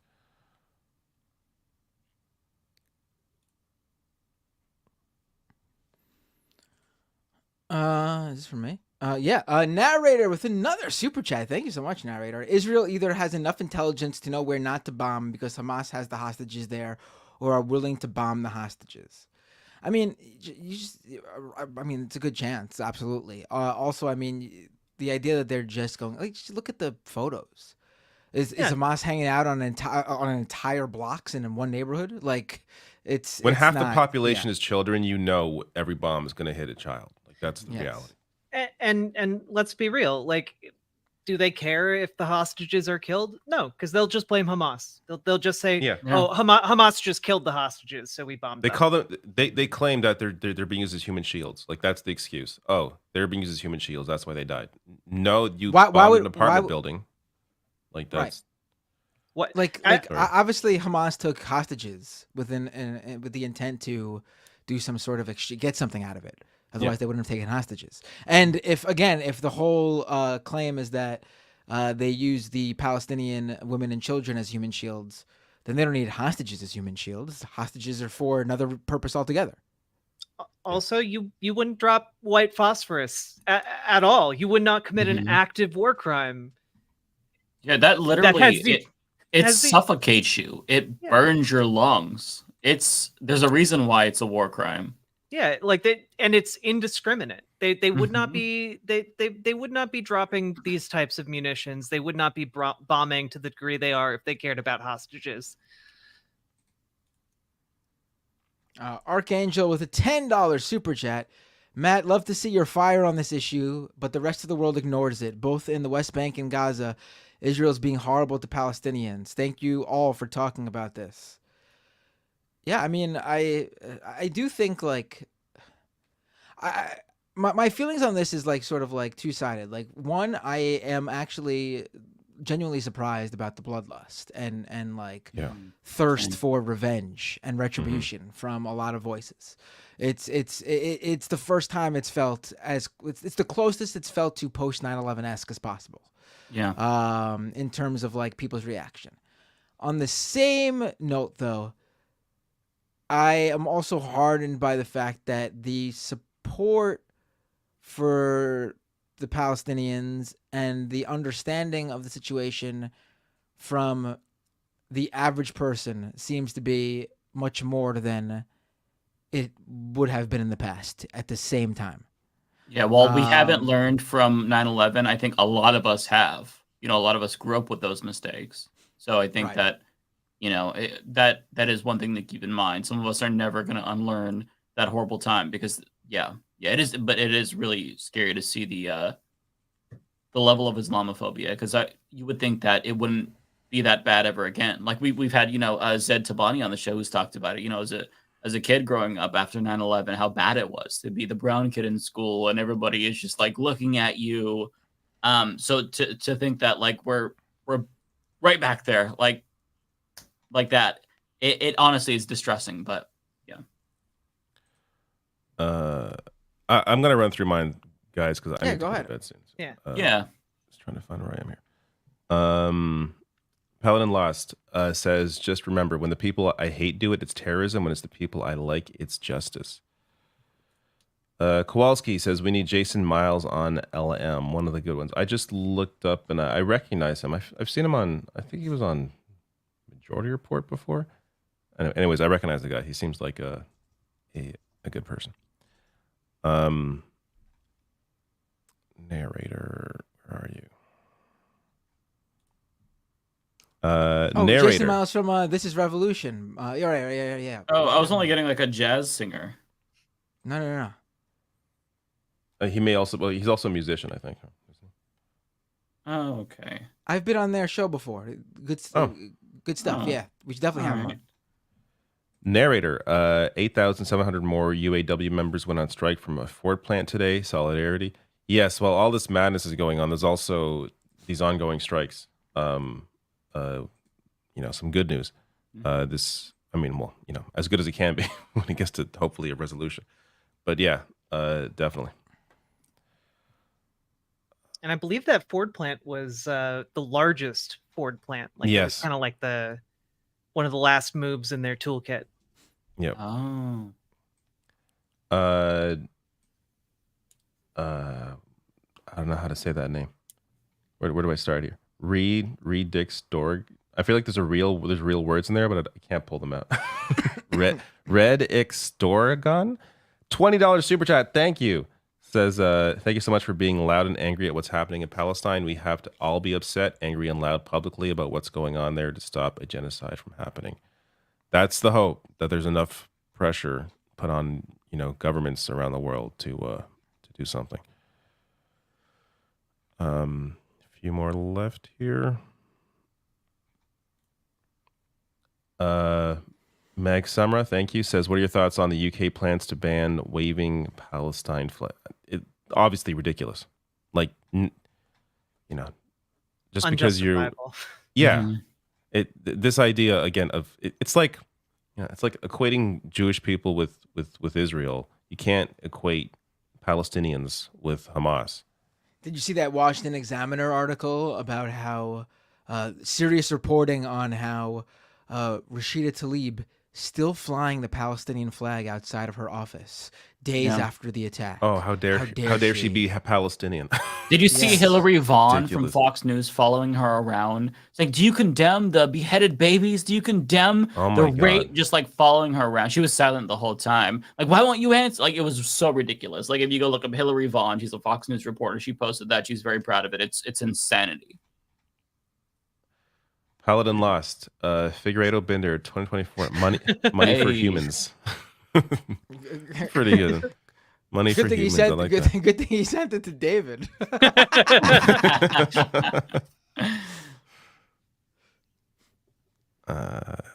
Here we go.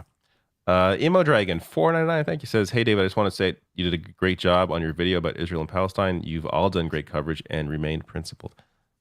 Thank you. Appreciate it. Tony Clark, super sticker, thank you. William Kelly, David, do you have any thoughts on the independent media group Canada Land? I like Canada Land. They're not I don't think they're always 100%, but I like that Jesse. So this is like a podcast in Canada that's clearly focused, obviously based on the name on Canada, but Jesse brings on a lot of people that can disagree with him from the left, which I like to see, including people who others claim are too extreme left in Canada. So I think it's a good podcast. It's definitely one of my main Canadian podcasts that I check out. Okay. Brandon K. I didn't know they had podcasts over there. They do, surprisingly. Actually, it's also worth mentioning. Sorry, go ahead. Wasn't sure if you had the technology. Well, we are a few years behind the U.S. on many things, but technology, we're right there with you. But also worth mentioning, they've broken they've broken stories, like they do like real journalism. Like they began as a podcast and now are like going into actual like journalism. So it's really good to see. Oh, that's cool. Mm-hmm. Brendan K says, do y'all remember Vermin Supreme? Yes. Why does that sound familiar? I don't. He's always recognize the name. President. Every year he runs for president. Oh, okay. He wears the boot on his head. Boot on his head. He stopped the limo with Pete Buttigieg in it and just stood in the middle. He's like, "Stop!" He runs for fun. That's how you. If you're gonna run for president with a no chance campaign, that's how you do it. Exactly. We know from experience now. Socialist says, "Nice Michael Brooks shirt, David." That's right. Letter hack. Yeah, I love it. It's a great shirt. 2 more left, and I'm out of here. Just gotta find this. Listen, hear the glee in David's voice to get away from you people, our viewers. I love you people, but my body is like rejecting it. My mind is. It's like midnight, right? My body's like dying. It's midnight now. Yes. Yeah, that's understandable. And I have a baby, so I'm gonna have even it's less. midnight here, and I got 2 kids, so I mean, there's no excuse. Your kids are old. Your kids go to the washroom by now, probably. So you're good. Etboo, $5 says, next federal Canadian election. If the election is tight, what is worse between let conservative winning and voting liberal? I mean, it's like, Democrats and Republicans. Yes, obviously the liberals are I would say clearly, maybe not clearly on every issue, like this, like the issue of Israel, obviously in Palestine. But no, liberals over conservatives, especially with Pierre Poilievre as leader. Mm-hmm. Are you out of your goddamn mind? And we need a liberal so that way us LGBTs can cross the border and get asylum status just in case. So Yeah, I mean, just on social issues alone, like that's one very clear difference in Canada between liberals and the conservatives. Paladin last one for me says breaking President Mike, quote, I didn't think I could win, so I voted for Cenk. Never happened. Very funny. All right, sorry, I lost all your places. I actually found the place, so you're good. You did, fantastic. Yeah. All right. Yeah. See ya. Great meeting you as well. Yes. Bye. Bye. All right, so we are right here. Oh, too close. Pull us back. Too close. There Too we close. go. There we go. Yeah. Okay, so Dusty Partition with $5. Egypt warned Israel, and they did nothing to prepare. I saw that. He had like 10 days advance warning. Did they allow the attack to justify all this? 9/11, President Matt, help. Yeah, I mean, I don't know. I know that his motivations are pure evil, but yeah, this is, I think, part of the reason why a lot of Israeli citizens are pissed off, because his whole shtick is vote for me and I will protect you. And this was a catastrophic failure here. So he failed to do the one thing that makes voting for him worthwhile, according to them. So yeah, I hope that he gets punished for it in the next election, because he's a failure. Shouldn't even make it to next election. He should resign now. Yeah. That would be ideal, honestly, but that's never gonna happen. And honestly, given the fact that he has coordinated with Hamas in the past, like the questioning whether or not he allowed this, like Benjamin Netanyahu allowed this to happen, I think is a very valid thing to do at this point. Yeah, you think that would be so outrageous that he would never show his face in public again, right? Like, yeah. But he's trying to become a dictator. He's straight up said in 2019, like if you are against Palestinians, you should be in favor of funding Hamas. Yeah, like he's publicly made these statements. It's wild that I think that he is the Trump of Israel. I believe this is for you, Matt. Oh, narrator with a super chat. Olay for U.S. Attorney General. Yeah, I think you're the second person to say that. Yeah. Yeah. I said it first. I mean, obviously. Yeah, it's the no-brainer for sure. Narrator with $5. What cabinet positions will you fill with leftist mafia members and affiliates? Well, of course, all of the homies are going to be part of the administration for sure. We're gonna have like a whole new crowd of Twitch streamers, because we're gonna pluck all of them out, and they're gonna have government jobs in the cabinet. Right. We already said Rebecca will be press secretary. Yeah. David Dole will get some made up bullshit video game position. What do you want, Riverboat Jack? You get to pick. You're right here. Yeah. Ooh. I don't want to be overly ambitious. Just the first time on the show, so I'd probably go with something like I don't know, something that might set me up for further down the road, like Secretary of Transportation. Oh, see, I was actually thinking Secretary of State. That Pete Buttigieg mindset right there. Pete Buttigieg mindset. I'll take the Secretary of State. I didn't want to fly too high. Yeah, no, I think you're ready. Okay. If I'm ready for president, you're ready for Secretary of State. All right, we'll be working on getting those maglev trains installed across America. Yeah, I'm looking forward to Riverboat Jack sitting down and giving an 8-hour testimony to Republicans. 8 hour. It's gonna be 12 hour. We're filibustering. Yeah, there you go. Kathy Ann with $5. Maybe we can get Taylor Swift to speak up for Palestinians. I just can't see that happening because every celebrity has already come out and made a statement clearly standing with Israel. A number of celebrities have literally used pictures of Palestinian children crying. They've literally used photos of completely demolished homes and buildings in Gaza. And they've used those pictures to say, pray for Israel, without even realizing that they were sharing pictures of the destruction in Gaza. And then they would come out and delete the photos and statement, and then re-put out the statement without using any photo that they pray for Israel and stand with Gaza.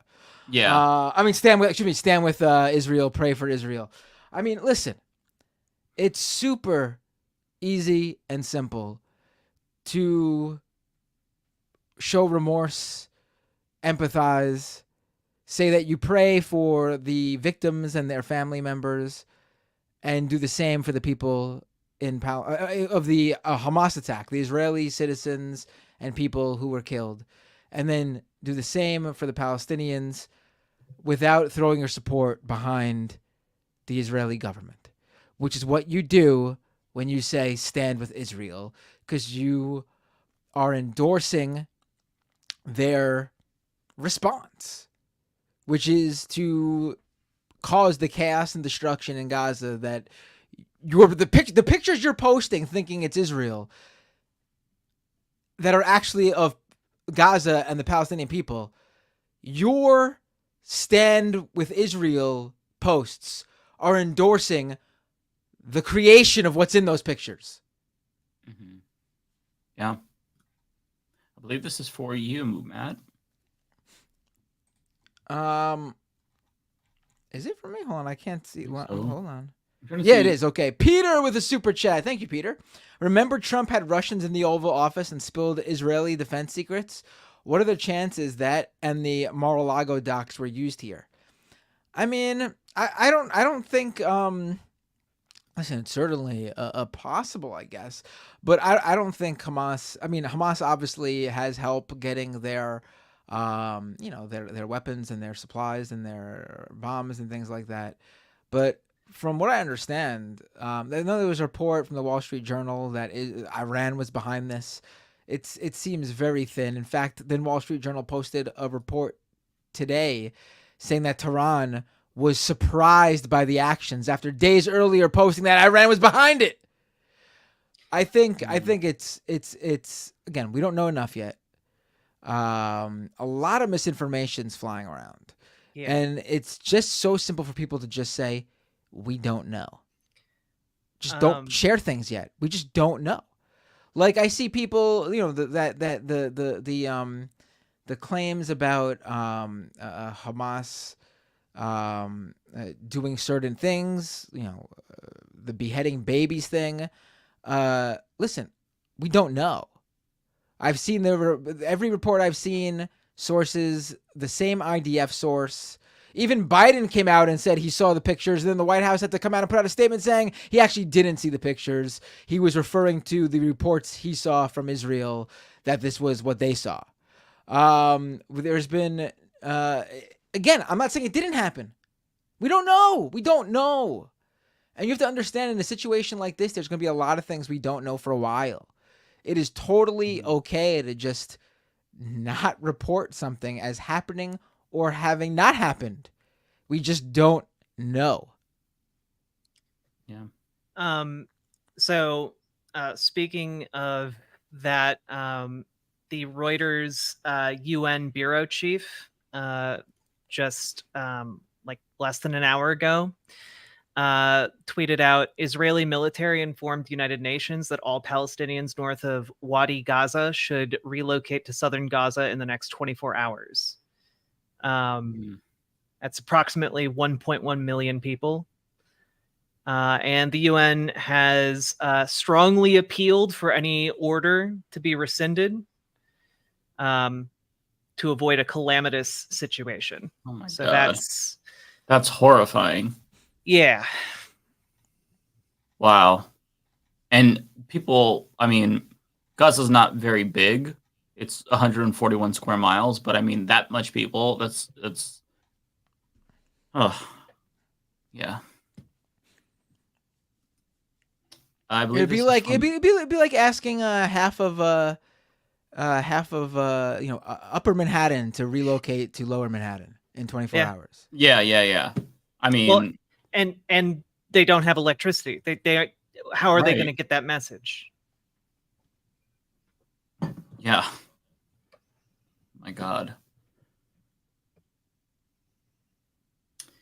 I believe this is probably yeah. This is Tokyo Han says, can you make curling the new national pastime instead? I love watching curling. It is so addicting to watch. I really I don't think I've ever seen curling before. Like I know what it is, but I don't think I've ever watched it. Oh, it's so satisfying. Yes, I got really into it like 3 or 4 Winter Olympics ago. It was so amazing to watch. It's really like Yeah. The problem is that it's just really only popular in like Minnesota and Canada. Yeah. Like I actually remember I was like, oh shit, where do they play? I want to know, like, how can you? And literally, like, the entire professional curling industry in the United States is entirely in Minnesota. Yeah, there are. I live in Minnesota. It's the only place I've ever seen. Like they have buildings made for curling. And there are more of them the closer you get to Canada. Oh, really? Right. Yeah. Interesting. I think in New York City there is one curling place, like, and it's like just like not just a curling place, like a sports place that just has a curling thing, and it's new. It came after one of the Olympics where like curling went viral. So yeah, it is a very cool sport though. Hard. When they're sweeping. I love the sweeping. The sweeping is like one of my favorite parts. It's just kind of mesmerizing. Mm-hmm. Okay, I'll try to go a little bit quicker through these because we have still quite a bit left. So I believe this one is for you, Matt. Oh wait, someone who's not in the super chat. No, this one's for me. I'm sorry. Curling stones are crazy expensive. I looked into that too when I first saw curling. How much are they? It's like $600 for a curling stone. What? Yeah, and you need like a bunch, and you need like a bunch of them because the industry is so small, and these stones are like huge and made out of like this really like nice like rock or whatever. It's like it's That's yeah, they're weird. crazy I would not expensive. have expected that. I mean, I never thought about it, but like $600. They're made of granite traditionally, apparently, but other materials as well. Curling stone price. I remember they were really expensive. Brand new curling stones cost between $500 and $900 each. Wow, that's stupid. And you need multiple curling stones. You need multiple curling stones to play. That's so weird. Wow. Okay, this one is actually for me. So Philip H, $25. Thank you so much. Insert soundbite here. I don't have access to David's soundboard, but that's a lot. I really appreciate that. Because I wanted to beat the $20 guy. Also, John Stewart for president. Otherwise, I'm investing in Brondo.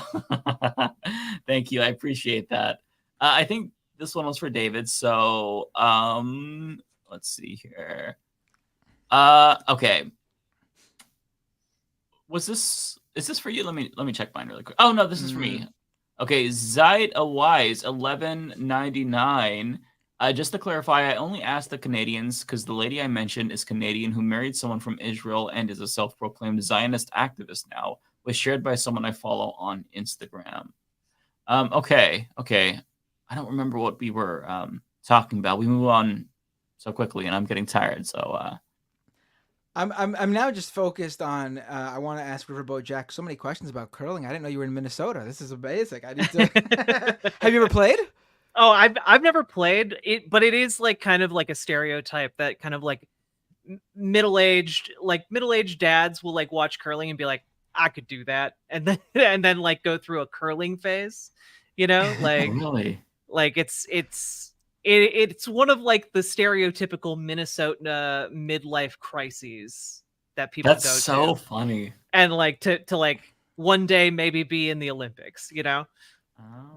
How many people in Minnesota sound like Bobby's mom from Bobby's World? I gotta know. Oh, don't you know?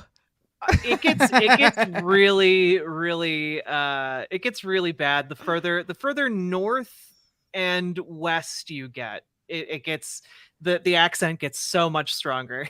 I think it's such a fun accent. Oh, it's so much fun. Every Minnesotan can do it, by the way. Like it's really just imprinted into us. Oh yeah. Oh yeah. Oh my God, that's it right there. Yeah. Oh yeah, you know. Amazing. You get your boat, you go fishing, you know. Oh, that's I gotta say, catch yourself a nice big walleye, you know. I also got to say your comment about how every Minnesotan middle-aged dad goes through a phase where they think they could take up curling. Oh, absolutely. That would be me because I'm going through that phase now. But it. there's no curling. I started playing soccer again in a league. Oh. I looked up pro wrestling schools and actually attended one for like a trial. That's awesome. I'm going through a total do everything I ever wanted to do before it's too late phase right now. Do it. Do you have a pro wrestling name? Like did you come up with a? Over the years, I've actually had a number. Because like back in high school, I would do backyard wrestling with my friends. Oh, that's so but I wouldn't use any of those names now because they're looking back, they're lame.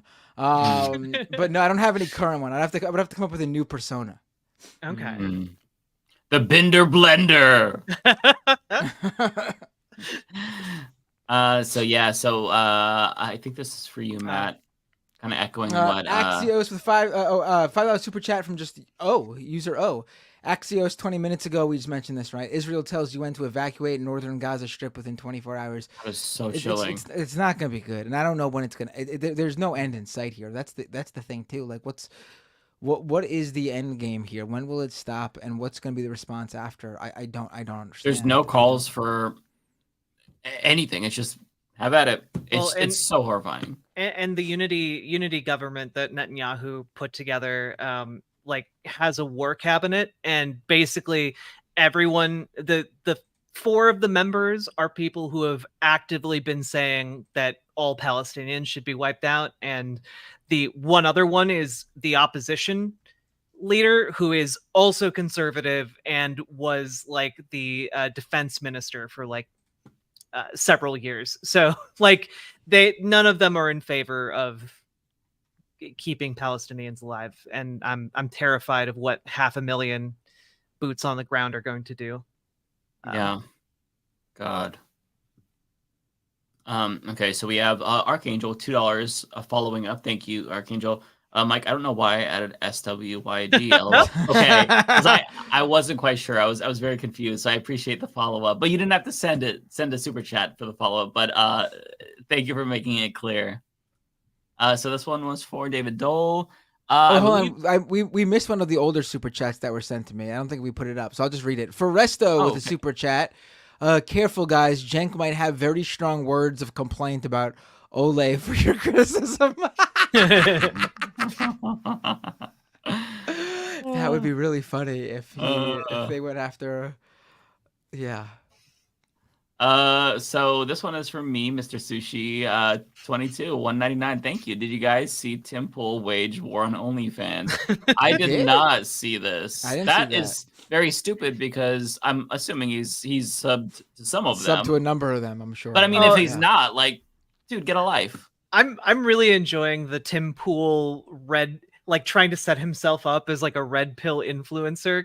Is he? Absolutely. Oh, it's been part of his recent content coverage. He said I did see a clip where he recently said something like he goes down the street and women check him out because he looks like a rock star or something like that. Yeah.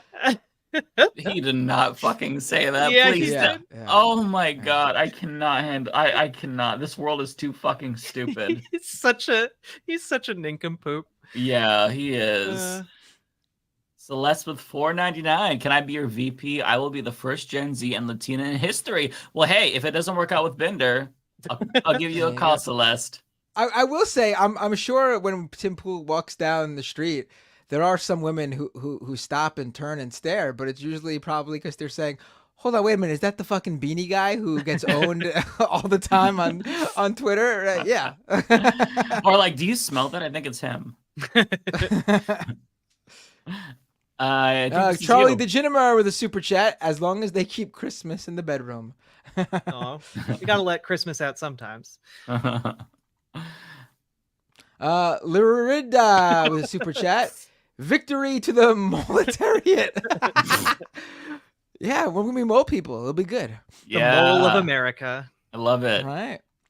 Steven with $2. Pineapple pizza. In that case, bananas and grapes too. Oh, come on. That's a straw man of the pineapple pizza argument. Okay. I get it. It sounds weird. It's a fruit on a pizza, but look, it works. Lee with $5. On a serious note, since Prez Mike will be mandating gayness, may I suggest directing David to create a gay OnlyFans to help pay for universal health care? Listen, I'm not going to mandate anyone create OnlyFans, but since he is a Canadian, I am going to require Canada to donate 50% of their health care in the first couple of years as we roll out our system. So they will be helping. Sure. Right. Damn, a lot of people really want to see David Dole naked, apparently. I know, sure. Let's see here. CBF with a super chat. Are you telling me that Steve Scalise struck out at the plate?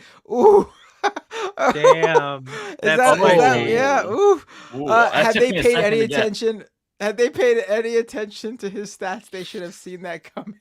Oh wait, because CBF actually stands for, if I recall correctly, this is user Congressional Baseball Fan. Ooh. Oh no. Oh my God. Okay, that's maybe not as dark as I thought. Maybe. No, I think we're all thinking the same thing. I'm not going to comment. This viewer just clearly likes baseball and enjoys when the members of Congress hold that classic annual Democrat versus Republican. I'm not looking any further into this. Nobody likes that. This viewer does. Okay, end of story. Okay, let's move on. Let's move on. Yes. Tokyo Hans with a super chat. Do you guys have a campaign slogan yet? Like get woke and wash your ass or something?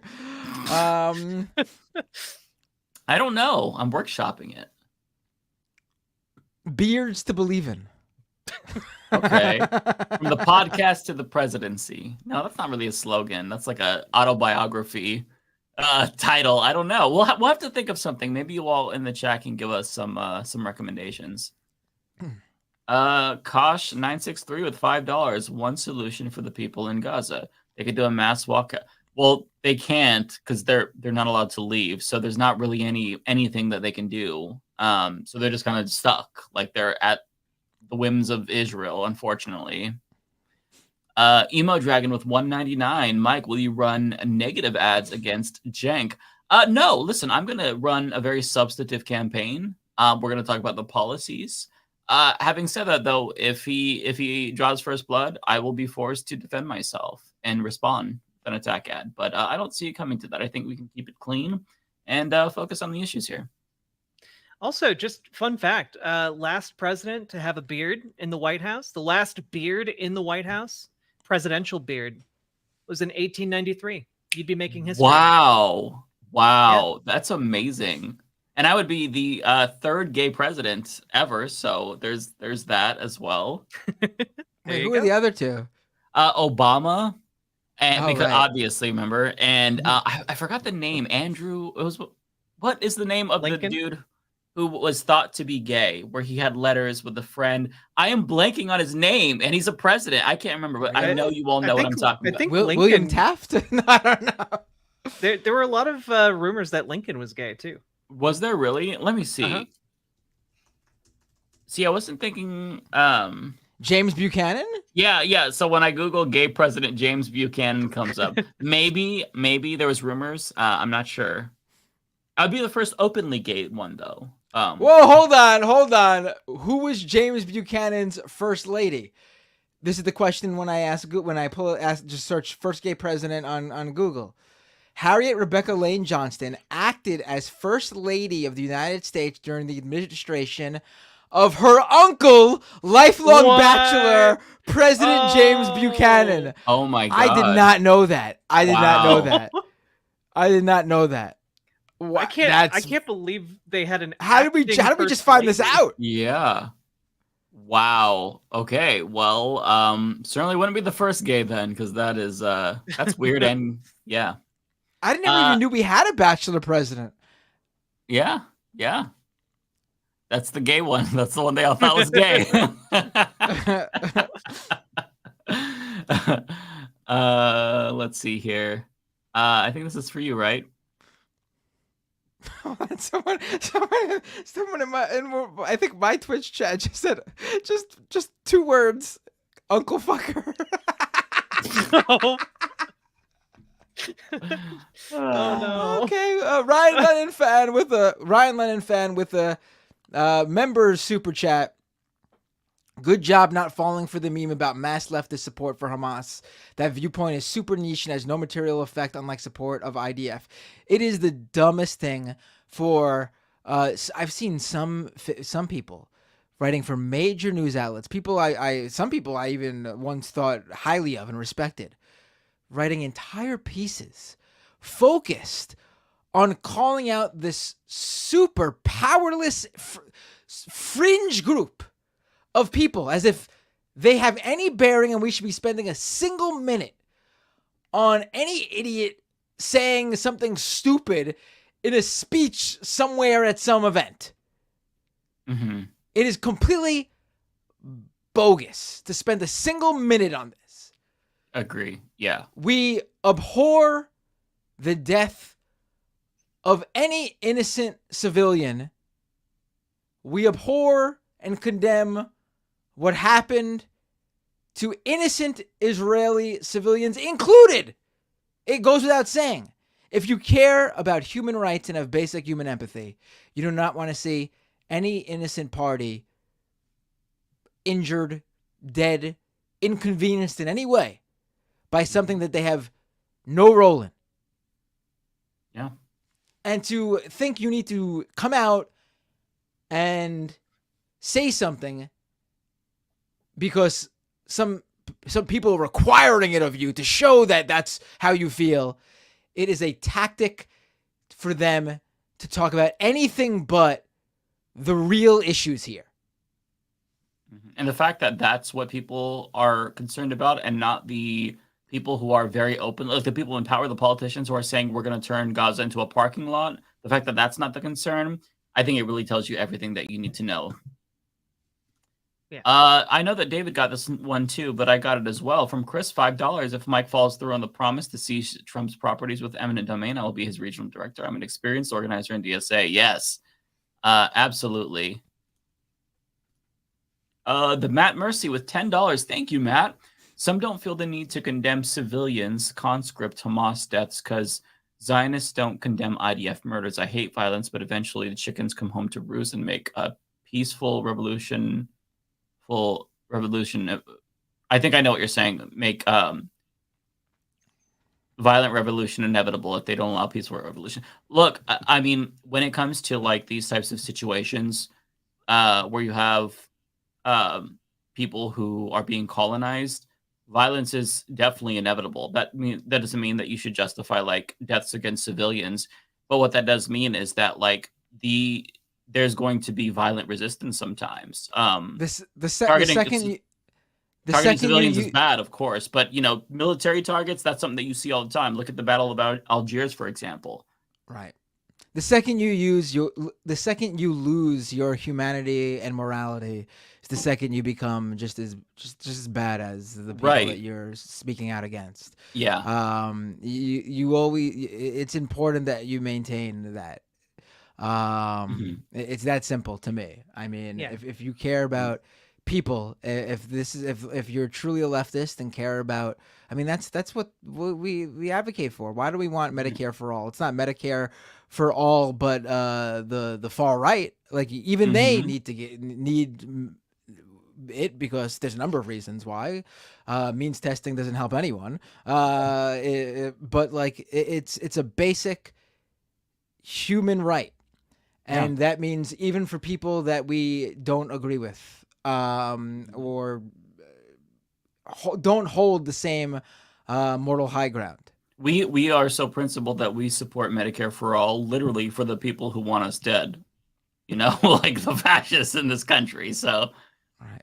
In fact, extra medical care for the far right. We need forced vaccines for the far right. COVID-19 vaccines and boosters specifically for the far right. Ooh, that's a good platform plank. Oh, mandatory vaccines. Right. Charlie Degenemer with the super chat reminds me, add and emotes. Oh, I need to tell Anne. This is from a viewer. Anne made some free emotes for me, and I was able to put them on YouTube. Oh, okay. But when I went to upload them on Twitch, they said they weren't the proper size. So I need to go back to her. You reminded me. Thank you, Charlie. I need to let her know that so she could see. I didn't know there was different rules between. I can Twitch send emotes you and YouTube emotes. just the file that you can like copy and paste over it because I have the exact dimensions for when Okay, yeah, send that. It's weird because one of her emotes actually did upload to Twitch. I guess that was the one that was the proper dimensions. The other ones I tried to upload and they said it wasn't the right size. Oh, weird. Let me see who this is for. I think this is you. Is it? It is for me. Ace Area 51 with a membership super chat. Instead of a presidential debate, we need a rap battle among the candidates. No, in fact, I'm gonna do quite the opposite. Under a Matt and Mike administration, any politician or a political candidate rapping immediately disqualified for whatever they're running for. Cannot happen. New rule after Vivek was singing "Lose Yourself." Yes. So yeah. So we've got two here. One that's blank from Mark, and then we have another one here. Oh, that's for me. Oh, yeah. Thank you, E-Mark, for both of those. Open air prison gained traction after Guantanamo was established to hold so-called prisoners of war. Right. I mean, if you want to talk about a U.S. response to 9/11, we literally took a bunch of people that we have no idea what their involvement was, many who had no involvement whatsoever, actually, and just for the sake of it, threw them in a prison for the rest of their life. Their children growing up without them, their parents, grandparents, whomever, dying without being able to see their son.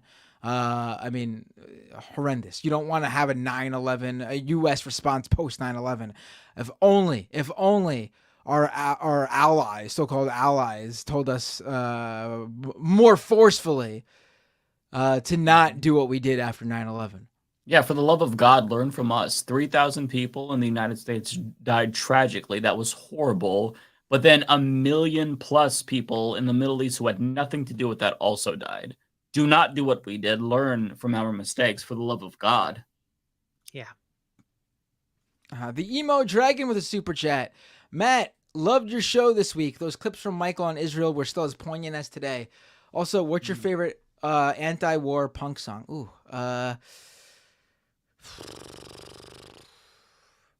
there's a lot. Probably some I can't even think of right now. One that's coming to mind right now is White People for Peace by Against Me. That's a really good one. Fight War Not Wars by Crass is another good one. We have 0PE 499. Thank you so much, 0PE. Thank you, Mike and David, for your Israel-Palestine coverage. You're very welcome. I'm glad you enjoyed it. It's really helped me stay sane through all the propaganda and explain this to others. Thank you. I tried to, I think a lot of you probably realized that the way that I created the videos was to like appeal to normies who don't know about this, because in the first video that I did on Monday, I had a lot of comments saying, oh, wow, I didn't know about this backstory here when it comes to Israel-Palestine, because I have a lot of newer subscribers. So I'm like, okay, I need to appeal to people who are maybe normies or don't know. So I really tried to be as nuanced and thorough as possible. So I really appreciate you saying that. T-Types with a super chat. Curious whether every panelist here identifies as a humanist. Personally, I see leftism as humanism in a political form. I don't. I mean, honestly, I don't really know too much about what humanist is. I never really looked too much into it, honestly. Even though Mike's show is called The Humanist Report.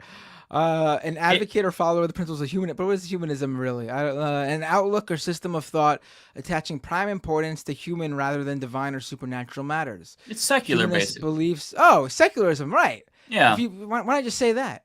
Yeah. Well, it's also there's why this didn't emphasis... Mike? Why don't you just call your show something like, I don't know, secular talk?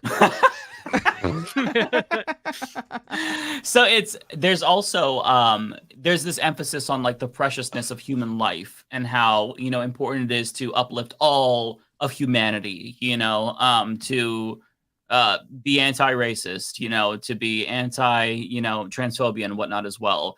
There are criticisms that humanism is too anthropocentric, meaning that like there's an overemphasis on humans to the detriment of like the planet and animals. But I don't think that they're mutually exclusive, honestly. I think that you can be a humanist and also care for animals. You know, you could be a vegan. You can. It's not mutually exclusive. So that's my take. No, I'm a humanist, but I'm so much a humanist that I only care about humans. Fuck all other life.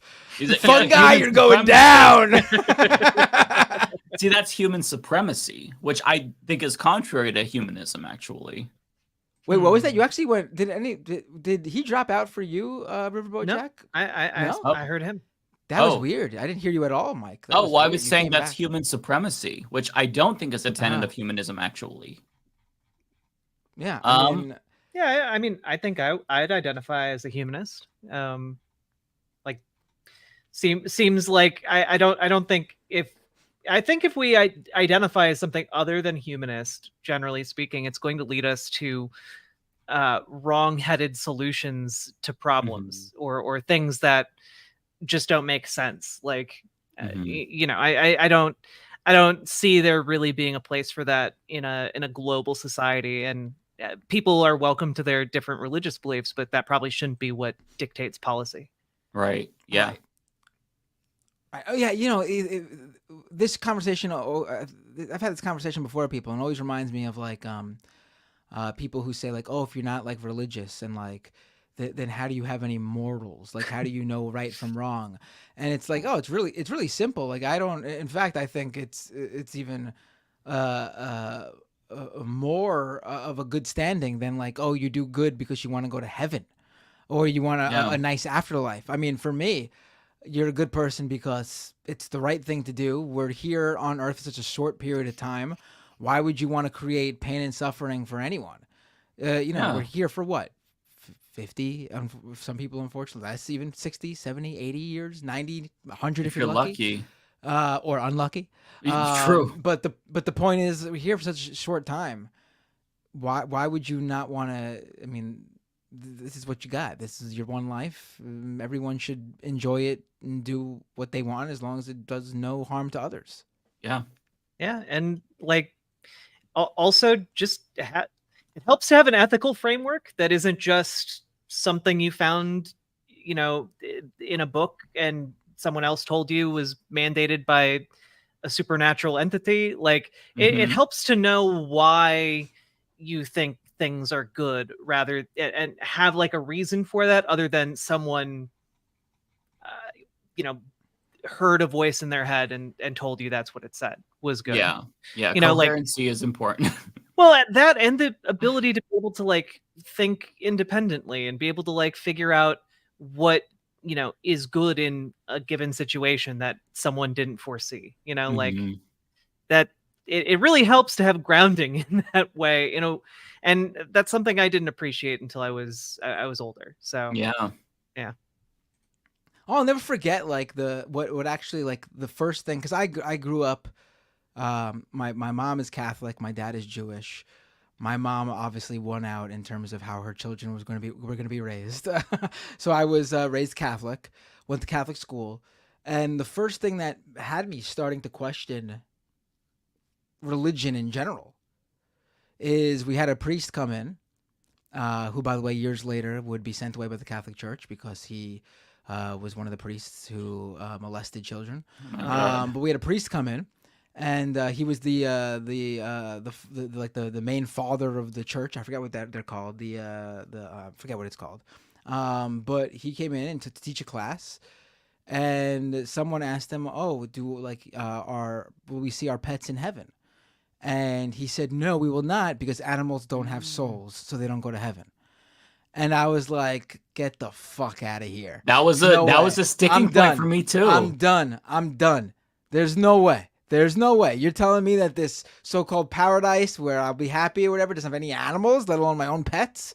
That's not anywhere nice. I don't want to live there. No, I'm done. I'm out. No, thank you. Yeah, I'm glad you said that, because that was a very big sticking point for me. I remember like thinking my pastor was so wrong. I'm like, no, animals do go to heaven. I think this one is for you, by the way, Matt.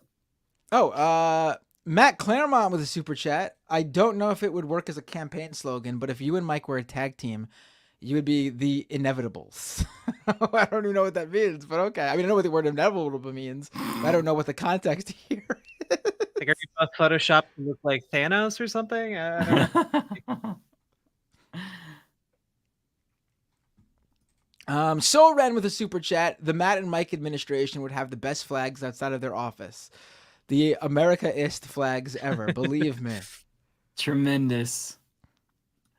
Rara Lady with $9.99. Thank you so much. Did you guys see Bree and Robbie from the Hill debate Israel-Palestine? I did not. Robbie basically cursed at her and said the left supports Hamas. He definitely needs to get put in his place. He is a wannabe Ryan Seacrest weirdo who he's going to take the most mainstream views that he could find to attack the left and just copy paste. He is an empty suit.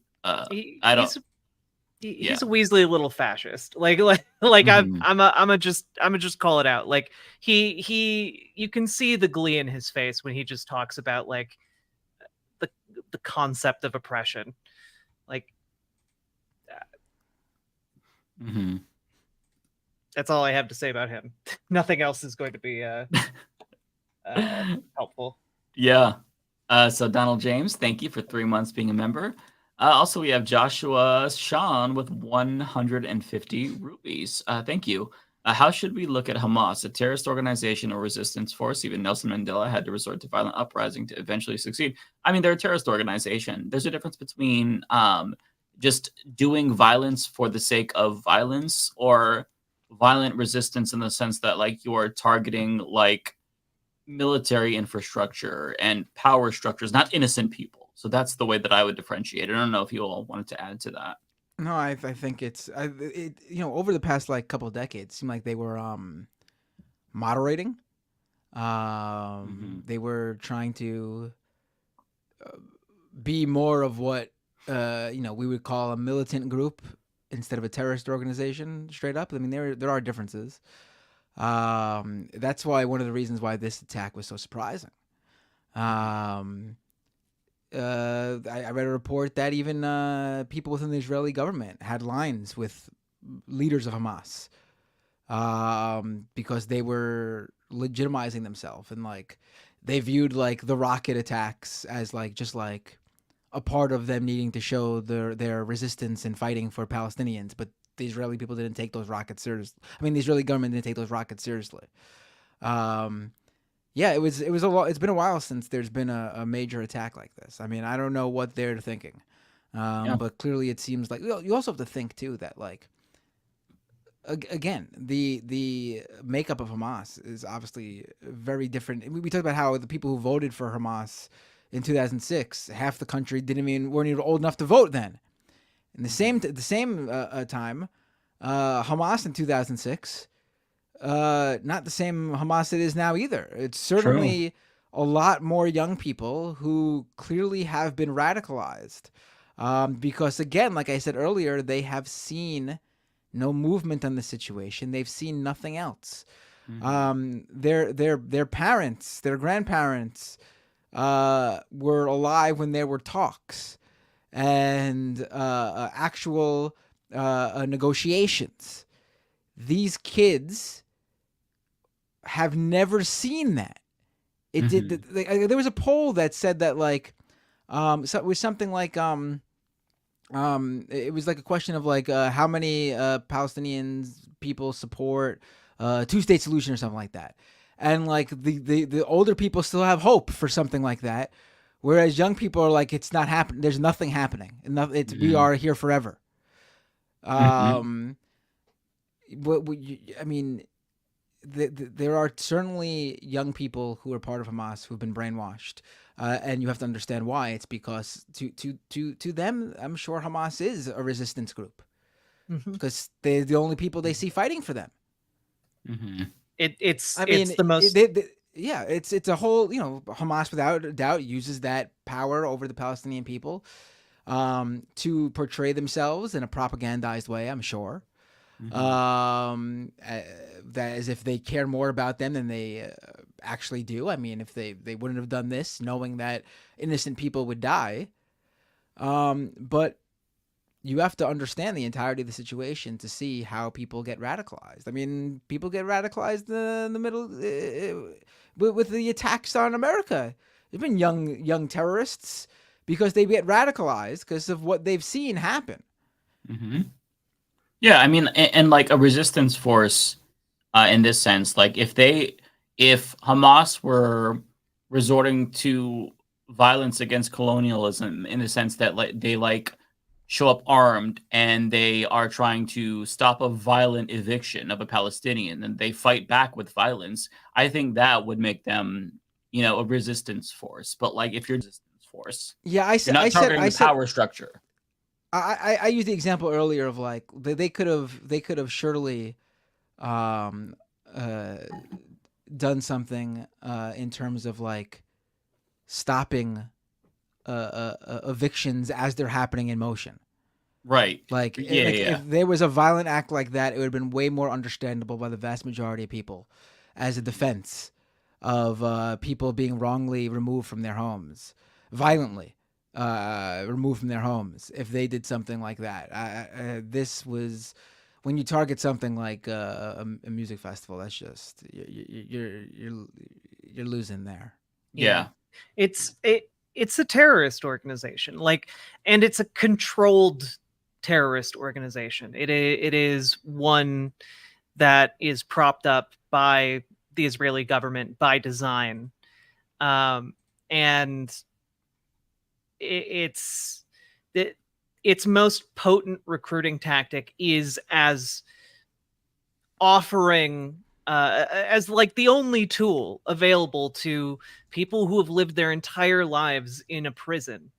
They are the one organization that is like saying, hey, your entire life has sucked, but come join us, believe what we believe, we will make you a glorious hero, and when you die you will go to some place far freer than this.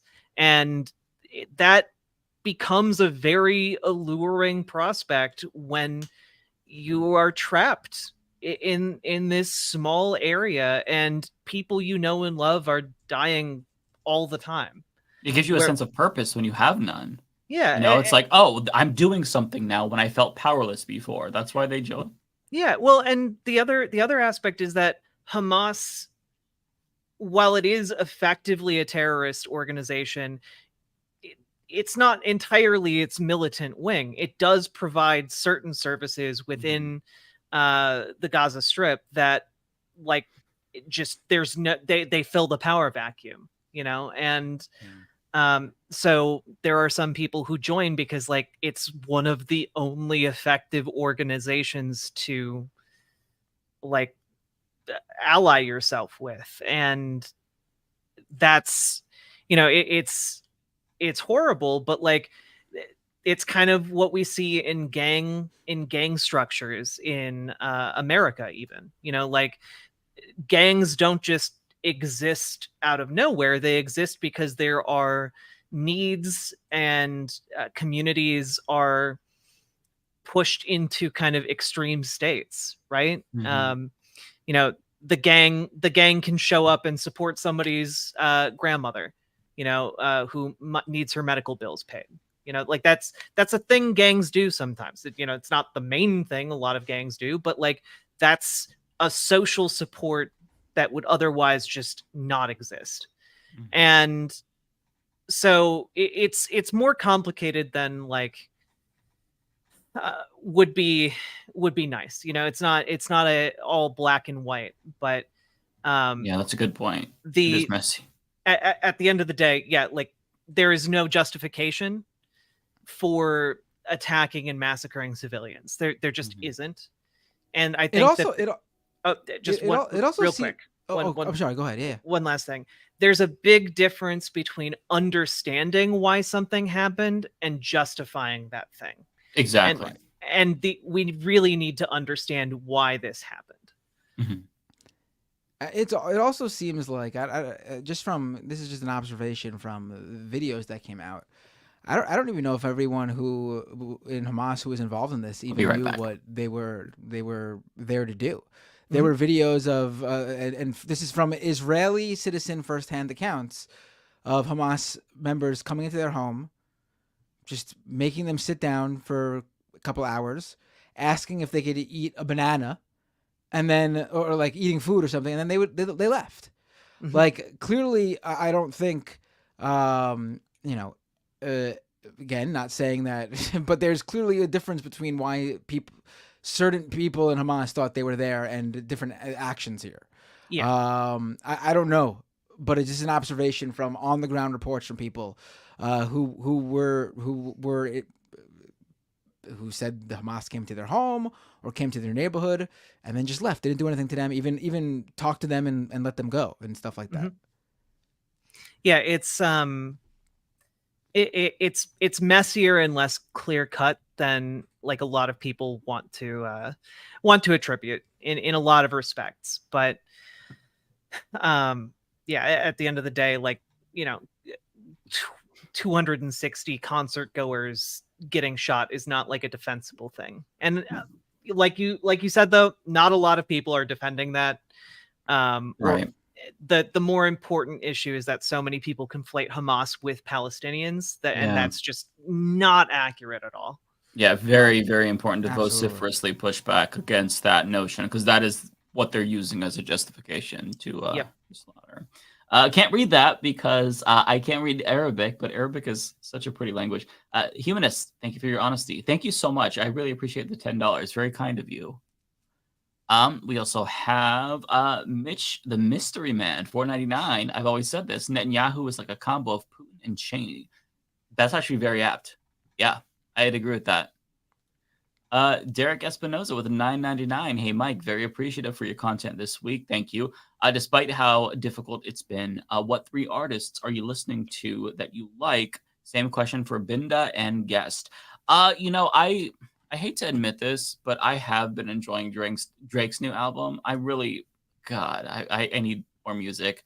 But Drake and I like the new K Michelle album. I'm really enjoying that. And that's really it. I don't think I can name a third one. I'm kind of in a music hole right now where I don't have much. But how about you both?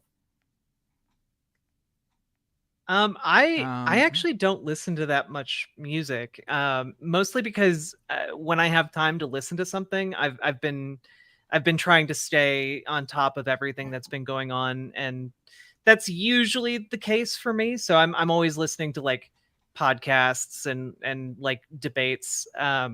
Like I talked about this a little bit earlier on my stream, but I've been listening to a lot of content from Alex O'Connor, who's like a secular atheist YouTuber, and he has talks with a lot of interesting guests, and so I've been listening to a lot of that and news content, which isn't fun to talk about. So, but if anyone has music suggestions, I'll happily check out more stuff.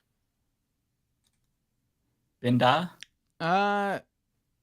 I talk about music all the time on my stream. I'll save it for that. I can't think right now. It's getting late. I know, it is getting really late. It's 1 a.m. here now. Oh my goodness. We don't have too much left, so we can run through these pretty quickly here. Resolution Tension, $25 and a penny. Oh, now 1 cent more. I really appreciate that. Thank you so much. You're so kind. Let's see here. I think this is you, Binder. I don't know. No, it's not for me. Oh no, this is for David Dole then. Okay. There's some that he still read, I believe, that I missed. E. Mark with $5 slogan. Their left is best. Their face is beard. Figure it out, Binder. I like that. Rick Robin Cagnan. Oh God, is it Kanan? I know I butchered your name. 125. P. Thank you. I don't know what currency that is. Not surprised. The Philippines happens to be one of the countries that support Israel because both are U.S. allies. Yeah, I mean, the international community has not met this moment with a few exceptions. So, yeah. I also have a membership from Kenzie Page also, and then I'm done. Oh, just got binders. Sorry, go ahead, Riverboat. I was just gonna throw out there, like, the international community largely follows the U.S.'s lead in a lot of respects. Exactly. And so it, that's one of the main reasons why more countries don't recognize Palestine, like that. Yeah. The U.S. is domineering international pressure. Yeah, exactly. Well, I'm gonna duck out right here because the remainder are actually all benders. So I will see you all next week. I have this one highlighted, Bender, so you can just go next one after that. Actually, I'll highlight the next one for you. But yeah, I'll see you all later. Oh, you're done. All right, cool. I'm bouncing. I'm bouncing. So I Yeah. can edit. Wait, before you go, send your Twitch people to my Twitch so then I could send everybody to somewhere else. Okay, after. I will do that. Okay. Okay, I'm gonna bounce and do that. But I'll see you all next week. See ya. Nice talking to you again, Riverboat Jack. Oh my god, Always I have a no pleasure. idea where we are right now. Let's see. Wow, you're staying on with me. This is a first. No Yeah, one's ever sure. stayed on with me. I love it. Hold on, I can't find where, even though he pressed it. So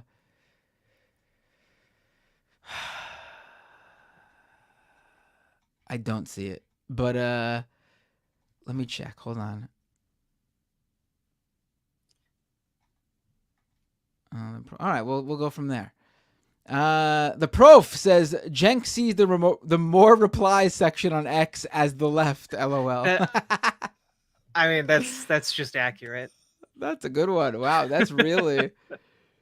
Smeghead1312. Keep it on. Thank you. Narrator with a super chat. Terrorist has lost all meaning. It's just a xenophobic term that serves to say don't question how we killed these people. A CIA hit list term. Brett Taylor with a super chat. Israel has all the power. Don't they have more responsibility for all outcomes? Especially being that they are the official entity here. It would be like in a skirmish between a robber and the cops, not expecting the cops to act. I mean, again, maybe this is really asking too much, but not accepting the cops to act as the professional ones here, and not put innocent people's lives in danger. Like, yeah, the armed robber might decide to. I'm thinking of the movie Heat, where Tom Sizemore's character picks up the kid as to be the literally human shield. You expect the police not to just start shooting regardless of him holding a small child. And you would rightly condemn the police for not caring that he's holding a small child and just shooting and hitting the small child and killing the girl. Yeah, but here we don't. Apparently we don't care, right? Yeah. I think people would be a bit upset in America if there was a situation like that and one of the cops just threw a grenade in. Like that's like the equivalent of what's happening right now. Israel absolutely bears so much of the responsibility for creating the conditions and the backdrop under which this violence happens, in innumerable different ways. Like we literally tell our children to be the bigger person and not retaliate. If you're religious, turn the other cheek is a major thing here. Now I'm not expecting the Israeli government to turn the other cheek at this, but a little bit of responsibility and care for the innocent human lives, and coming up with a plan of action that's a little bit more accurate at the very least than what they're doing, or even having any care for accuracy whatsoever would be helpful too. Yeah.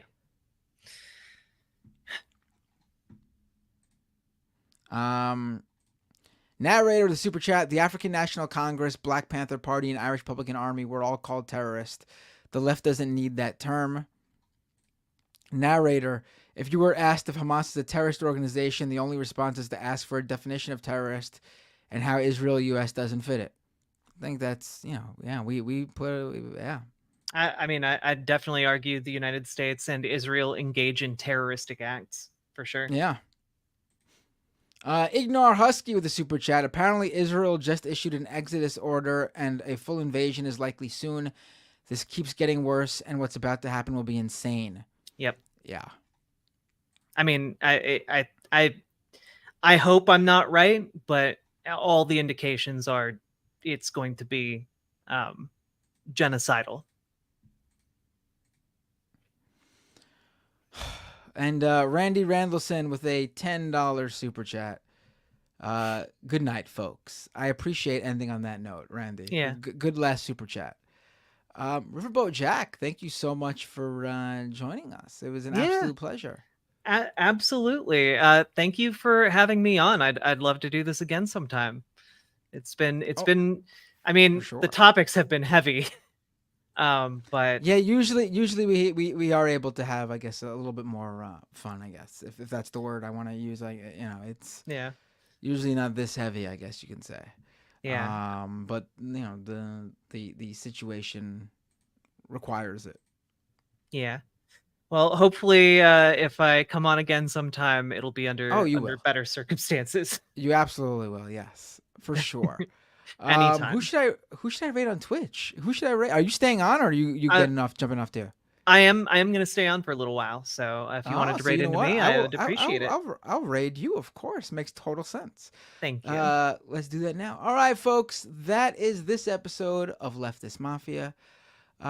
If you want more, twitch.tv/riverboatjack. That's correct, right? That's the right username, right? You got it. There you go. Go right there right now. You'll get even more. There's nothing else to really say, because rarely does a guest continue after we go 4.5 hours. But let's do this. Everyone, go to Riverboat Jack's Twitch channel right now, and I will see you all on my stream at youtube.com/MattBinder on its usual nights of either Tuesday or Wednesday. And then, of course, next Thursday right here. So take care, everyone. And Riverboat Jack, I am now clicking start raid. Thank you so much. They're piling up. Let's see. 34, 47, 59, 69, 72, 73. That might be it. Let's see. I'll give it one more second here. And I am going to raid you. Have a great night, everybody. Thank you so much. See ya. You get good sleep. I will, yes. Bye. Bye. Ending stream.